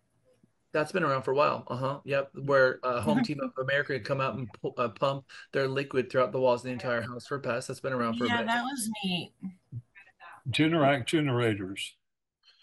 So so we've got batteries, which are connected to the solar panels, but separately from that, we have generators, which are generating power separately on their own, which can also charge the batteries as well. Yes, batteries are only going to do so good when we have a major freeze. If it's dark covered snow for 5 or 6 days, eventually you're not going to generate enough solar to keep the battery charged, and everything's going to come turning off. So at some point, you're going to need a generator if that's what they're really looking to do. Yes, all kinds of green stuff coming out right now. Homes becoming a lot more energy efficient. We're seeing now casitas in houses, which we didn't before, especially in Austin with Code Next and having little back houses for apartments for those little tiny homes back there for aging parents so that we can subsidize the cost of the property taxes because we're both living on one lot, which is very cool. We're also seeing different kind of materials, more sustainability, using all kinds of new materials that are popping out other than what we've seen before, even homes that are 3D printed right here in the Austin area. So lots of things going on there. When visiting a model home with a buyer client, I step back and let the builder's rep present their sales pitch. Who now knows that that's what we're going to do? We're going to walk in, we're going to introduce our buyer client to the on-site salesperson by name, and then take the salesperson and introduce your client and let them do their talking. One of the why do you want to wear your name badge when you walk in the sales office? So they know you're an agent and not a client, customer. Yes, 100%. But what do the sales agents do? They wear their name tags too. They wear name tags. But what do they do when you walk in? Have you ever even noticed this? They try to greet you, but if they know your name, they can talk to you address you by your name before they Knock, meet have you. you done this before? With a client walked into an on-site with a client in tow? Someone who's walked in, okay, so someone who has walked into a builder on-site with their client and never walked in before, what happened? I was greeted and taken to the back where like their living area, the living room is, and he kind of just explained to me the process and emailed me his information. Okay, Lisa, do you want to tell them? She's like, no, I don't. I'm busy right now. They register. Going with, I always call ahead so they know I'm coming. I don't just show up. But when you're coming and you walk in and they look at your name badge, yes, they've never seen you before ever, and right. they're like, Tell me, "Oh my God, Lisa, how are you? It's so good to see you again. How are you?" And they shake your hand. Oh my gosh, how have you been? And that's exactly. Yeah. Why do they do that? Because they want you to look credible in front of your client, and it works. Because my very, very first buyer client, I got two of them together by the way, from a lease client. They referred them. And I went South Austin, which I had never been to South Austin. And I called ahead. And when I walked in, We went to go see 3 builders that day, and each time they greeted me just like what Jack said. Lisa, it's so great to see you. So by the time we got to the 3rd one, my clients say, wow, you know all the builders down here, which I didn't have a clue, but they made me look so good and so credible that I sold 2 houses that day. So there you are. It works. Guys, the builders go to sales training, kind of like we're doing right now. They've actually gone to school to be a salesperson, master salesperson training school. So they learn these techniques to give. And it's not because they want to be your friend. It's because they understand the more confidence that the buyer has in you, the more the deal is going to stay together. So they're trying to instill confidence in the buyer that you are the rock star and you are supposed to do the same thing in return so that the buyer feels like, okay, I have got people here that have got my back and know what's going on. I've got the right crew helping me. All right, I saw a whole bunch of hands, so let's get through those because I see a lot of value in there. Who had comments and questions on this topic? I was gonna say, I went into a new build not too long ago, and I was reaching to open the door to go in, and some people were opening the door to come out, and he saw my name badge right away, and he told the on-site, "Hey, Marcy's here to see you." It's like I didn't have to introduce myself. He just said, "Marcy's coming in to see you." So I thought that was pretty funny. And yeah, I gave him my card just in case he didn't have a client, an agent with, he didn't have an agent with him. So they were just walking around. So they are bending over backwards to try to help you look good in front of your client so that your client has confidence in you. And confidence is what's needed to get a client to feel comfortable about their purchase process. Okay, thank you. And then the last one, I make sure buyers have a clear picture of the deal by suggesting questions they should ask the new home sales rep, or you ask those questions to the new sales rep to make sure that they then provide those same questions back to the sales rep. So how are agents paid? We're almost ready to go on break. Registration, the registration card, builder as listing broker. Sometimes you can create a relationship with the builder and list their inventory in the MLS. Sometimes you're listing the inventory in the MLS and you're not asking for any compensation at all. Like, look, I don't want any compensation. I just want to be able to put your inventory in the MLS and hit a home run because I want the leads from this. Those leads are hugely valuable. People spend $1,000 a single lead from Zillow for a live connect. And now the builder is letting you put the properties in the MLS. And sometimes they will pay you a little bit per closing. Like what do you want to give me per closing?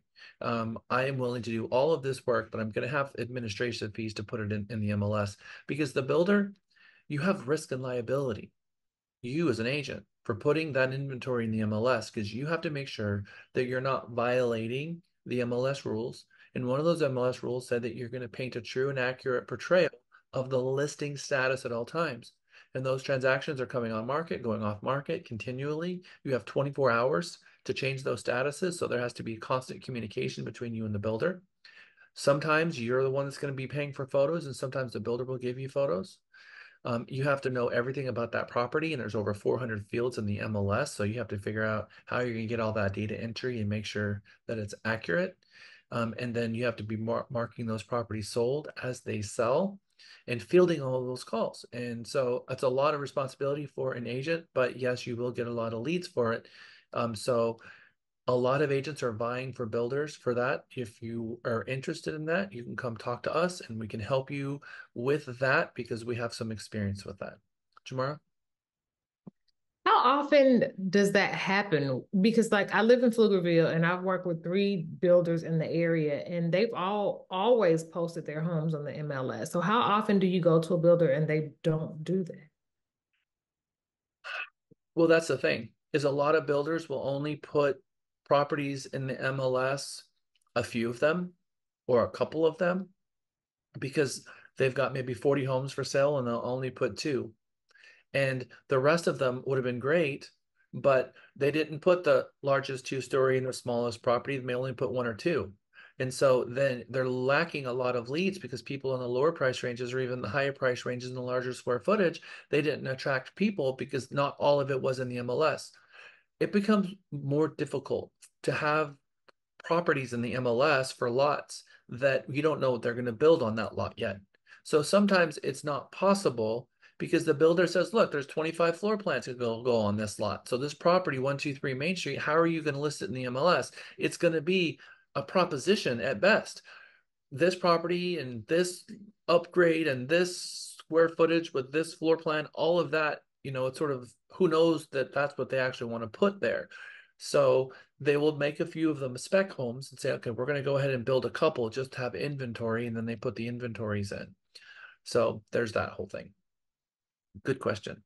And then competing claims. As builder faces a difficult situation when competing agents work for the same buyer, competing commission claims creates a huge issue for a builder. And I've had it happen myself. I was at an open house and I had a buyer and a seller come in, a buyer and his wife come in, and they told me they'd been looking for property for about a year, that long. And they told me what they were looking for. And I remember Cindy Thompson had a property in Madsen Ranch that I had looked at the day before, and it was the Onyx C floor plan. I will never forget this for as long as I live. And I told them, look, why don't after the open house, let's go over and I'm going to show you this property because what you're describing is exactly the home that I just walked this weekend. I took them over to Madsen Ranch. I introduced them to Cindy Thompson. You can ask Cindy Thompson about this because she'll never forget it either. It was the year that they came up with the break front windows. The windows you open up about 4 or 5 inches and you push the little clip over it and they open up so you can wash the inside of the window from the inside because the window will actually open, not just up and down, but actually come out.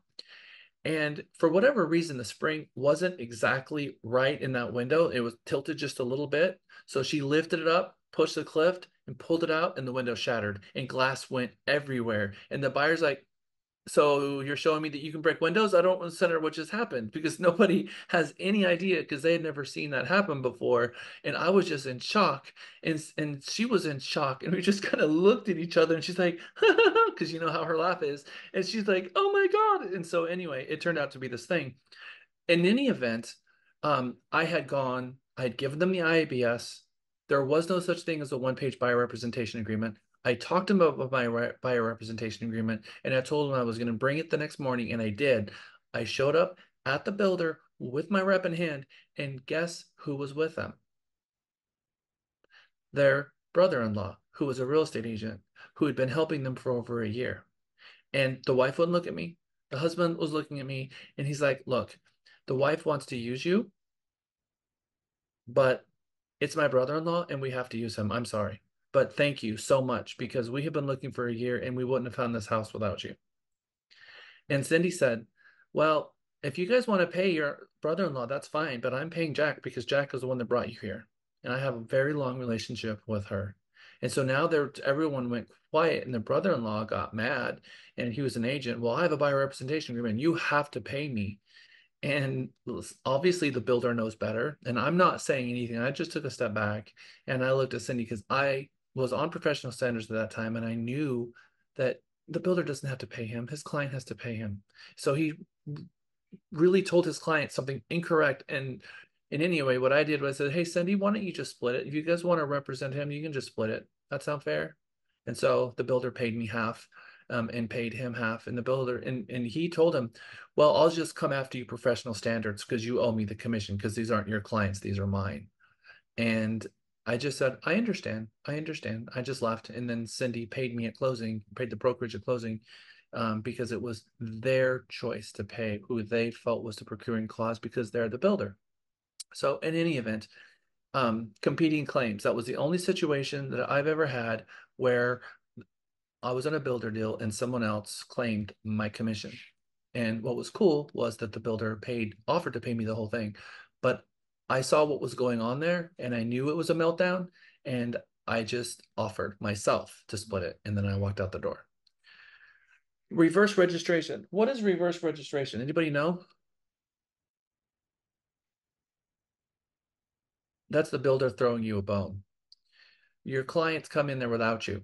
and they register you, and then they call you afterwards and they say, hey, Jack, I just had this wonderful couple, Mr. and Mrs. Smith came in and they mentioned you were their agent. And so I just want to let you know that they're interested in the property and they seem very interested and they told me about you. Oh my God, thank you. Thank you so much for calling me. I know you didn't have to do that. I really, really appreciate that. Yes, they are amazing people and I would love to be able to help them. Thank you, thank you, thank you, thank you. I will call them right now. Bend over backwards to thank them in that moment because they didn't have to call you and they didn't have to pay you, but they wanted to do that because they don't want to do anything that's going to undermine the credibility of the builder with that buyer and the buyer told them about you. Most of the builders are going to go about it that way, but not all people are the same, even at the same builder. And there are on-sites that builders have hired that have said horrible things. And we've gotten several on-sites fired actually based on emails that they've sent. And we went to their general manager and said, this just is not cool. This crossed the line and they've gotten fired. Not that that's what we set out to do, but they harmed the representation agreement that we had with our client, which they have the right to do. But I know that that's not their style and that's not the ethics that they have. Even though I'm not going to say ethics because it has nothing to do with that, but that's not the culture that they're trying to build. And that is the correct word. And then custom builders can pay also custom builder at frame or at different phases. And then prior registrations, you can prior register someone by calling ahead and registering them online. So those are the way, but the ways to register your client, but to ensure that the builder will reimburse the buyer for the commission. I'm using those words very specifically because that's what happens to register the client using the builder's registration process, whatever that is. So when you find a buyer that's interested, you got to register them with every single builder that you take. So you may register that client with 10 different people, and they're probably going to get calls from every single one of those. That's a thing, but we have to register them. And we should be preparing the buyer, exam question, prepare the buyer for the model home visit. And the model home visit is an important visit. We have to prepare them for what questions to ask, how much time we're going to need there. And if it's going to be going from model home to model home, make sure that we give more time at each location because it's not going to be a 5-minute thing. It's not going to be a 15-minute thing. It's going to be a 30-minute thing. And if they're interested, it can even go longer. All right, so it is 3:06. I'm going to take us on break. And when we come back from break, we are going to jump into the next chapter, but I saw a hand. Who had a hand up? Okay. I did for a moment, but you answered what I was going to ask. So thank you, Meg. Okay, it's 3:07. Let's come back at 3:17. I'll see you back in 10 minutes. We're still looking for the link to the book. I noted that the link that was in the slides, Jack, takes us back to Mega 1401 slides. So I don't know if that's just a link issue. I am going to send it to you all right now. Okay, it's in your chat and it's also in the Mega 14 group. And I posted it in the group post section as well. Okay, I think we are back. Yes, I said 3:17, is that right? Usually it's in the chat and I rely on that and it's not, so I am at a disadvantage. You said 3:17. Welcome back. Where we need you. Welcome back. Welcome back. Welcome back. My breaks usually consist of signing checks, answering questions, and it's like a time warp. And then I look up and I'm like, wait, has it been 10 minutes? And then, poof, busy. Okay, so from the sales agent perspective, starting off on the right foot with the builder and their sales rep is how to build on a foundation properly set. Don't go directly to the builder if they already have a realtor they work with. It will irritate them. Reach out on the on-site salesperson. What we're saying is, what they're saying here, if you know the builder has representation, go to the representation. If you're you want to work with you know, their builder inventory. Don't go around the sales rep. Don't go around them. And if they're represented by an agent, don't go around their agent. Respect the representation. Your truck license actually does kick in with this. We have to go to whoever they're represented by.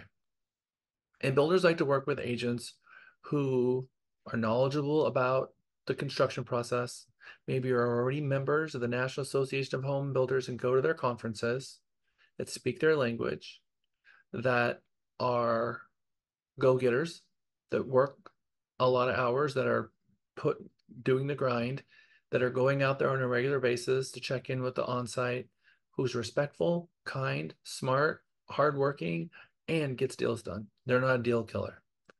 What do I mean by a deal killer?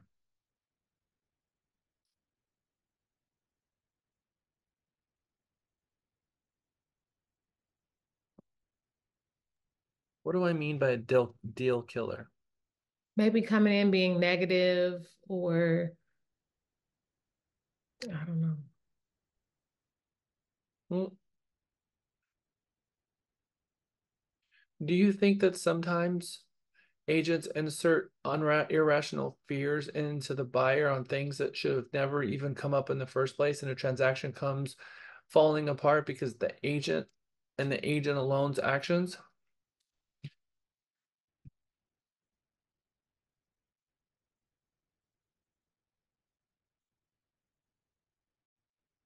Give me an example of that. One of those examples would be not setting the right expectations for the thin set around the foundation, and the client having a meltdown, and you fighting with the builder, telling the builder, you must put the thin set because it's on the inspection report. And if it's on their inspection report, you're required to do it. Now, you've told your client that. You've set that expectation for your client, but you're wrong. But your client is never going to believe anybody else but you because you set that expectation. And now there's this huge issue going on, and the whole thing melts down and falls apart, all because the agent. And to be quite honest, had there not been an agent there at all, the builder would have presented it in a different way and the transaction would have closed just fine. But the reason it didn't close is because of the agent, not because of the buyer and not because of the sales rep. It was the expectation that the agent told the buyer that this isn't right and this shouldn't be happening to you and we're going to fight. What do you think about that?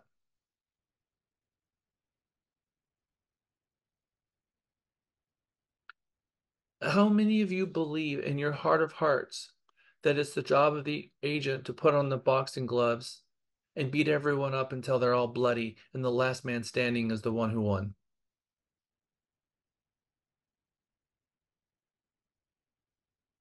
Anyone? How many loves the fight? How many loves the fight? Because those are the first agents to go. Those are the first agents to fall out of the business because nobody wants to be within 1,000 feet of them. We are not a defense attorney. Your client's not on trial for murder, and we are not representing them as a principal. We're advising them through the transaction. We give them the information for them to make decisions. You know how I can identify agents who are deal killers? They tell me things on the phone that I hear immediately. They say things like, "Oh no, my client's not going to do that. Absolutely not. I fight for my clients. That's not going to happen. Nope. I just presented this to you just now. You're telling me no. So is your client sitting opposite you and just asked you that?" Is the inside voice thinking, this person is now making decisions and answering questions for their client without bringing the question to their client. And that's not our job.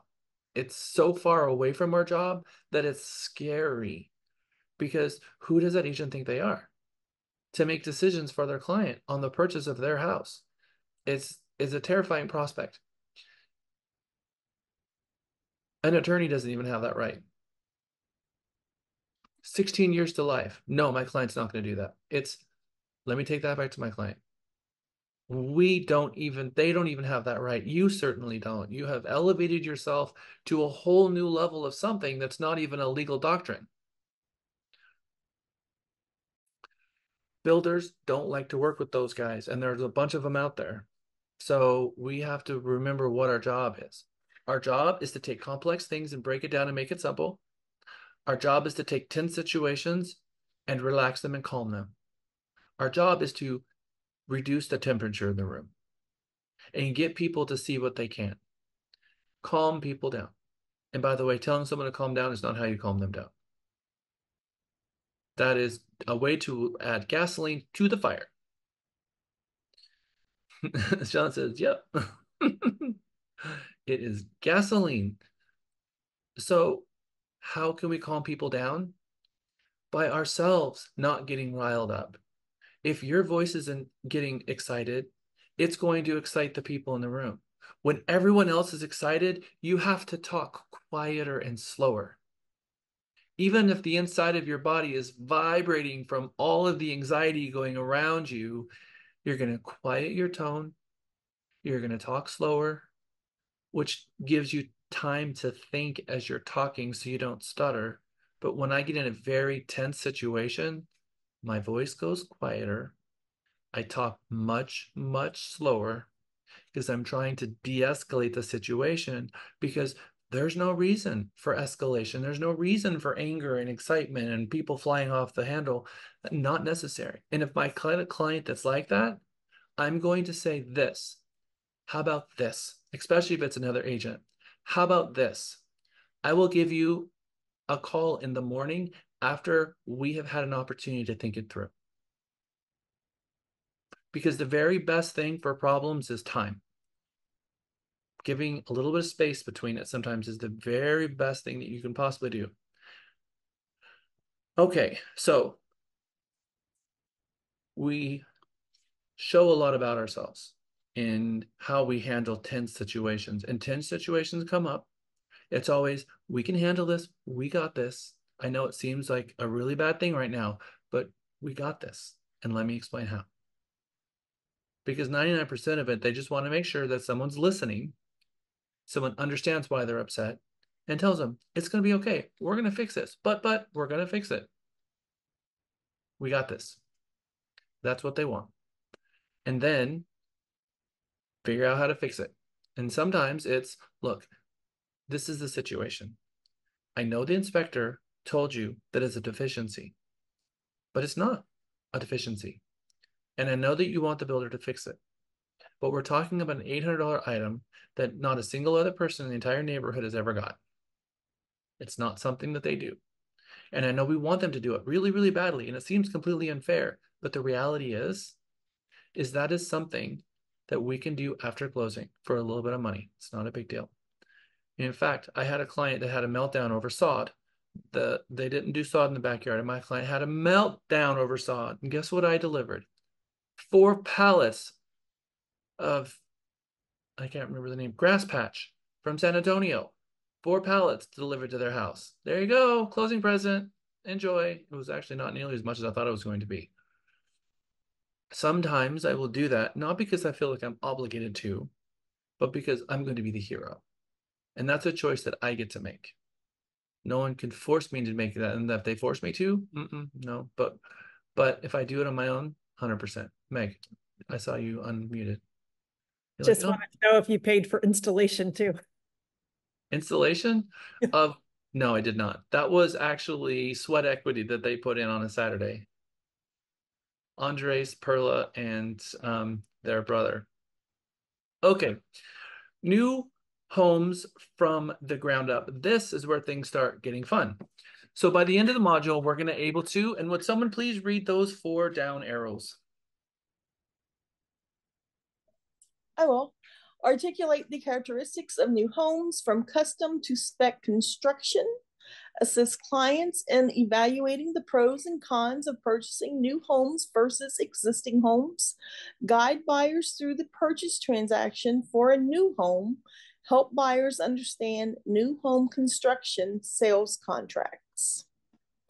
Okay, thank you. And make sure how we can help a buyer with the, So before groundbreaking, when we drive around the long-established neighborhoods of familiar market areas, it's easy to forget that they once were a nice big bare plot just waiting to sprout a new home.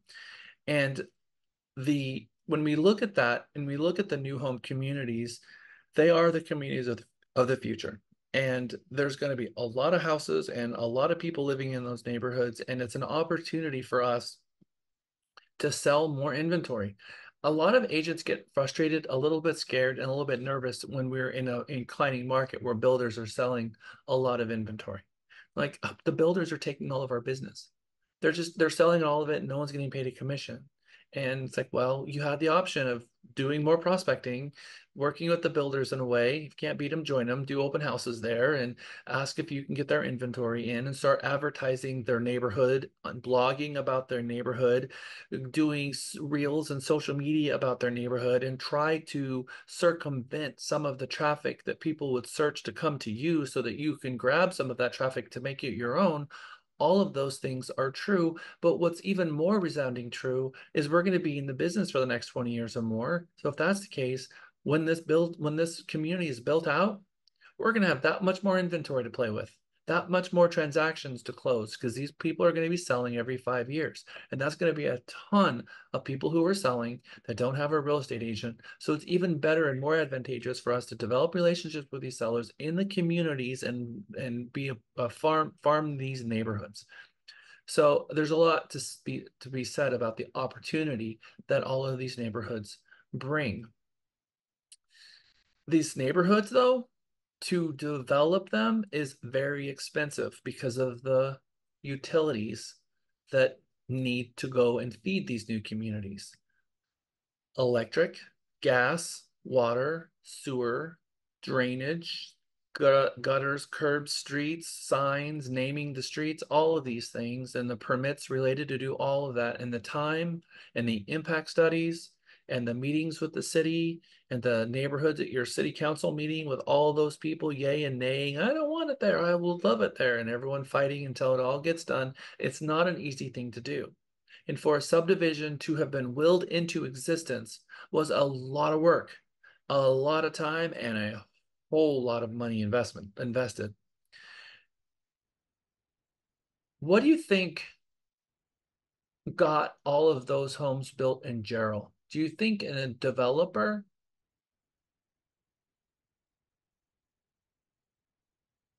How do you think new home communities, they can afford to put the hundreds of millions of dollars worth of infrastructure to sell 150 homes or maybe 800 homes, and it costs $100 million just to build out the community? You take that 100 million homes, 200 million homes, that's the actual sales price of all of them summed together. So how can the infrastructure be more than the sale price? Not talking about profit, but the infrastructure costs more than the sales price of all of the homes put together. How does that math work?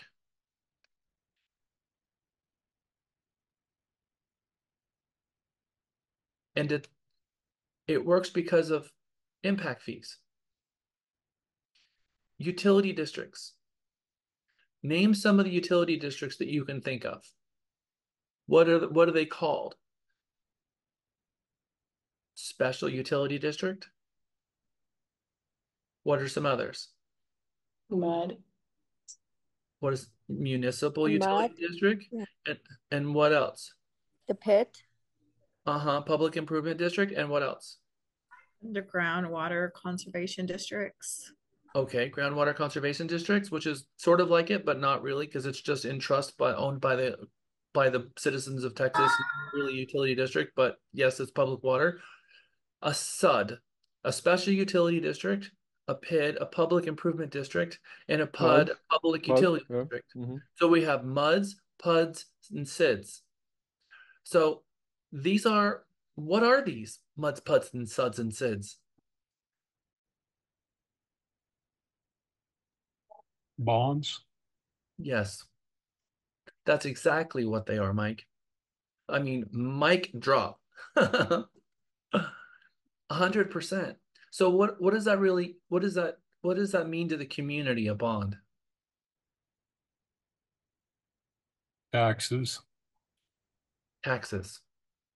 Yes. Forever?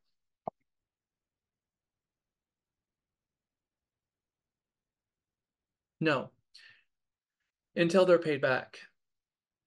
And so each homeowner will inherit part of it in their property taxes, a few cents forever.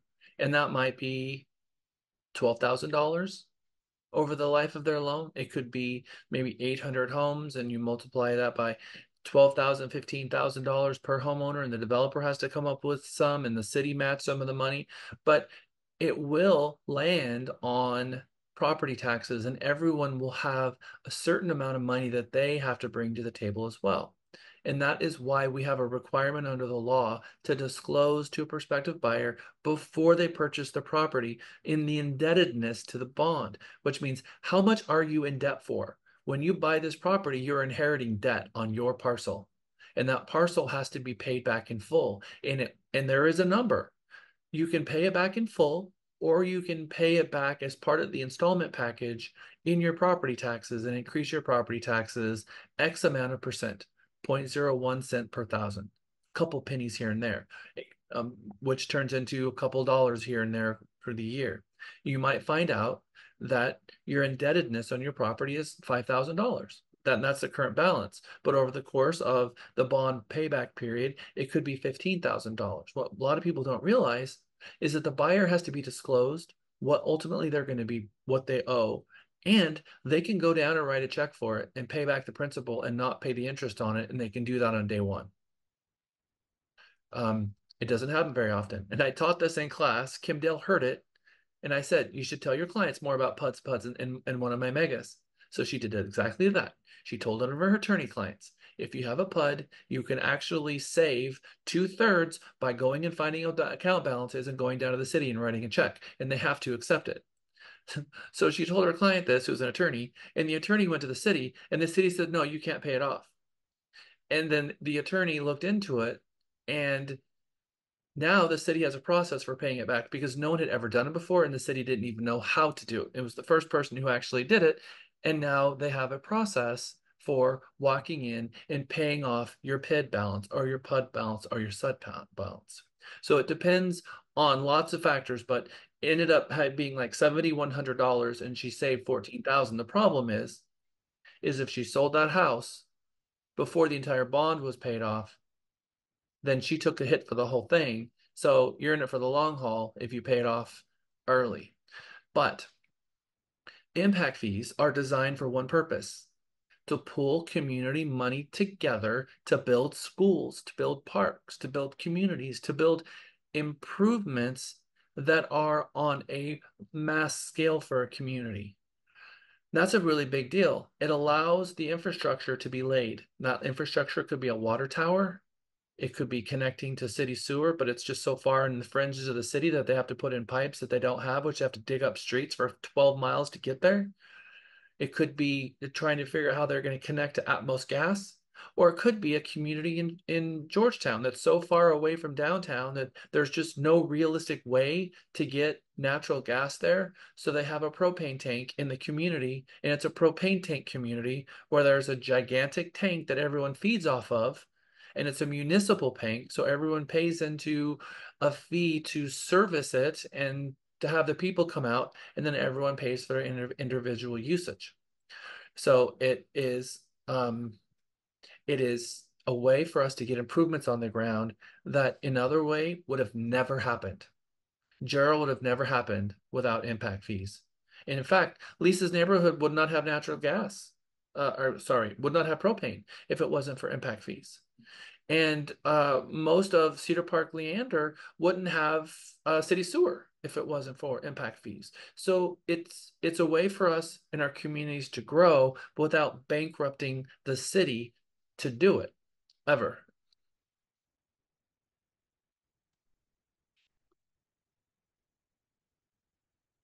I think ever might be frozen. Are you calling on me, or did you say that they won't have an impact ever, forever? I was calling on you because your hand was up. Yes, so I understand how the municipalities or PUD bonds work, but I'm gonna sound naive, but I still gotta ask, because I just need to verify it. So if we're in a community that's outside of the municipality, are they going to pay less taxes than the community next door, which do belong to a PUD or a HUD? Yes.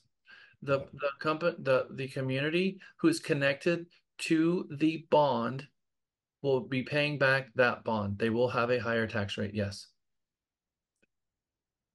Now, sometimes it's specifically indebtedness on that community, and if it's a school, then everyone who feeds that school is going to be paying it back. So it depends on who it's benefiting. So impact fees. When growth happens gradually, most communities can easily absorb the increased demands of new residents and neighborhoods. When growth is fast, however, communities may be hard-pressed to find the resources to meet the demand for services and infrastructure improvements. Municipalities may address the issue by imposing impact fees on developers. Impact fees may be imposed to cover construction of roads, parks, water and sewer hookups, schools, and fire and police protection. Municipalities see impact fees as a way for new development to pay its own way and alleviate the tax burden on current residents. Developers typically pass along the cost of impact fees along to home buyers. Fees can be increased the cost of the home from a few $100s to several thousand. And so we have impact fees that goes to the developer that pass through to the builder, impact fees that pass through to property taxes, and impact fees that actually pass through all the way to the home buyer at the closing. And so it depends on how the bond was. Now, these bonds don't just get willed into existence by someone saying that sounds like a great idea. These bonds actually get passed by the voters, and it finds a one-your ballot. And the ballot, the voters approve these things. And as you've seen from Round Rock, through this last session, we had $300 million worth of bonds that we passed for infrastructure. And so these are the types of things that you will learn by going to your city council meetings, your planning and zoning committees, of them going to these third parties and borrowing the money and then taking that bond and passing it back through so the cities can grow without it bankrupting the city. We have to be careful as an agent to represent our clients without misrepresenting a builder. I don't care who the builder is. If you go to Google and Google them, their reputation has been destroyed. There's not a builder that has a 5-star reputation that I've ever seen. Even Highland Homes, which is a employee-owned business that's the best of the best, they've been slammed because really, I think that when buyers don't have representation, they don't have the right expectations, and they think that they're going to buy a brand new house that's in perfect condition, that has no defects, that's perfect. And they don't understand that building a house is a very messy process. And although the builder is going to do their very best, there is going to be slight variations in the outcome of every single home, and it's not going to be perfect. And if they're looking for perfection, they're on the wrong planet because it doesn't exist here. So we have to have expectations of what it is that we're buying. And there are some people that no matter what happens, you're never going to satisfy the expectations they have. They could have used a real estate agent to tell them that, look, this is the reality of what was going on. You wanted this colored granite, but that colored granite had a variation color when they were slicing it, and that's what you got. I know that you wanted this particular hardwood floor because you like the grain. This is what showed up when they built the home. I know the model home had thicker and darker rich wood. It is the same wood, but this particular tree was not that red. I mean, there's variations in colors and styles, and then sometimes they just run out of stuff. There's no more this color brick. Sorry, I know you wanted it, but there's no more, and we're not going to be able to get it. So you're going to have to substitute to this, and they fly off the handle. Reputation of the builder should not be anything other than how does the builder make up for when they do make a mistake, and to what lengths are they going to go to fix a mistake that they make, not of whether they make a mistake or if something gets on back order or if they don't have the ability, because we can't judge them based on things that they have no control over. We have to judge them on the things that they do have control over, because every single builder is going to all fall onto the same baseline if we judge them on things they can't control. But we have to judge them on the things they can. Reputation should be judged on the things that they can control. What is the reputation of the builder with your past clients and with you. Ask the builder for a list of references of people that they've worked with in the past that they would like to share with others. That's especially if you're doing custom. If you're doing a spec home and they're buying a spec home and you ask for references, probably going to be a little bit weird because they can actually see the house themselves and it's already at cabinets, or go and look to see some other homes that they've actually completed and be able to look for themselves. That's a thing. But if they're building a home custom, you're gonna want to speak to someone who has built one that have had their home custom built before, because that's more like a marriage than dating. I mean, we date spec builders and you marry the builder that's going to build your house, because that's going to be a lifetime relationship, because you're going to continually be reaching out to them forever on things that pop up regarding the house. What is the builder's reputation with subcontractors? That's really an important one, because how the builder treats their people says a lot about the builder themselves. Some builders are a contractor and they employ their people, and some people have subcontractors that come in and they farm out their contractors, like Lennar and others. They're not employees most of the time. They're mostly a third party company, and sometimes they swap out their construction people from time to time, versus company like Highland Homes. These are all employees full-time of the company, and in fact owners slash employees, because when the owners of Highland Homes a few years ago they sold it to their employees and it became an employee-owned organization. Does the builder pay subcontractors on time? Contact the Better Business Bureau to find out if any complaints have been filed by consumers. And of course, there'll be like 900 million. It's just the nature of the build process. I've done this as an ABR instructor, and I've looked myself, and they're all have just been mutilated online with what people say about them. But one thing that's really important is to make sure that the builder has right to do business. Now, of course, if it's Lennar and D.R. Horton and those larger ones, it's not going to be an issue. But the hobby builders sometimes, especially if they're flipping a duplex and they didn't turn it into condos, and now the homeowners are going to have to figure out how they're going to pay taxes because all of the taxes go to one unit, not the other, which happens. We got to be very careful in our approach. Professionalism. Are they a member of the National Association of Home Builders? Angie's List and Yelp. Does the builder use licensed subs or ready labor? And are the workers skilled professionals? Which is be a questionable thing to ask them. I mean, I just don't imagine if you ask an on-site, do you use skilled professionals? I mean, what an argumentative thing that would be to ask. But hey, it's in the book. And then business practices. How long have they been in business? And do they have a permanent place of business? Do they have a design center? Is the design center in the garage of the model, or do they have a larger design center somewhere in the marketplace? But I like to ask, where's your head office? Are you guys Texas-based, or a lot of them will find out they're Houston-based. A lot of our builders in Texas are based out of Houston, versus some of them are based out of California and other states. And some of them have design centers in Austin and Houston, and some of them don't. So those are things that you'll start to learn about the builders your own when you get under contract, and then they send your client to the design center. And most of us have been to many of the design centers, and the design centers are pretty cool. And if you've not been to the KB or the D.R. Horton Design Center, I recommend you go, because it's just an interesting experience just to walk through there in the first place. Likability, the professionalism of the on-site says a lot about their managers, because it's how much training that they got. I can tell a lot about an agent based on their broker, about their broker and their sales management team, of how they set the tone for their group. Because there's a right way and maybe not such a right way to do business. And I can walk into some builders and I can tell immediately the difference in professionalism between them. For instance, maybe the professionalism difference between Braun Homes and LGI Homes and Highland Homes, maybe they're different. Maybe there's a different feel when you walk into those three, and maybe there's a reason for it. And so just get to know the vibe and you'll start understanding the builders.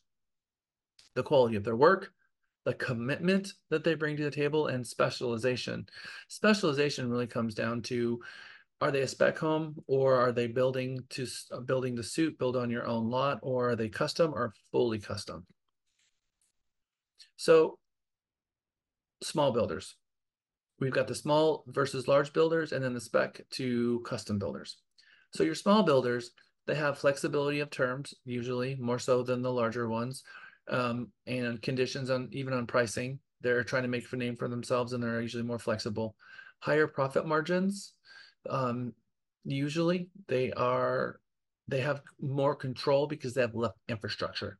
Larger builder is going to have a massive amount of infrastructure, meaning staff and buildings and processes and all of that means it's going to be a higher amount of resources necessary to keep their doors open every month.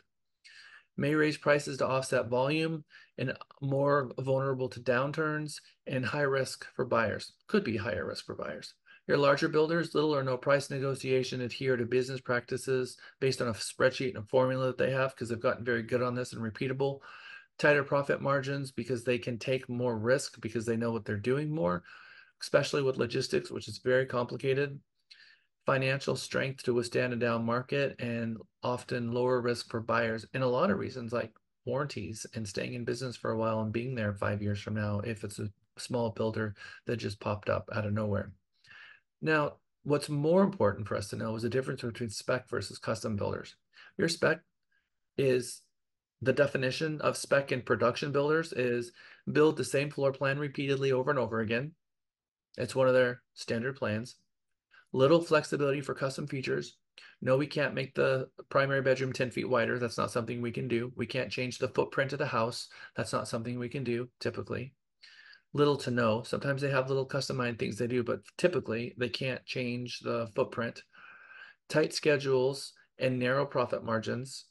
Buyers need to monitor quality control, pressure to sell quickly to free up capital, because a lot of them are getting what's called blanket construction loans, where they will get a loan for 3 or 4 properties, and that loan has to be paid back before they can open a new loan for more. So sometimes if you're dealing with a smaller builder, they'll be saying, nope, we're not going to start that one until August. Well, what do you mean you're not going to start it until August? I need you to start it now. My client wants to move in. Yeah, we're not going to start in August. What they're really saying is we have to sell out our inventory and our expected date is August. So we're going to start the new phase in August because they have to sell out that inventory, free up that capital before they can get loans to be able to pay out for the new construction on the new ones. And try to sell the completed homes first and accelerated build times because they need to get it done and they're on a quicker churn versus the custom builders, a little bit slower paced. Higher profit margins because they're dealing with more risk. They also have to charge a little bit more because they're not sending all of the materials to one subdivision and all logistics, and they have a whole bunch of team already there, and the team that's already in this subdivision is designed to build up all of these houses. Those materials come in, they attack the stuff as it comes in, versus you have one property out in the middle of nowhere and your team has to go to it. There's going to be longer logistics to get people there. Sometimes people aren't there at all, and it's just a slower build process. Extended design and build time, because oftentimes the construction plans have to be drawn up to a start. Modifications increase the price, and oftentimes on a true custom, the homeowner is continually making changes all the way through the build process, and they're just kind of stuck with that and accepting that. Well, after much thought, I really think that this hallway should just be 2 feet wider. And the builder's thinking, that's going to push out my foundation, push everything out, and that's going to cascade change everything. My joists, everything is going to change. And so what seems seemingly small is a gigantic change. And so sometimes that can massively increase the time to build, the number of materials they need to build, and the cost to do so. They're more conscious about quality control because they're looking at every little item because it's a custom house. It's supposed to have a cherry on top and perfect. So they're going to try to get that done. And oftentimes they're small outfits that really enjoy custom work and custom cabinetry and building a really nice finished product, and they're going to pay for it. They're going to pay out the nose for it. It's not going to be cheap. And buyers need to make sure the builder can finish the job because, God forbid, they pay out on multiple phases and then the builder just disappear. That certainly is a thing. So new home spec to custom. Well, the choices a buyer has in the spectrum with spec homes, the builder's work is complete and the buyer chooses from among all the homes that already exist. The spec builder who sells a move-in ready home makes all the choices from the floor plans to the color schemes. Consequently, spec homes are often built with the features and the amenities, the neutral color schemes that appeal to the widest range of home buyers, because they're building a home that needs to appeal to the widest home buyers so they can just come in off the street, fall in love with it, and say, yes, this is the one. That's what they're trying to do. Knowing that most home buyers have a hard time seeing a floor plan on paper, they need to see the actual property. And what looks good on a floor plan may not be the home that they like the most after seeing it. So when they build these homes and the people can walk inside, it's like, yep, I like this one, let's buy it. That is a lot easier for them to sell because buyers get an emotional attachment to it. Be like, yes, we are all in on this one. But if it was just a lot, they would have had a really complicated purchase process for them. And I'll tell you, a lot of the spec, the true custom stuff that's built, I mean, a lot of the true custom, when it's completed, they never had a property that they could go inside to look at. So when it's done, it's the first time they've actually seen the inside. Now they've got AI and they've got new goggles that kind of will help put a 3D footprint to the house where they can actually see it now. And a lot of that is happening. But even still, it's hard to really grasp the width of a room, the width of a hallway, the height of a ceiling, the amount of natural light that comes in. And after they've done the whole thing, they may have scrutinized it even for a year, trying to build a perfect floor plan for themselves. And after they build it, sometimes they don't even like it. Sometimes there's things that they would have done drastically different. So for those people who are doing custom, don't think for a moment that they're going to love the house. They have no idea what it's going to look like until they step inside. They're just trying to build something that they think is going to be spectacular, but they have a really hard time really understanding what it's going to look like until it's built. So that's kind of what the buyer journey is going through. It's a lot easier to build a spec home, and that's 95% of what is sold. Floor plan, custom, and custom spec. The choice of floor plan falls along a spectrum from completed specs with home choices to custom homes with every choice in the world. If you go to Wilshire Homes or David Weekley, they have some 3,000 floor plans to choose from. And they will sit and you can go through their design center and you can see from 3,000 floor plans that they built. And then you can build something completely different. It's a whole different kind of buy. I will say this. If you have a client that wants to build a true custom home, my recommendation is that you get with someone like Oksana or Lisa to walk you through that transaction and get a mentor for it. Because working with the design team, the architect, and going through that process as an agent, it's more than most agents understand what it's going to be. But these properties are $3 million, $4 million, $5 million. And these properties take three years to close sometimes. And so, yes, it's $100,000 commission, but it's also going to be 1,000 hours of time.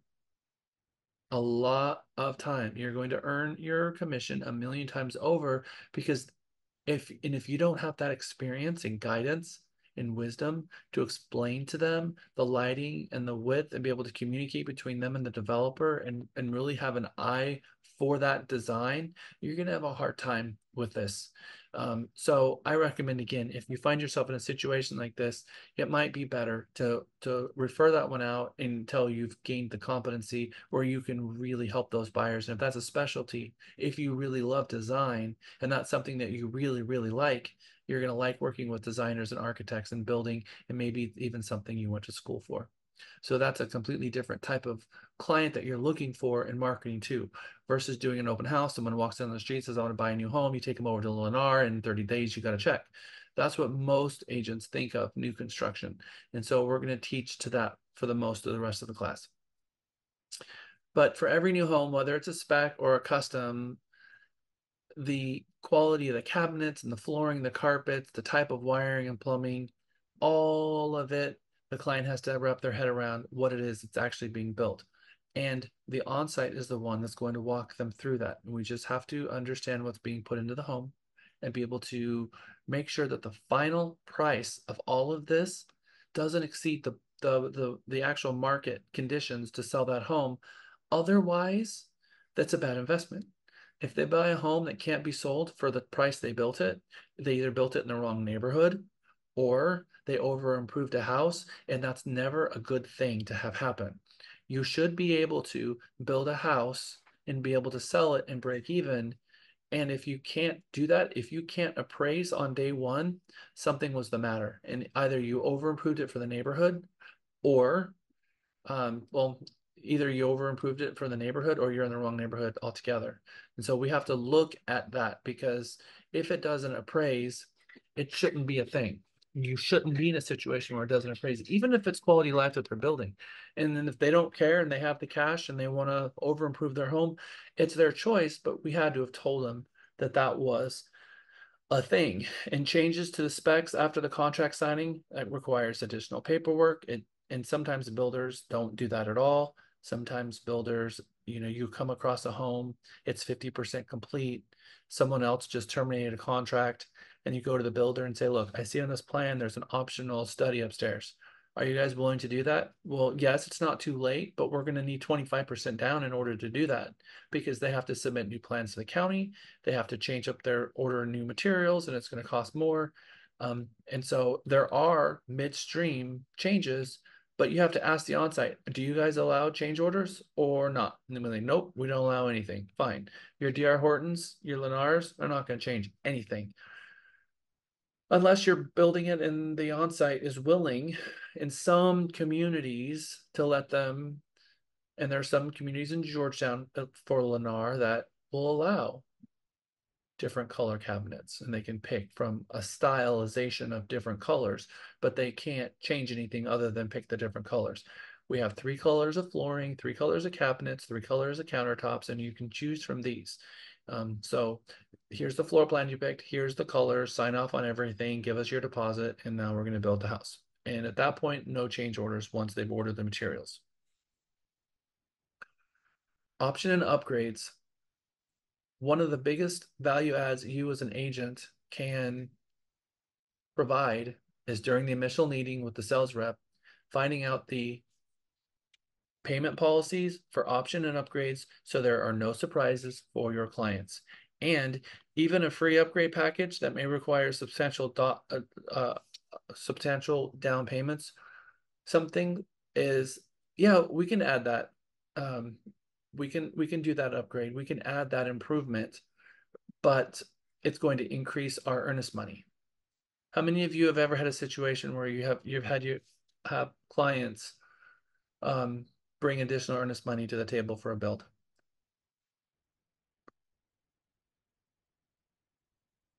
So read the contract, make sure you're reading the contract and understanding what it says about change orders, if that's something that is going to be added to the property.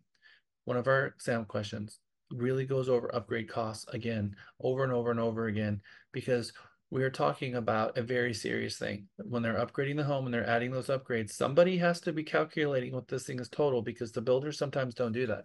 There are sometimes, like Braun Homes, for instance, they will say, look, we have a $10,000 design center allowance.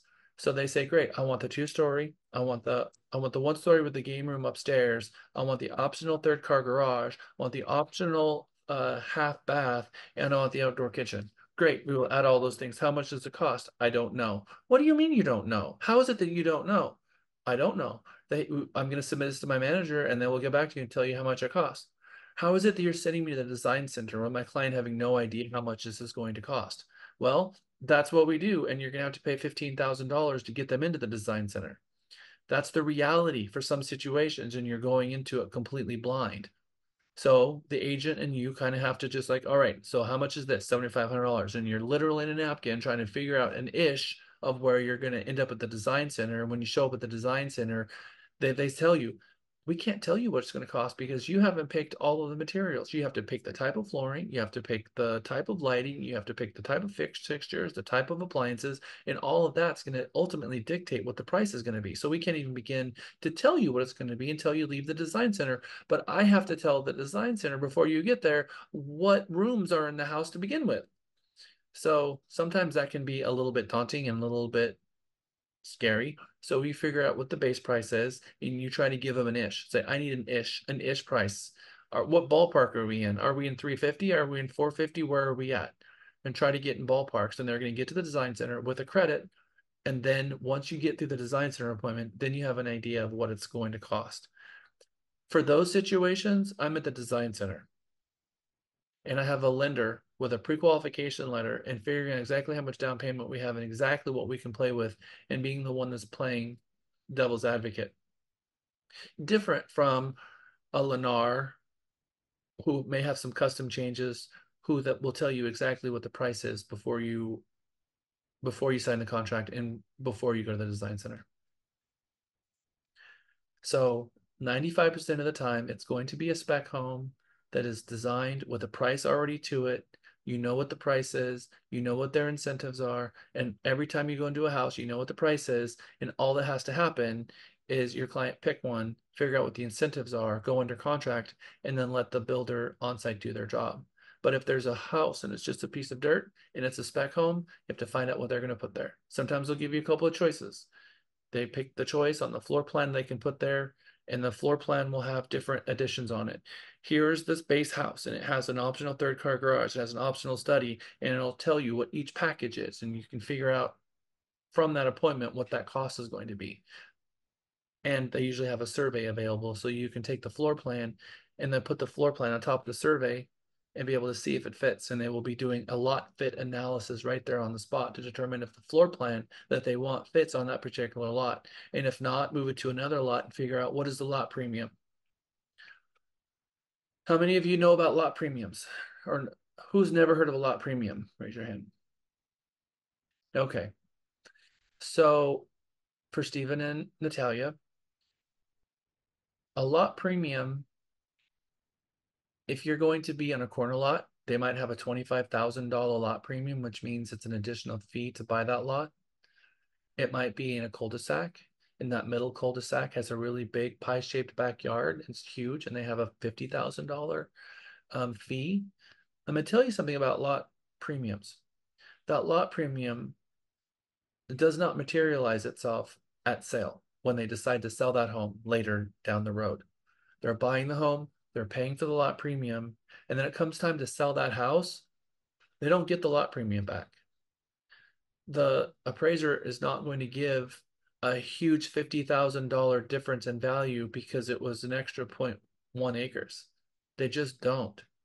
And so they lose that money, but they had to have the backyard because they wanted a pool. Now, it's certainly going to have a better and a bigger appeal to maybe a larger audience. Some people want a big backyard, some people don't. So there are some people who don't want that backyard, some people that really do. So then it comes down to one question.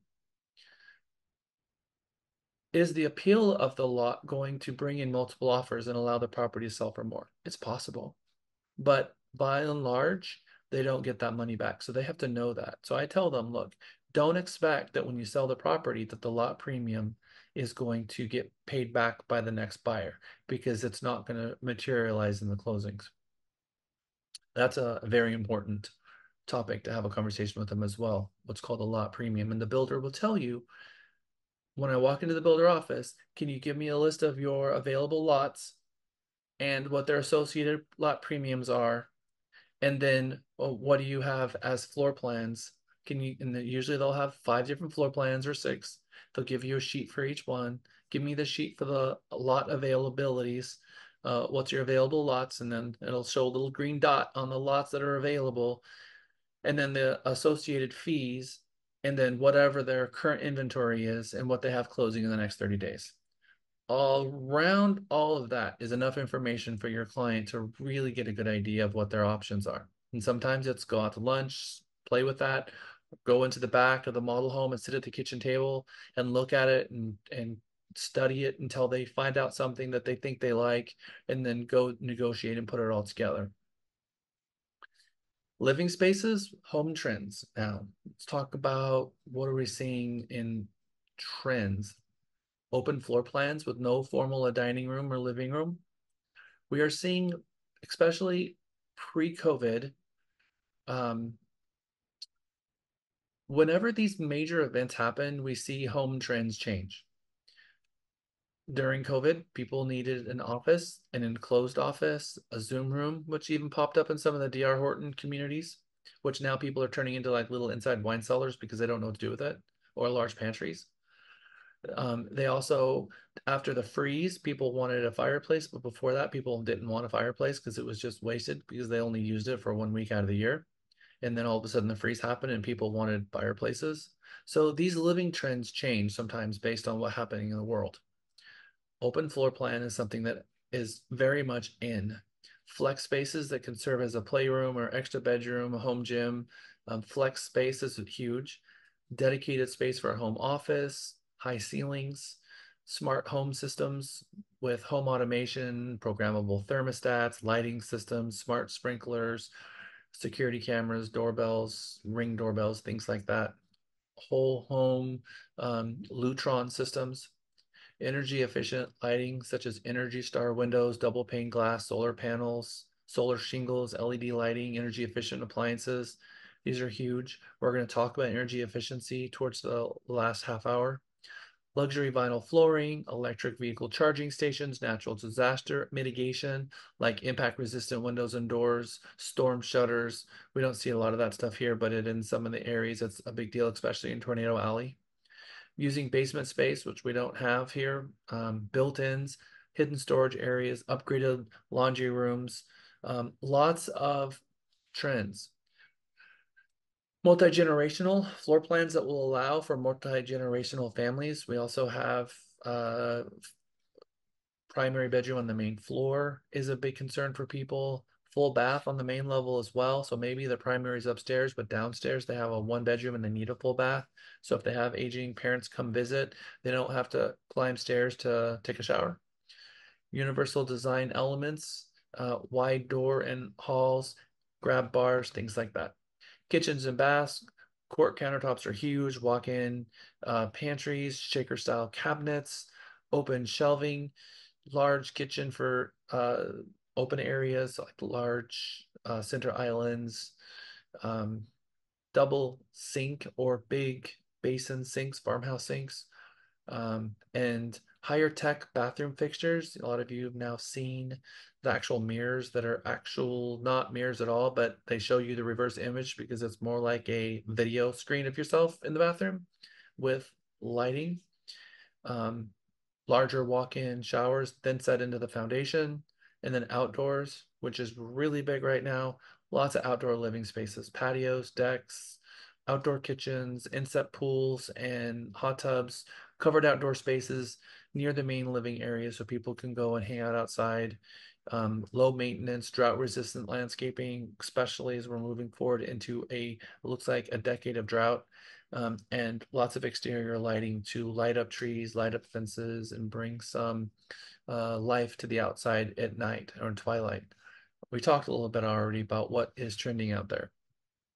And as promised, energy efficiency and green building is huge. NAR's 2023 Realtor and Sustainability Report, residential, 48% of agents said that consumers were interested in sustainability, that is a conversation that they're having as part of their buyer consultations and things that buyers are asking them about, asking about utility bills, asking about, and even in sellers, buyers who are asking sellers for resale homes now are asking, can you give me the last 12 months of your utility bill? Because I want an idea of what it's going to cost for the monthly bill on this home.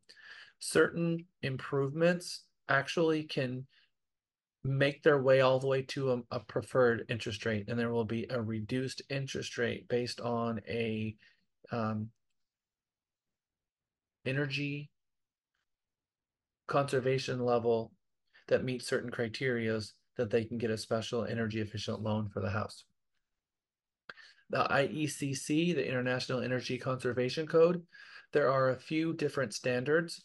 There's the Home Energy Rating System, HERS. If you go into a KB home, you'll see a little placard there, and it has a little bar from yellow to red, and it shows an arrow of that particular house. It's not that model. It's not that floor plan. It's that particular address. They have a third-party company come out and test that particular home for its energy efficiency. They put a device in the front yard, on the front door and the back door, and they pump air in and out of the house to see what the envelope is doing and to see how energy efficient the house is. That's a really big deal. New home scores about 100 on the HERS scale while older existing homes are usually about 130. A truly energy efficient home will generally have a score of about 70 or less, from a 0 to 150. And if it has this type of rating system and the utility bill exceeds a certain amount, they will offer a 3-year warranty or sometimes a 5-year warranty where they will pay the difference in the utility bill, as long as you haven't swapped out the light bulbs for non-LED lighting, which some people will do because they don't like that bright white. They want to have a more natural light or a more yellow light, and they replace the bulbs. And when they do that, then it's no longer going to fall into that warranty. Here's what that bar looks like. You'll see these in a lot of homes. The home energy score, the HERS index, and the sweet spot, and it'll show you exactly what that particular home was rated. When you're selling a home that has an Energy Star or an energy rating, that home will have documentation, a lot of documentation. That documentation is needed to be sent to the MLS before you can mark off the box that says this home is energy efficient, and then you enter those fields into the MLS. And actually, homes that are truly energy efficient homes, they actually have a whole buyer pool that's looking specifically for those and doing searching specifically for those homes, especially in the luxury markets. Energy Star is the most widely known home rating system. Now, I know you've probably saw the Energy Star logo on your laptop or on a range and thought, oh, well, Energy Star is something to do with electronics. But it's actually greater than electronics. It's an entire certification of efficiency of a device, whether it's a house or a car or even an electronic device. 2.5 million Energy Star homes in the United States, where the actual house, not the range or the refrigerator, but the house itself is an Energy Star home. There's 2.5 million of them. In the United States, with 140,000 new certified homes constructed in 2022 alone, representing more than 9.4% of all U.S. homes built. These homes are 10% to 30% more energy efficient than standard new homes and provide better comfort and higher quality of construction. Nearly 3,000 home builders, developers, and manufacturers, housing plants are Energy Star partners, including the nation's 20 largest home builders. They have complete thermal enclosures using Tyvek and different type of wrap on the home to make it have a better seal.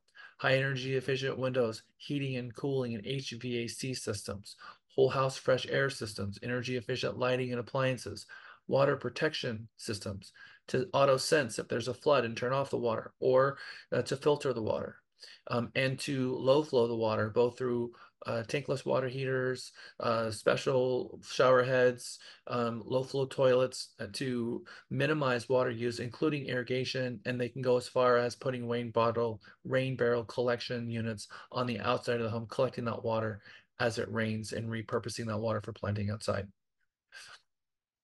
And they always do an independent third-party inspection. Does anyone know where to look to find out if a Texas home is Energy Star?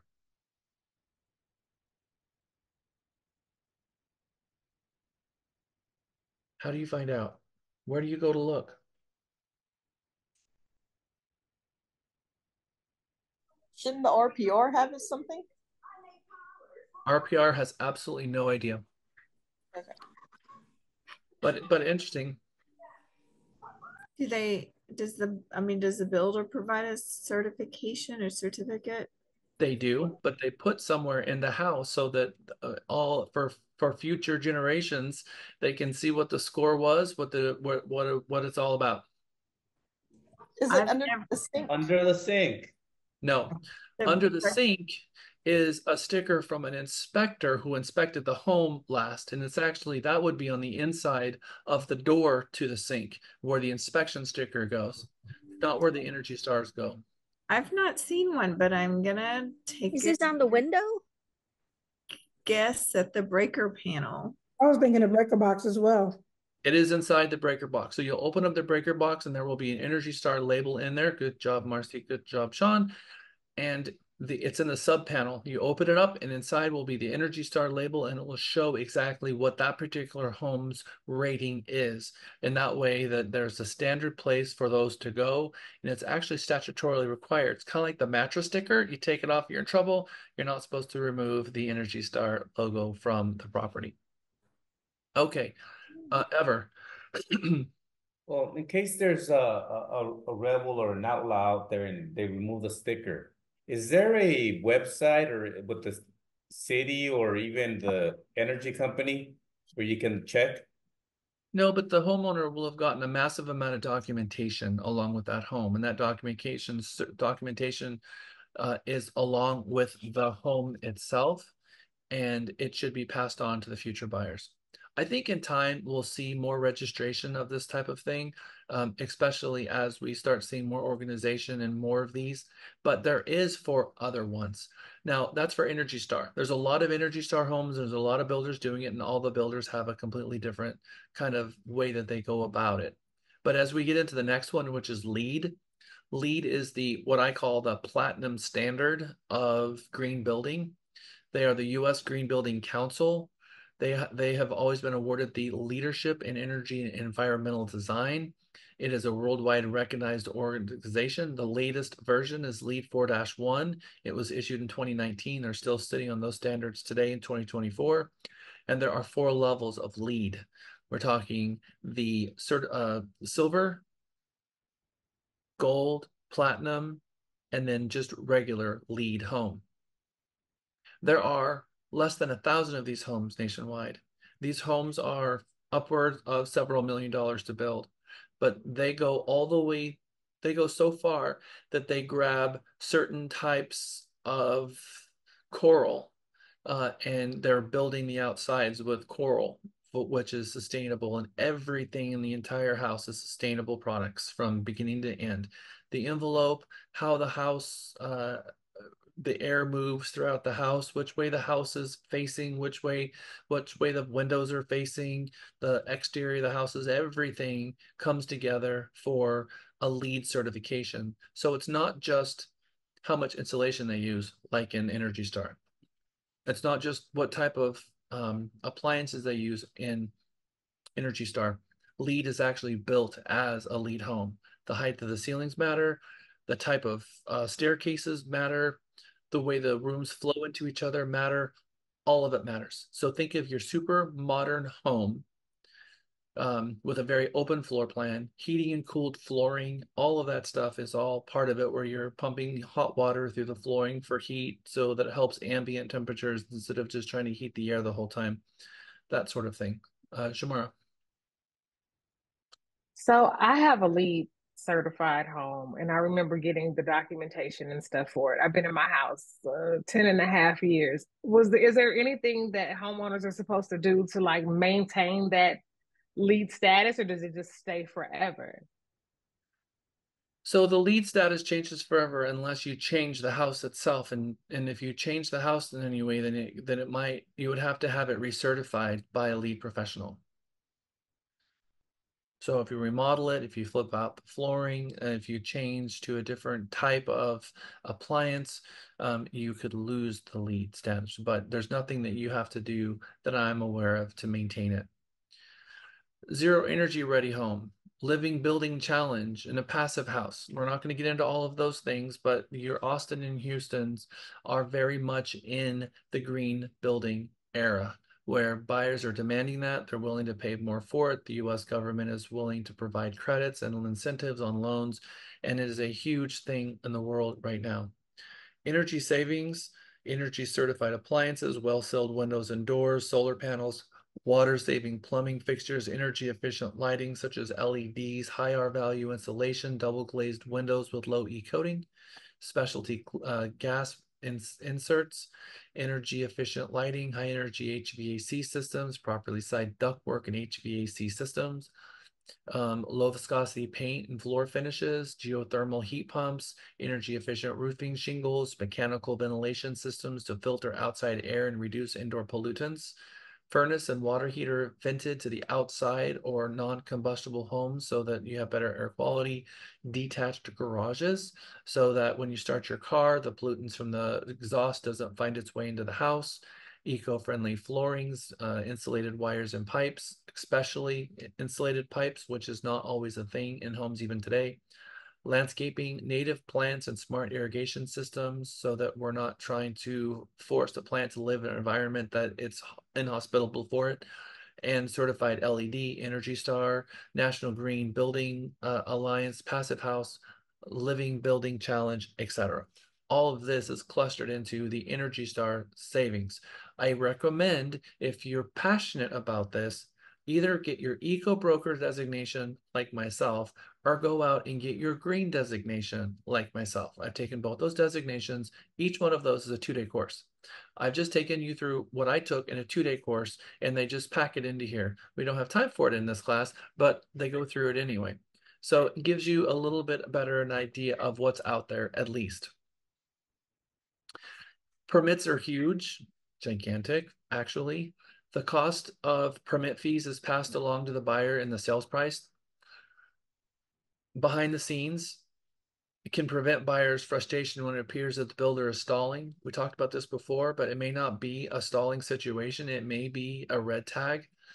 The lender may require copies of building permits. Subcontractors such as electricians and plumbers will require a copy of the application and the permits before they start actually going on site and working. And it is the last step before the builder can start construction to make sure that they have all of the necessary permits to be able to start putting a home on the ground. The permitting process is a very big deal. And your final permit is what is the final permit called?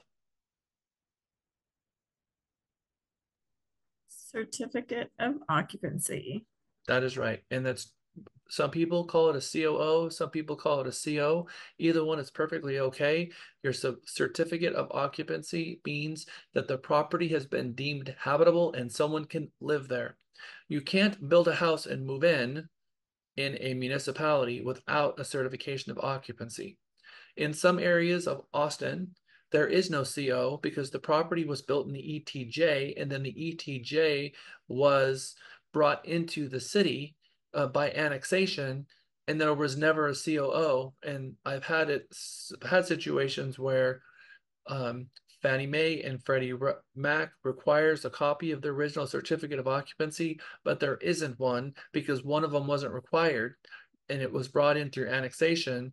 And I've had scenarios where we've had a transaction on a condo that they flipped the condo. Freddie Mac said in order for the condo to be warrantable, they have to have the original occupancy certificate. We couldn't get it, so the only person that would lend on that is a local credit union. And so if you have a problem with the COO and the lender's requiring it, remember, your best friend becomes the local credit unions who will lend on those, not your national FHAs, BAs, and that sort of thing. So AA and USAA, which is a national lender, will sometimes throw you a bone, but your local credit unions, A+ Federal Credit Union, and those will lend on those types of properties. Okay, changing gears. Subcontractors. The builder is a general contractor, which means they have general information in all areas, and then they hire a subcontractor, and a subcontractor has specific area in that particular sub-competency. So what are some type of subs? So remember, the general contractor's up here, and they hire a subcontractor like an electrician, or a site preparation person, or a foundation person, or framing, exterior siding, HVAC, electrical, plumbing, painting, interior trimming, cabinetry, countertops, tile work, driveway and walkway pour, flooring and carpeting, security systems, installation and landscaping. These are your on-site subcontractors that will usually have a superintendent that manages them all. So you have a contractor that's hiring the subcontractors, making sure that the subcontractors have the schematics and the necessary stuff that they need to be able to do their job. And then there is a superintendent that goes around that's supervising them to make sure that they're showing up on time, that they're doing what they're supposed to do. So we need to know who is doing what. You'll probably never meet the contractor. The general contractor you will never meet. You probably will meet some of the subcontractors on site as they're doing work. Hi guys, as you're walking the properties. And most often you'll end up at some point meeting the superintendent, because oftentimes the superintendent is the person you end up doing the builder walk with. Very often it's that same person. There's a lot of competition for subcontractors, and the contractors are doing everything they can to keep the on-sites, all their subcontractors happy and paid, with incentivizing them to stay on the job. But they can just pick up and go, and they do pick up and go when you have national disasters, like the hurricanes that just happened, or the flooding that we see up in Missouri or Ohio, or we see flooding that happens in areas of Texas. Massive hailstorms happen. You will see these trades who are typically building homes pack up and leave and go to these areas, because they can get basically what we would consider hazard pay, basically, because they're paying people 2 and 3 and 4 times the amount to do shingle work, because they don't have enough trades and they have got to get these homes whipped back into shape. And so the subcontractor is an ebb and flow, and it absolutely affects the build times of whether or not you have access to these trades. Whether it's a spec home, a custom, or whatever, all of the staffing, the subcontractor, the general contractor, and even the superintendent, the weather affects their build times, availability of materials, the complexity of the project, whether they've ever built it before, by the way, because by the time they built the 100th home, they've got it down. But when they build the first one and the second one and the third one, they're looking at the plans, trying to figure it out. But at some point, they need to look at the plans less and less, and they actually become to know it inside and out. Change orders from the buyer, and even competing projects of the builder. The builder has 4 different communities, and they're trying to get their homes built, which means that now even the builder is struggling with the amount of sales they have to complete the promises that they've made. Laura. Yeah, I just want to say we had a little bit of a problem.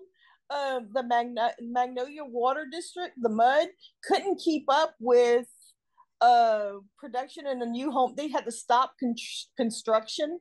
They put a halt on it, and people's bills on the other side that was completed were like in the thousands of dollars. So also that's something, that was uninspected that happened. So I just wanted to point that out. We have something very similar happening in Round Rock, where they are taking reclaimed water and trying to treat that water and pump it back for irrigation of HOAs. And they're way outside the permit because they're processing more water than what they're permitted to do. And so we've got, the last statistic was like 50 different water treatment plants are built simultaneously across Texas right now because of the growth of Texas. So when you see growth in communities like that, they have to figure out the infrastructure element. And sometimes you got 100,000 people here moves here in 1 year, and that means roads and water and electricity and building and schools, and everything starts getting compressed, and it's pushing the envelope of the resources that we have, and it happens so quickly. Growth is very important for institutions, especially communities. Growth is important, but it can be detrimental to the community as well, because now you have to figure out policing and fire and services and roads and all of the community. You would think that the more houses you have on the ground, the lower the property taxes are going to be, because more people are co-op paying for that. But that's not always the case, because it's a lot of money to get all of these resources on the ground. So oftentimes we will go through a construction phase and have you guys put them in order, but we're actually just going to give away the goods here. Very first thing that happens on the building phase, and this is another page that you want to rip out of your book and have in your buyer orientation for your new construction, is the lot prep. The very first thing you're going to do is you're going to select a lot if they're building custom. If you're going to a community, they have to pick an address. And so here it is. Then they're gonna, and when they're building a home, let's think less about the buyer and more about the builder and what they're going to do. The builder goes into a lottery, they get the lot, and the first thing they have to do is, with the buyer, they'll walk the lot and see what's buildable, what old growth tree they can't cut down that's going to cause an issue with the backyard, or a little valley or ravine on one side that just doesn't make sense that they're going to be able to adjust for. So they have to figure out how and what they can build on that, and how steep the driveway is going to be, and which way the property is facing, and the lot premium if there is any, and all of that. And if it's a build on your own lot, what's under the ground? Are you sitting on the largest granite slab on planet Earth and you have to put in a septic tank and they have to dynamite the granite out to get to the septic tank, which should make the septic tank in the build 3 times more expensive, because they're going to basically don't even need a septic tank. They just need to drill a hole in the concrete, which is basically the slab, which is not a thing, but that happens often where they've got these, putting in a pool or some underground improvement, they have to get through with whatever's in the ground in order for them to dig. And sometimes that can be a really big deal. So lot preparation, and then they're going to scrape and grade the lot, level it out. That means vegetation and the weeds and the rocks and everything has to be graded, and with negative grades, to make sure that the water is going to go away from wherever the foundation is going to be, down the side of the lot into the street, so that it has what's called negative drainage. Then they're going to set the forms. And the forms is basically 2x12s that they're going to pound together across the entire property. And they're going to build where ultimately they're going to pour the foundation into these forms. And they're going to have huge cement trucks with a boom that's going to pour the cement into the foundation. But first they have to pour the set the foundation forms. Then they're going to put the post tension in it and the rebar and all the plumbing, and have all the plumbing set, and then they're going to pour out the foundation. They also put bolts around the outside of the foundation so they can put the boards and bolt it down, so they can nail the frame out of the walls and nail it to the boards that are bolted to the foundation. Once the forms are set, then pest control treatment, septic and well excavation, utility set, and construction and waste management. The slab, the crawl space, or the basement. And here we're not going to have any of that. We're just going to have a slot, which is going to be either a pier and beam or plumbing and electrical rough out, polyseal and slab pour, crawl space or a basement, which we're not going to get into because we just don't have those. But framing. Once your slab is done, materials delivery for framing materials, their flooring is going to come. They're going to build the walls on site and stand them up. Tub delivery happens at the framing stage. The roof gets put on at the framing stage. The decking as well as the stairwell is built during the framing stage.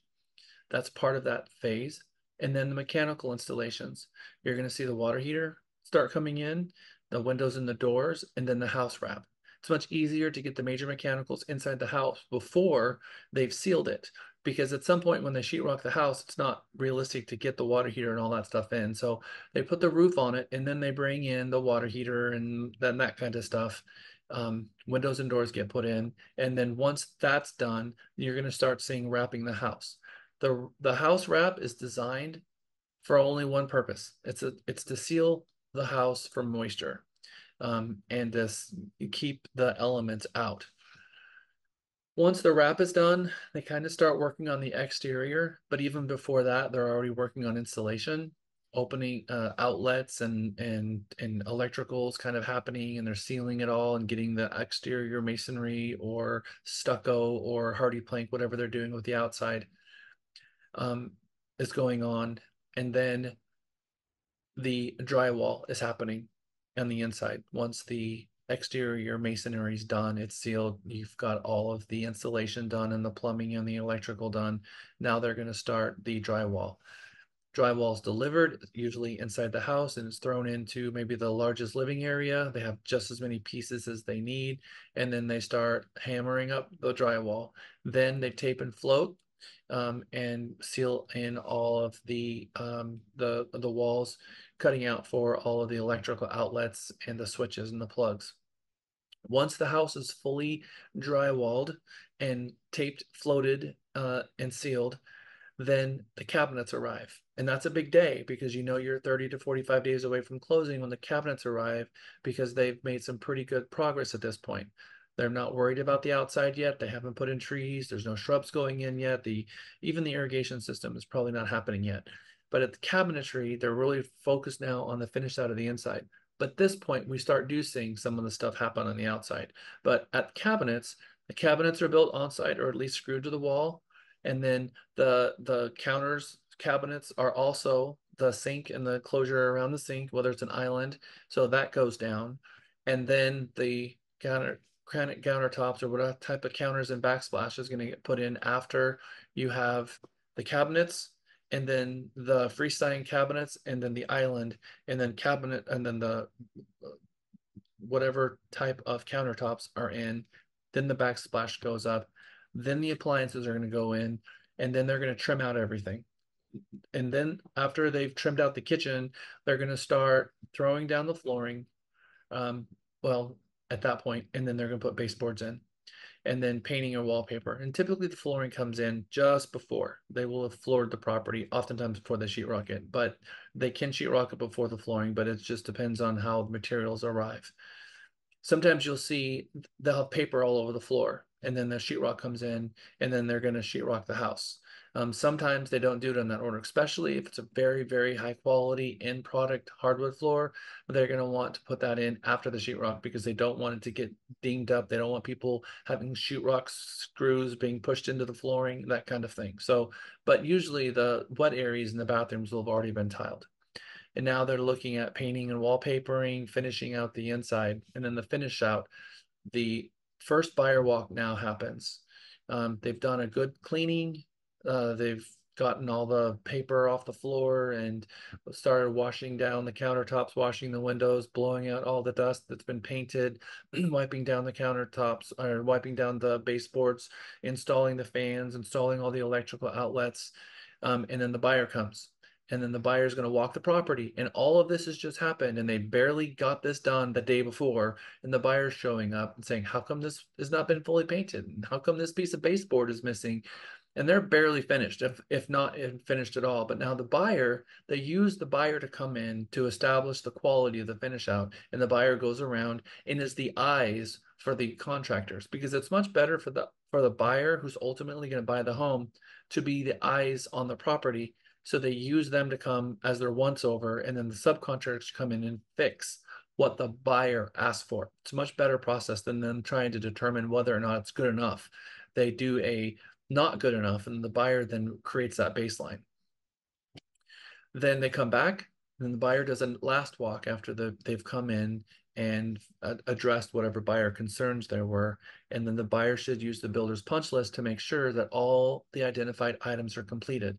Then the final cleaning happens where the carpets, the windows, the bathrooms, the garage, everything is cleaned and in ready for move-in condition. And then they'll have the new home orientation. And the new home orientation is when you meet the on-site and they'll walk you through the home, show you how to use the home entertainment system or the appliances, how to maintain the flooring. They'll do a whole orientation, which is what Katie talked about. You can learn a lot about the building process from going to those walks. After all of that's done, then they're going to start paying attention to the outyard. They'll probably finish the fence at this point, then do the final lot grade to make sure that they do have negative drainage everywhere. And then they're going to start planting the trees, one in the back and one in the front, if that's what the HOA requires. And then the irrigation system is going to get installed. The grass is going to get thrown down, and then they are now ready for utility hookup. The utility hookup is the final inspection and what's called COO. The final inspection happens from the city, and then once the city gives them their final inspection, then they will allow the utilities to be hooked up, which is gas, water, and hook it up to the utilities, and then they will give their final go ahead to be able to close and fund on this as an owner occupied home. So question, interior stairs to upper floors are construction during the framing phase? Yes, the stairs happen at the framing stage. The purpose of house wrap material like Tyvek is to provide a barrier against termites. No. The Tyvek is designed for what? Moisture. Moisture. Yes. Keep the water out. Framing is the most expensive component of the home. True or false? True. True and false. I mean, Uh, it could be it goes the back and forth. foundation. Exactly right. What we said earlier. Exactly right. But right now, framing accounts for 20.5% of the home's construction costs. And so that is true. Whether a home can be built over a slab or a crawl space or a basement is determined by the area's frost line. We learned about that a little bit in the last class. As the area gets very, very cold, the frost line -10 degrees for 3 weeks, right? The moisture in the ground freezes deeper and deeper, and as it does, it expands, and the house then is being moved based on a very cold environment. So to combat that, they will remove the dirt under the house and build on top of the hole, because the hole's not going to freeze, and it will keep the house from basically falling apart and crumbling with this huge expansion and convexing and caving of the foundation. So we don't have those concerns in Texas, so a slab is built, but we do have some convexing and concaving based on moisture of the land. Super saturated dries up, super saturated. So we have this post-tension cable that's put into the foundation that's designed to have a tolerance so it can move. Your older foundations were designed to be strong with rebar and to try to fight against nature by being super strong. But now the foundations are designed to have a tolerance, so they will move as the ground is moving, allowing for the foundation to perform as the ground is moving. And the house is going to have settling cracks because the house is going to be moving as the ground is moving. And so a house has to settle after a couple of years, and those settling cracks will make their way to abundance. And that's why the builder will come back at year 1 to fix them, because they're normal. They're expected to happen. And so they will fix those settling cracks, and hopefully the house will have moved enough where now it can move without causing all of those settling cracks. Builders like to do landscaping really early in the process to make sure that the plants can take root. Does that sound like a builder? Nope. False. 100% false, because they want to make sure that they get it done at the very, very last moment. So that the homeowner can then be responsible irrigating it every day to make sure it doesn't die, because they don't have the ability to manage that process. Here is the construction cost breakdown. So we see the framing, trusses, and the sheathing is 20%, 11% for excavation, foundations, and backfill. Exterior wall finishing is 11.8. Plumbing, including fixtures, is 7.1. Cabinets and countertops, 4.5. And it goes down from there. So you can kind of see what the percentages are. And some of these have changed in percentage, and they didn't change the rating because these things go up and down. Electrical wiring, because of copper, got really expensive out of nowhere, and all of a sudden now it's much higher on the list. But they left it because that price is probably going to come down again, because these prices are changing continually. And so some areas of the home, which used to be further down the list, is changing based on materials and availability of the cost of materials. One of our greatest values is monitoring the construction process. Real estate agents can perform a wide variety of services by accompanying the buyer on periodic visits. Lisa likes to have a little party at slab pour and have the little table and the nice linens and the tablecloth and the champagne, and do a little champagne toast and have some hors d'oeuvres and maybe a cheese platter to celebrate the sunset on their slab, which is a really cute thing to do.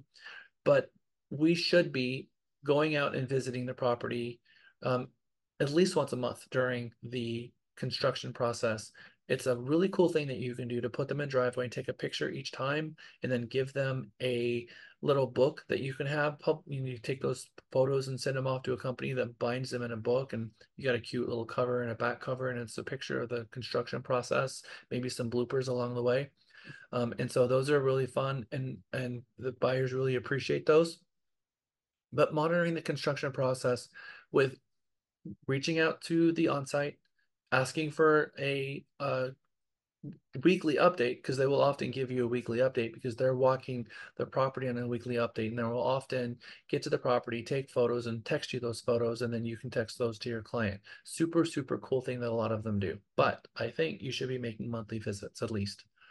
During walkthroughs, the buyer, the sales rep, and the construction superintendent, accompanied by their real estate agent, walk the property and develop the punch list of everything that remains to be done before or after closing, because sometimes punch lists are designed to be done after closing. Depending on the punch list length, the buyer may walk through again to verify completion of the work before closing. If work remains, the buyer may consider delaying the closing if they have that ability in the contract, but a lot of contracts now have a provision of what's called substantially complete, where they can where they force close the transaction whether the buyer likes it or not. If you're building on your own lot, you should have construction insurance. That's a really big deal. If you don't have construction insurance when you're building on your own lot, someone gets hurt, that can be really bad for the agent because it would end up falling on the agent.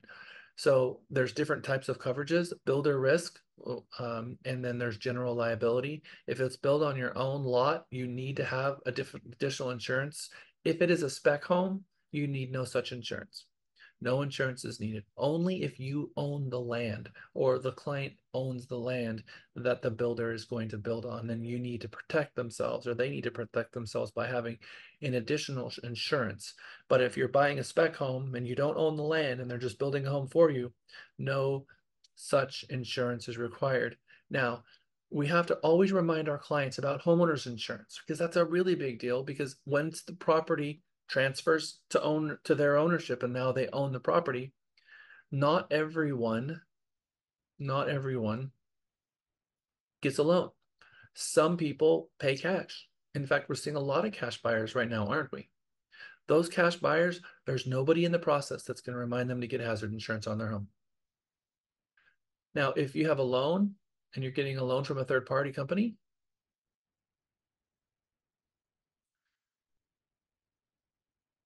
the lender is going to require the buyer to get a binder of insurance as part of their loan, and part of their underwriting checklist is going to make sure that they do have insurance. So there's a third party that helps do that for you. And for agents who are used to resell and used to traditional lending, or used to all of their clients getting a loan, and all of a sudden out of nowhere they have a cash buyer, it may not be on their checklist. But if they don't have hazard insurance and 4 days after closing a huge hailstorm comes or something materially changes the property, and we don't have in writing somewhere where we reminded them to get insurance on the property, we could be liable for that, because that would be meticulous and scrupulous as part of the TREC rules that we have to maintain, advising them, protecting them every step of the way. So when there is no lender, we need to have something in writing reminding them. So there should be something in your process. Inspections. There's different types of inspections at different phases. So let's talk about the code mandated inspections. We've talked about the red tags. Red tags is not based on your friendly neighborhood inspector that you hired. Your friendly neighborhood inspector that's designed to inspect the property at the point that the builder lets the buyer have their third-party inspection. That third-party inspection, the buyer pays the inspector comes out just like they would on any resale property, and they inspect the home, generate an inspection report sent to the buyer then sends it to the real estate agent then sends it to the on-site builder, and then the builder then says, okay, I'm on it, I'm working on it. And then hopefully that was done before they did their final walkthrough, because it should have been done before their initial walk, so that when they're doing the initial walk, they give the superintendent the list. Here's the list that we came up with, and now we're going to go put tape everywhere, not me but the buyer. And then we walk away from that and we come back a few days later to do the final walk after they fixed all of that, and then they'll have a punch list of items of things they weren't able to get to, and telling you when you're to go to the closing table. Separate from your third-party inspection are the inspections required from the city at every single section. There is a city inspector or a county municipality inspector for the foundation work and slab pour. So they have to go and look and see the foundation to make sure that everything is right before they pour the cement. And then they have to look at the framing before they sheetrock and put on the outside before they can move on. The mechanical systems. So before they sheetrock the house, they got to go look to see the major mechanicals to make sure that everything was installed correctly into code. Then they're going to look at the electrical wiring too and make sure that that passes. Utility hookups, building envelope, which is that Tyvek stuff that we talked about that's on the outside. They used to use tar paper, but now they use a lifetime material called Tyvek that they wrap the house with. And the building envelope also consists of the hardy plank or the masonry or the stucco. And then on the inside, you've got drywall installation, the plumbing rough out, the HVAC installation, final lock grade, final inspection, and then the certificate of occupancy. Each time you've got these inspectors coming out, and in each one of these junctures, you can get a red tag. So you could easily see that if a home gets red tag over and over because they have a construction manager who is not paying attention to the I's dotted and the T's crossed, could really elongate the purchase process and take them longer to build the home because they can't move to the next step until the red tag is removed and they're cleared to move forward. So real estate agents who work with the new home buyers should know the required inspections that occur at the very building phases. You should pull this page out, and have as part of your binder book so you can tell the buyer if they're building from ground up, and doesn't have to be custom, it can be spec. We're buying 123 Main Street, and here's a floor plan, and here is the 3 upgrades that we did. We're asking for the optional fourth bedroom and a outdoor kitchen. We can monitor the entire process better if the client understands that this is about what's to happen in this order. It's very helpful for them to see. Now, ready for closing. It's important for the buyer to clearly understand the builder's definition of substantially finished. Very important. The builder may deem the home completed and ready for close even though several details remain unfinished. On the other hand, buyers should realize that the construction crew will probably work up to the very day and minute of closing to finish all the details, and I have seen it materialize where I thought there's just no way. There was a home that I sold as a new construction house in Austin's Colony. And for whatever reason, they had from the front door, you could see the kitchen in the back. So it was a little tiny hallway, big living room, and then the kitchen in the back. And you could see the ceiling, the sheetrock was bowing and bowing where the joists were not all at the same level. Some of the joists were down probably half an inch, and you could see the sheetrock just bowing and bowing. And my client, when they looked at it, like, nope, not going to happen. And that was our first walk. And they ripped the sheetrock down. They ripped the joists and then put the sheetrock back up and fixed it. And it was like it never happened in the first place. And they did all of that in a day. So that was tape wall removal, ripping the joists, installing the sheetrock, tape, float, prime, texture, paint. I was blown away. They did all of that in the course of a 24-hour period.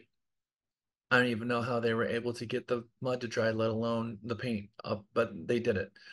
So that is amazing what you can see the builders do in such a short amount of time. So like they said here, that the builders will work up to the minute of closing to take care of as many of these items they certainly can to get this thing ready for closing. Some builders often offer a new owner orientation walk to show the buyer how to use everything in the home, and the utility turn-offs. This last minute walkthrough may be scheduled the morning before closing or even the morning of closing to do that builder walk. And I like to be there with them, go with them to the orientation walk, and then go directly to closing. Now let's talk about builder's warranty. Builder's warranty is a really big deal. They're going to get a copy of it officially in writing and paper when they do their orientation walk. Most of the time, they're going to give it to them along with the packet that they have for all of the manuals in the home. They're not going to physically give it to them so they can walk out the door with it, but they say, here it is, and we're putting it in a drawer in the kitchen, and this is where it's going to be. So when you close and we give you your keys, it's inside the house, and they have a copy of it. The builder will allow, usually for the first year, buyers expect perfection, but very few homes escape all problems in the first year. It can take a year of living in the home for experience seasonal changes, all the settling cracks to happen. And at that point, the builder will often come back for that 1 year mark, and month 11, have them come back, address any issues that have come up that's not caused from normal wear and tear or a change order that someone made in the home and they swapped something out and broke something. If it's the house didn't perform like it was supposed to at that 1 year mark, they will pretty much fix those types of things. But I recommend having an inspector come out, inspecting the entire house again, getting another inspection report, and then giving that inspection report to the builder. That's the best way to protect the buyer through their build process. Some builders provide a third-party warranty that continues coverage even if the builder goes out of business. That's required in Texas. We have if a builder goes out of business, they have to sell their warranty to a third-party company that maintain that warranty. And how many years is that builder's warranty good for nowadays? 6 years. Exactly right. 6 years. A builder's warranty typically include or excludes, well, let's just talk about this. A 1-2-10 is now a 1-2-6. A typical 1-2-10 warranty covers materials and workmanship for a year, systems like plumbing and HVAC for 2 years, and major structural defects for up to 6 years now. Some states mandate warranty periods like we have in Texas. Excluding things that the builder will exclude, and this is another nice sheet to pull out of your book, is damage to abuse or misuse or negligence or failure to maintain adequate ventilation or humidity levels in the home, or failure by the homeowner association to provide maintenance. Something that someone did that was wrong to the house. Natural wear and tear, damage caused by outsiders or natural events, housing costs and expenses if the owner move out during repairs. Sometimes if I have had situations where the foundation failed and the builder had to fix it and the buyer had to move out for a month while the builder did all of this, and it's not something that the builder's warranty is going to cover, but the builder did. The builder actually paid to house them based on their reputation. So actually it was not a client that I helped them buy the home, but I had a client that was a Lennar in Georgetown and Terra Vista on the Georgetown side. Their house split right down the middle, and then every single tile from the front door all the way to the back door popped, cracks everywhere. In the foundation, I guess there was clay and a piece of granite, and no one knew it, and so it split literally down the middle. And we ended up getting Lennar to buy back that house. It took 3 years to get Lennar to buy back that house, but for about 6 months, they had moved out of the house as Lennar was trying to figure out what they were going to do with it. And after the 4th engineering report, they determined piers weren't going to work. I don't know what they did, but my client ended up buying a different property from Lennar at almost like an equity swap. And that took months and months of my time to help them through that. And that was the only time I've ever had a situation like that happen. And Lennar was great through that process. It wasn't what the clients liked. They wanted it to be faster, but Lennar had to do their due diligence, and it took a long time to figure out what was going on with that house. Okay. Were they still paying the mortgage during those 6 months they had to leave the house? Yes, 100% yes. 100% yes. But Lennar paid for where they were staying. But they were responsible for paying their mortgage. It had nothing to do with the mortgage company. Okay, custom building. We're not going to get into too much of the custom stuff because I know that the custom world, I just tell all our agents, look, guys, if you're in a custom scenario, just be careful. You might want to farm that out to someone. Your value proposition as an agent. Why custom home buyers need buyer representation. This is a great value prop checklist. I think you guys should have this at the ready. But again, if it's truly a custom buyer, this is the value prop for it. And I referring that out or getting someone who can walk you through that, because there's no class in the world that's going to teach you all that you need to know about that. The build on your own lot program is someone has a piece of land and they want to build a house on it. You can get companies like Scott Felder or David Weekley to come out. They will walk the lot for free. They will do an analysis to determine if the lot is buildable or not, and then they will put together a plan.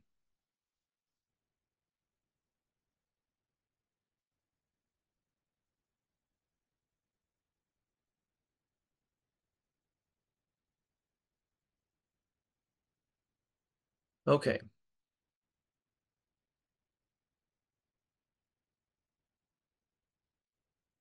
Explaining the value proposition for new home buyers. Your market distinction expressed as client or customer service. Why new home buyers need buyer representation, how I can help a buyer buy a home, and why hire me to represent you. There are one sheets here that I recommend that you guys pull out and put into your buyer representation packet.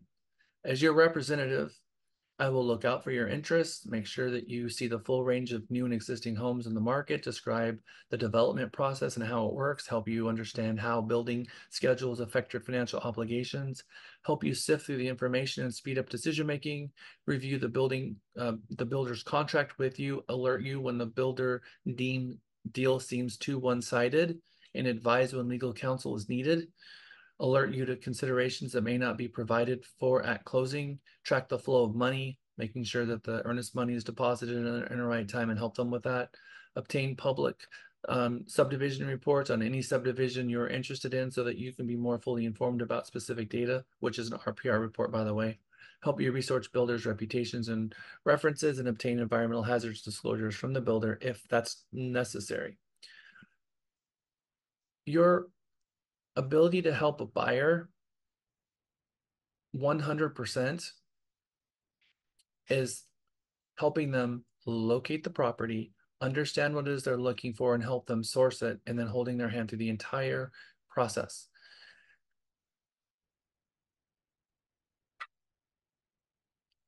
How many of you have done a new home buyer consultation? I recommend doing one. We're going to be doing more of these as a company. Right now, we're beta testing a home buyer seminar for Spanish speaking. We're going to put that into a home buyer seminar for everyone else later as we perfect that one. You can do these on your own. You can reach out to a builder and do a home buyer seminar at a builder's office by advertising on Facebook, putting up signs, but ask them, I'd like to do a home buyer seminar at your model home on Saturday. Is that something that I can do 3 Saturdays from now? And they say, I would love that. Great. And they'll tell you this, we'll bring the food. Awesome. So you'll bring the refreshments 100%.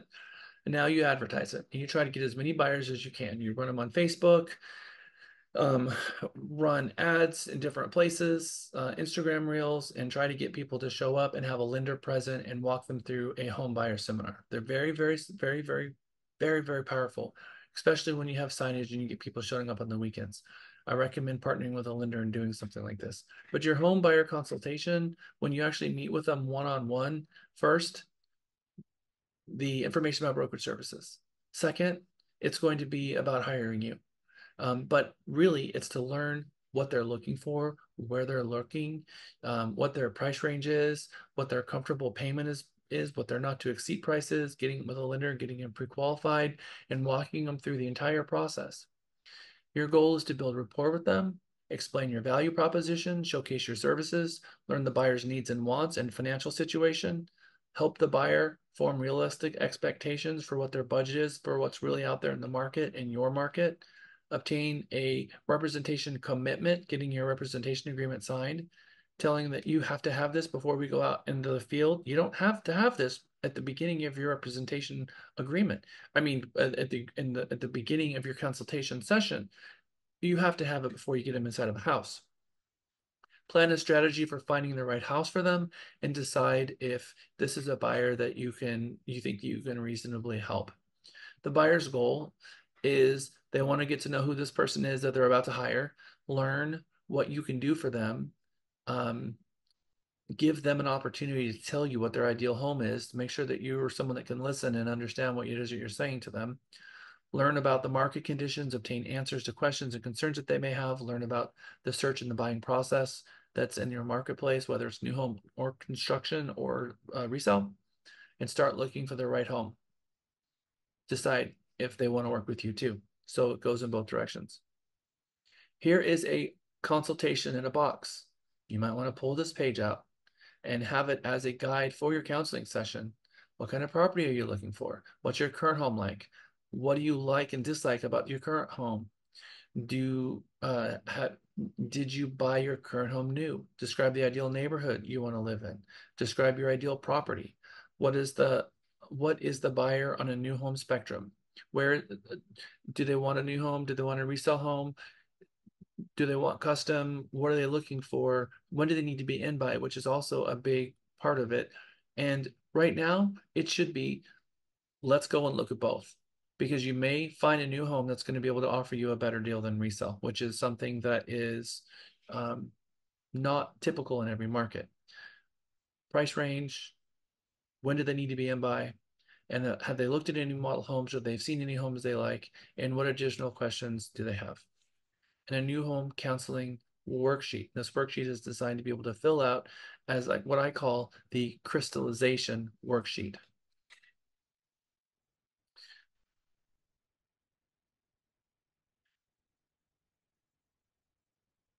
Some subdivisions have restrictions, most of them, especially in new home communities.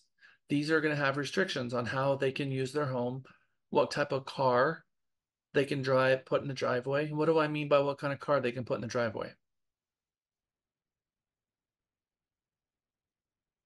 In a lot of neighborhoods, you can't have work vehicles in the driveway.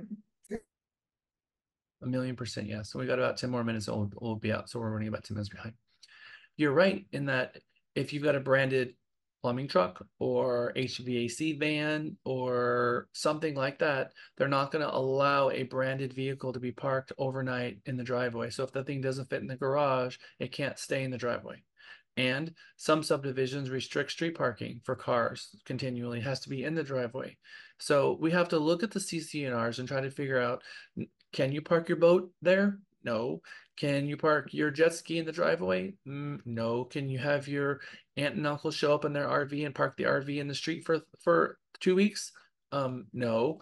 So we have to look at that of what is going to be allowed and what's not going to be allowed, and find out what it is they're looking for, and then let them know that that's going to be a reality for them or not. Again, new home buyer worksheet. Here is a new home buyer consultation guided conversation. Again, another pullout for the buyer. And then the new home buyer consultation, different from the resale. Exactly the same thing. Your proposition checklist. As your represented, I will. Same thing again. And your value proposition to the agent. And that is it, except for here.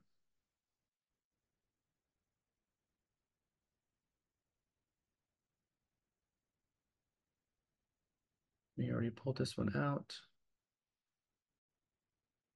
No, again, we go to page.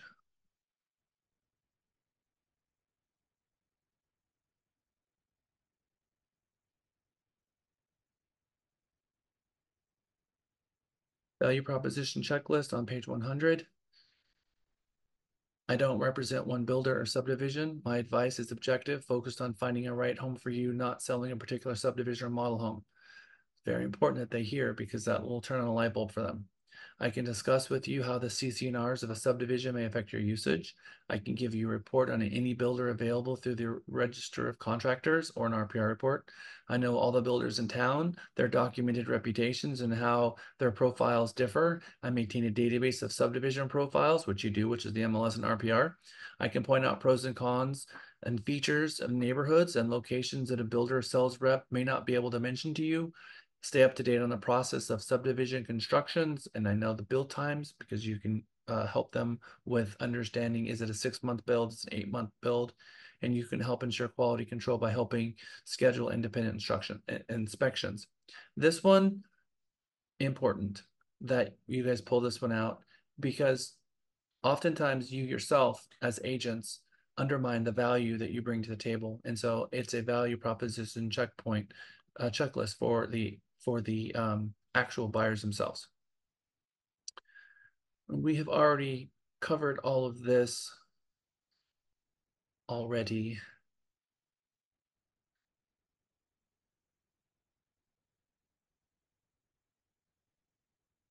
We're going to go through these lists. I want you guys to pull these out too. Even though this was in the book earlier, we're going to go through it as a question list. I told you that there was a list of contract questions that you're going to want to ask and make sure you had answered. And here it is. Location of construction, obviously you have the address. The scope of work obviously comes in the contract, but price, the cost clause is important. The cost clause says that if a material changes costs between the time that they install it drastically between when they sign the contract can adjust and they can charge them more. And so if labor goes up or lumber goes up or something like that, it can cause much higher sales price, and they can pass it on to the buyer in real time. Deposits and payments, and when deposits and payments are due, options and upgrades. Is there a mortgage contingency? Builder's performance. Performance clauses should have a reasonable limit. Occupancy date, substantially finished clause, closing clause, dispute resolution procedures, change orders, permits, standard of work, licensing, inspections, material substitutions. I would circle this one like 3 times. What is their notification process of material substitutions, and are they going to get the buyer involved in material substitutions? This could be countertop color change, flooring color change, brick outside color change, variation in brick. All of a sudden they have 5 pallets of brick, but one of them is much lighter than the rest. So there's a side of the house that has much less, goes from darker to light and dark again. Those types of things happen. Builder's warranty. What happens if a construction delay occurs? Mineral rights, which really there isn't any mineral rights on these homes. There is no legal review for us in Texas. Whether or not they're going to compensate or reimburse the buyer for compensation, and acceptance of the terms. They're probably going to have a new home lender that works with the builder where they're offering some type of an incentive. There is for build on your own lots, a 2-close financing where they will buy the lot, pay you at slab, build the house, and then fund the loan. So that happens in 2-close finances. They have drawbacks though, because there's going to be more down payment, and the interest rate on the permanent financing is unknown and can fluctuate. And so there's no way to even lock it, because there's going to be an extended time between they've purchased the original lot and they get to the end. And so we don't know what the rate's going to be versus 1-close financing. All the borrower has to meet underwriting criteria for the loan at the very end, and then they close and fund the loan at the end. FHA financing for new construction, minimum credit score of 580 or higher. Debt to income ratio is no more than 43%, down payment as low as 3.5%, and 2 years of verified employment and income. Just like any other property, FHA, conventional, if it's owner occupied, VA, FHA, obviously the property will be owner occupiable and using for governmental backed type of loans. The longest interest rate lock you can get is 150 days, which is about 4 months. That's it. You're not going to get much more than that, 5 months. And it depends not from the date you sign the contract, but from when the lender opened the file. And that's why I say that the numbers are not exactly 150 days. Because once the lender opens the file, then the clock starts ticking, and that's where you can lock your rate. There's one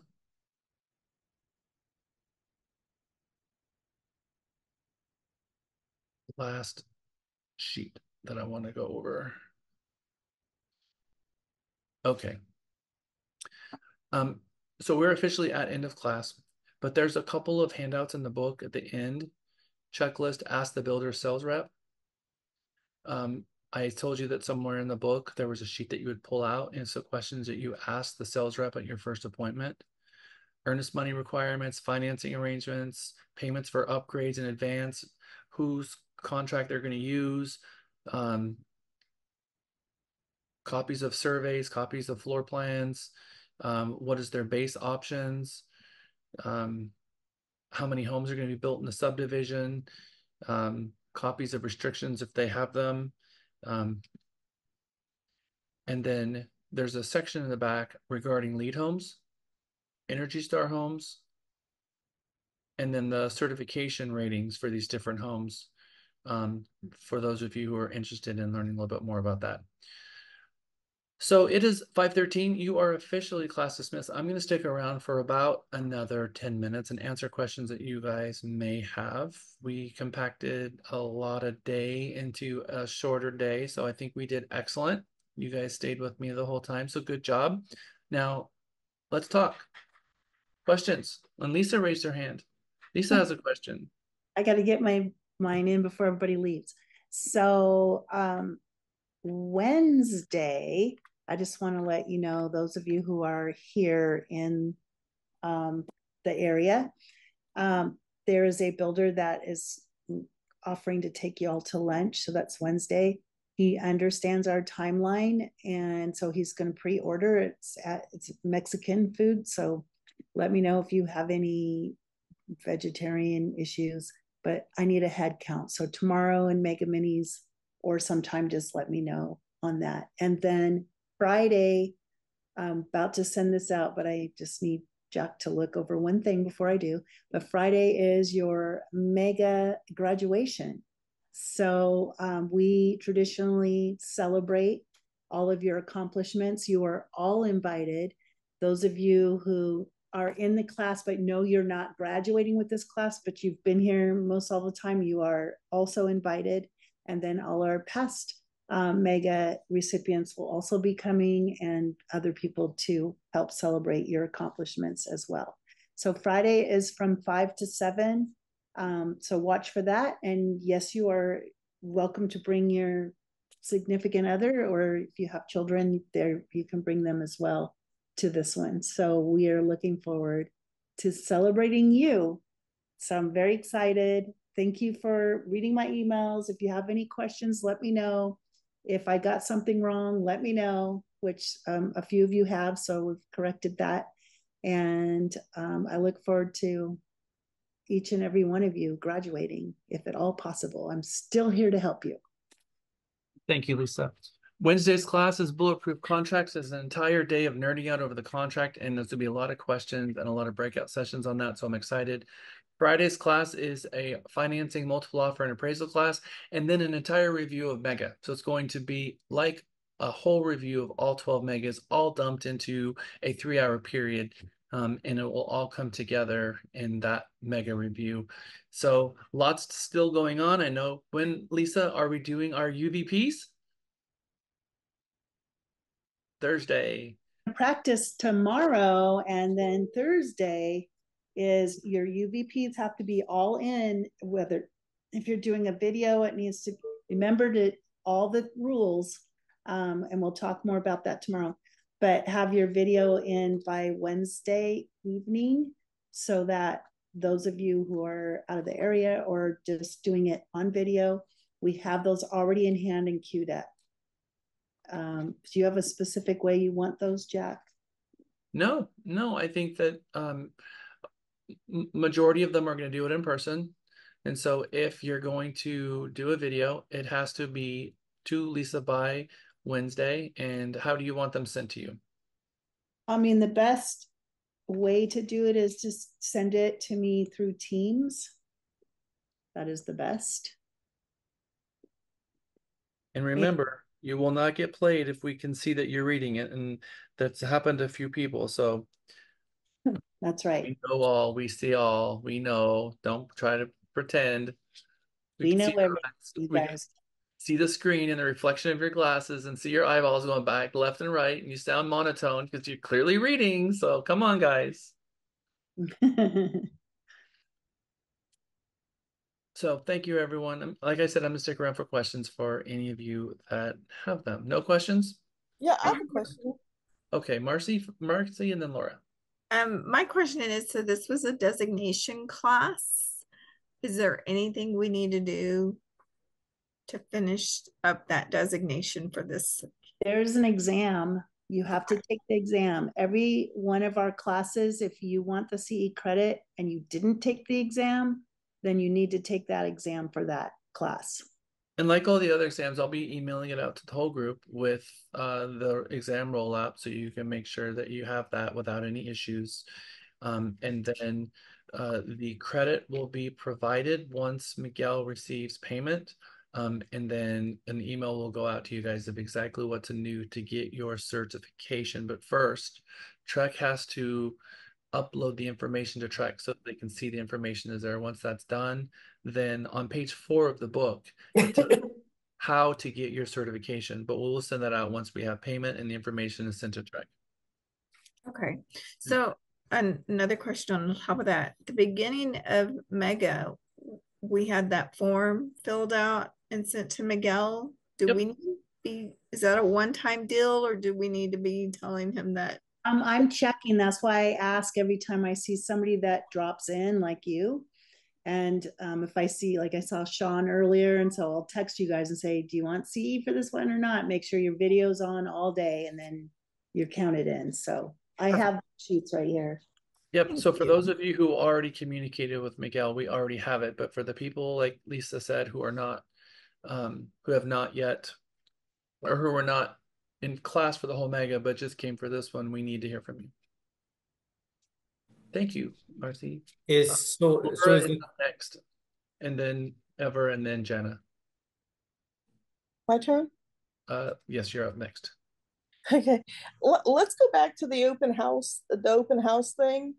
When you're doing an open house, and I know that Zach learned how to do or is teaching circle dialing. Okay, and I've seen them in action. And so when do you, if you say for instance, if you have an open house on Saturday, when do you start the circle dialing out? Do you start it out like 2 weeks out? I mean, how do you put that into your schedule? So Zach circle dialing is purchasing for Yeah, I know one. what it is. Yeah, I know what That it has is. nothing to do with open houses. That's Okay. what we have to separate those two, because we're not going to circle dial the open house guests that came and visit us. The open house, the concept for the open house guests, so these people came in and they gave you their information. We're going to call them circle dialing is a robocall that they hear a click and then it calls you after you've called 5 people at a time. In the mornings, calling 10 people in the morning and 10 people in the afternoon, and putting everyone in your CRM and letting the CRM be reminding you when to call people is how and what we recommend for those people, and putting them in the right pipeline. Are they 30, 60 days out? Are they need to be with a lender? These people are what we call agent nurturing. So we need to nurture them until we get them to the closing table. For first, it's going to be, thank you so much for hanging out at our open house and meeting me. I really enjoyed meeting you. And then try to figure out, what's your time frame? What are you looking for? Figure out what their time frame is, and then try to put a home search together. Okay. Hold on. Okay, I understand that, but okay. I think, but Laura, I'm trying to. Hold on, I'm just trying to connect the timeline, because what I witnessed him doing was saying, "Hey, I'm having an open house in your area. Can I drop by and give you a CMA?" I mean, or yeah, I mean that kind of. I don't know what that one's called. I'll let you talk with Zach about that, Laura. Okay. Ever, and then Jana. Yes, I just need to verify the test that we're taking for today, the Mega 10. Is that the same test we need to take to get the certification for the new home? Yes. Yeah, it's the same test. And then you say we're going to get an email, because you said there's got to be a couple of courses or classes that we need to complete before we actually get the designation. No, this is one of the classes that you need to get another designation. Oh, is that the ABR? Exactly. So this is a elective class for the ABR. So taking this class, you'll immediately get the certification as soon as it's paid for, and Trek has recorded the credit. You'll automatically get it, and then when you take your ABR, they will see that you have it, and your ABR will be given to you because you already have the certification beforehand. So I already took the ABR class, but I wasn't sure how I was gonna get my designation or if who I should contact. And I was gonna email you guys today about that. So I guess this answers it, right? On page 4 of the ABR book, which I was looking for, it's not page 4 of the new home construction manual, but page 4 of your ABR book talks about what the requirements are to earn the ABR. Initially, it was you had to close a couple of transactions and then also take a elective. The elective is still required, but what I'm hearing is because of the lawsuit outcome, they've removed the requirement for the designation for buyers to have the number of transactions under their belt for them to earn the designation. Okay. So you should now be able to, with this, if you had not already taken an elective, if this was what was in the way, you should be able to earn your designation and be able to start using it now. Perfect. Okay, cool. Yep, and we can assist you with that. The person who is going to be able to help you with that really is someone at your local realtor association, because that's their job, because it's their designations. But you can call over and ask Lisa, who do you want him to call? Lauren or Miguel? He could call Lauren. So if you can call her in the morning, that's always good. She's okay. Half day, so she's about 2 or 2:30. Perfect. Okay, I'll do that. Cool. Thank you. Yep. Hi, Jenna. Hi, I was just trying to find the 1409 email and I searched with your name. I haven't been able to find it. And I looked in Teams also. Am I looking in the right place? Are you looking for the recap or for the actual email? The recap and where he goes over the answers? It should be in the Teams as well. Teams as well. Okay. So if you're looking at files, I didn't see it there. Nope. So in Outlook, under groups, you should have a Mega 14 Oh, group. the groups one. That's and right. All of the emails will be inside there. I forgot about that groups one. That's where they deliver to now. Yep. Yeah. Okay. All right. Thank you. Search it sometimes, but I've had that problem too. Yeah, I forget about that group thing sometimes. All right. Thank you. My pleasure. Thank you, Jenna. All right. Anybody else have questions that I can help you with? And if not, I'm going to go to doing your exam and sending you out the normal Mega roll up after class and send you out the exam. Okay, well, I just want to say thanks for the reference. I appreciate it. Oh, you're welcome. I know exactly what you're talking about. Thank you, Marcy. Yeah, 100%. Meg, did you have a question or are you saying bye? No. Okay, bye. Thank you, everyone.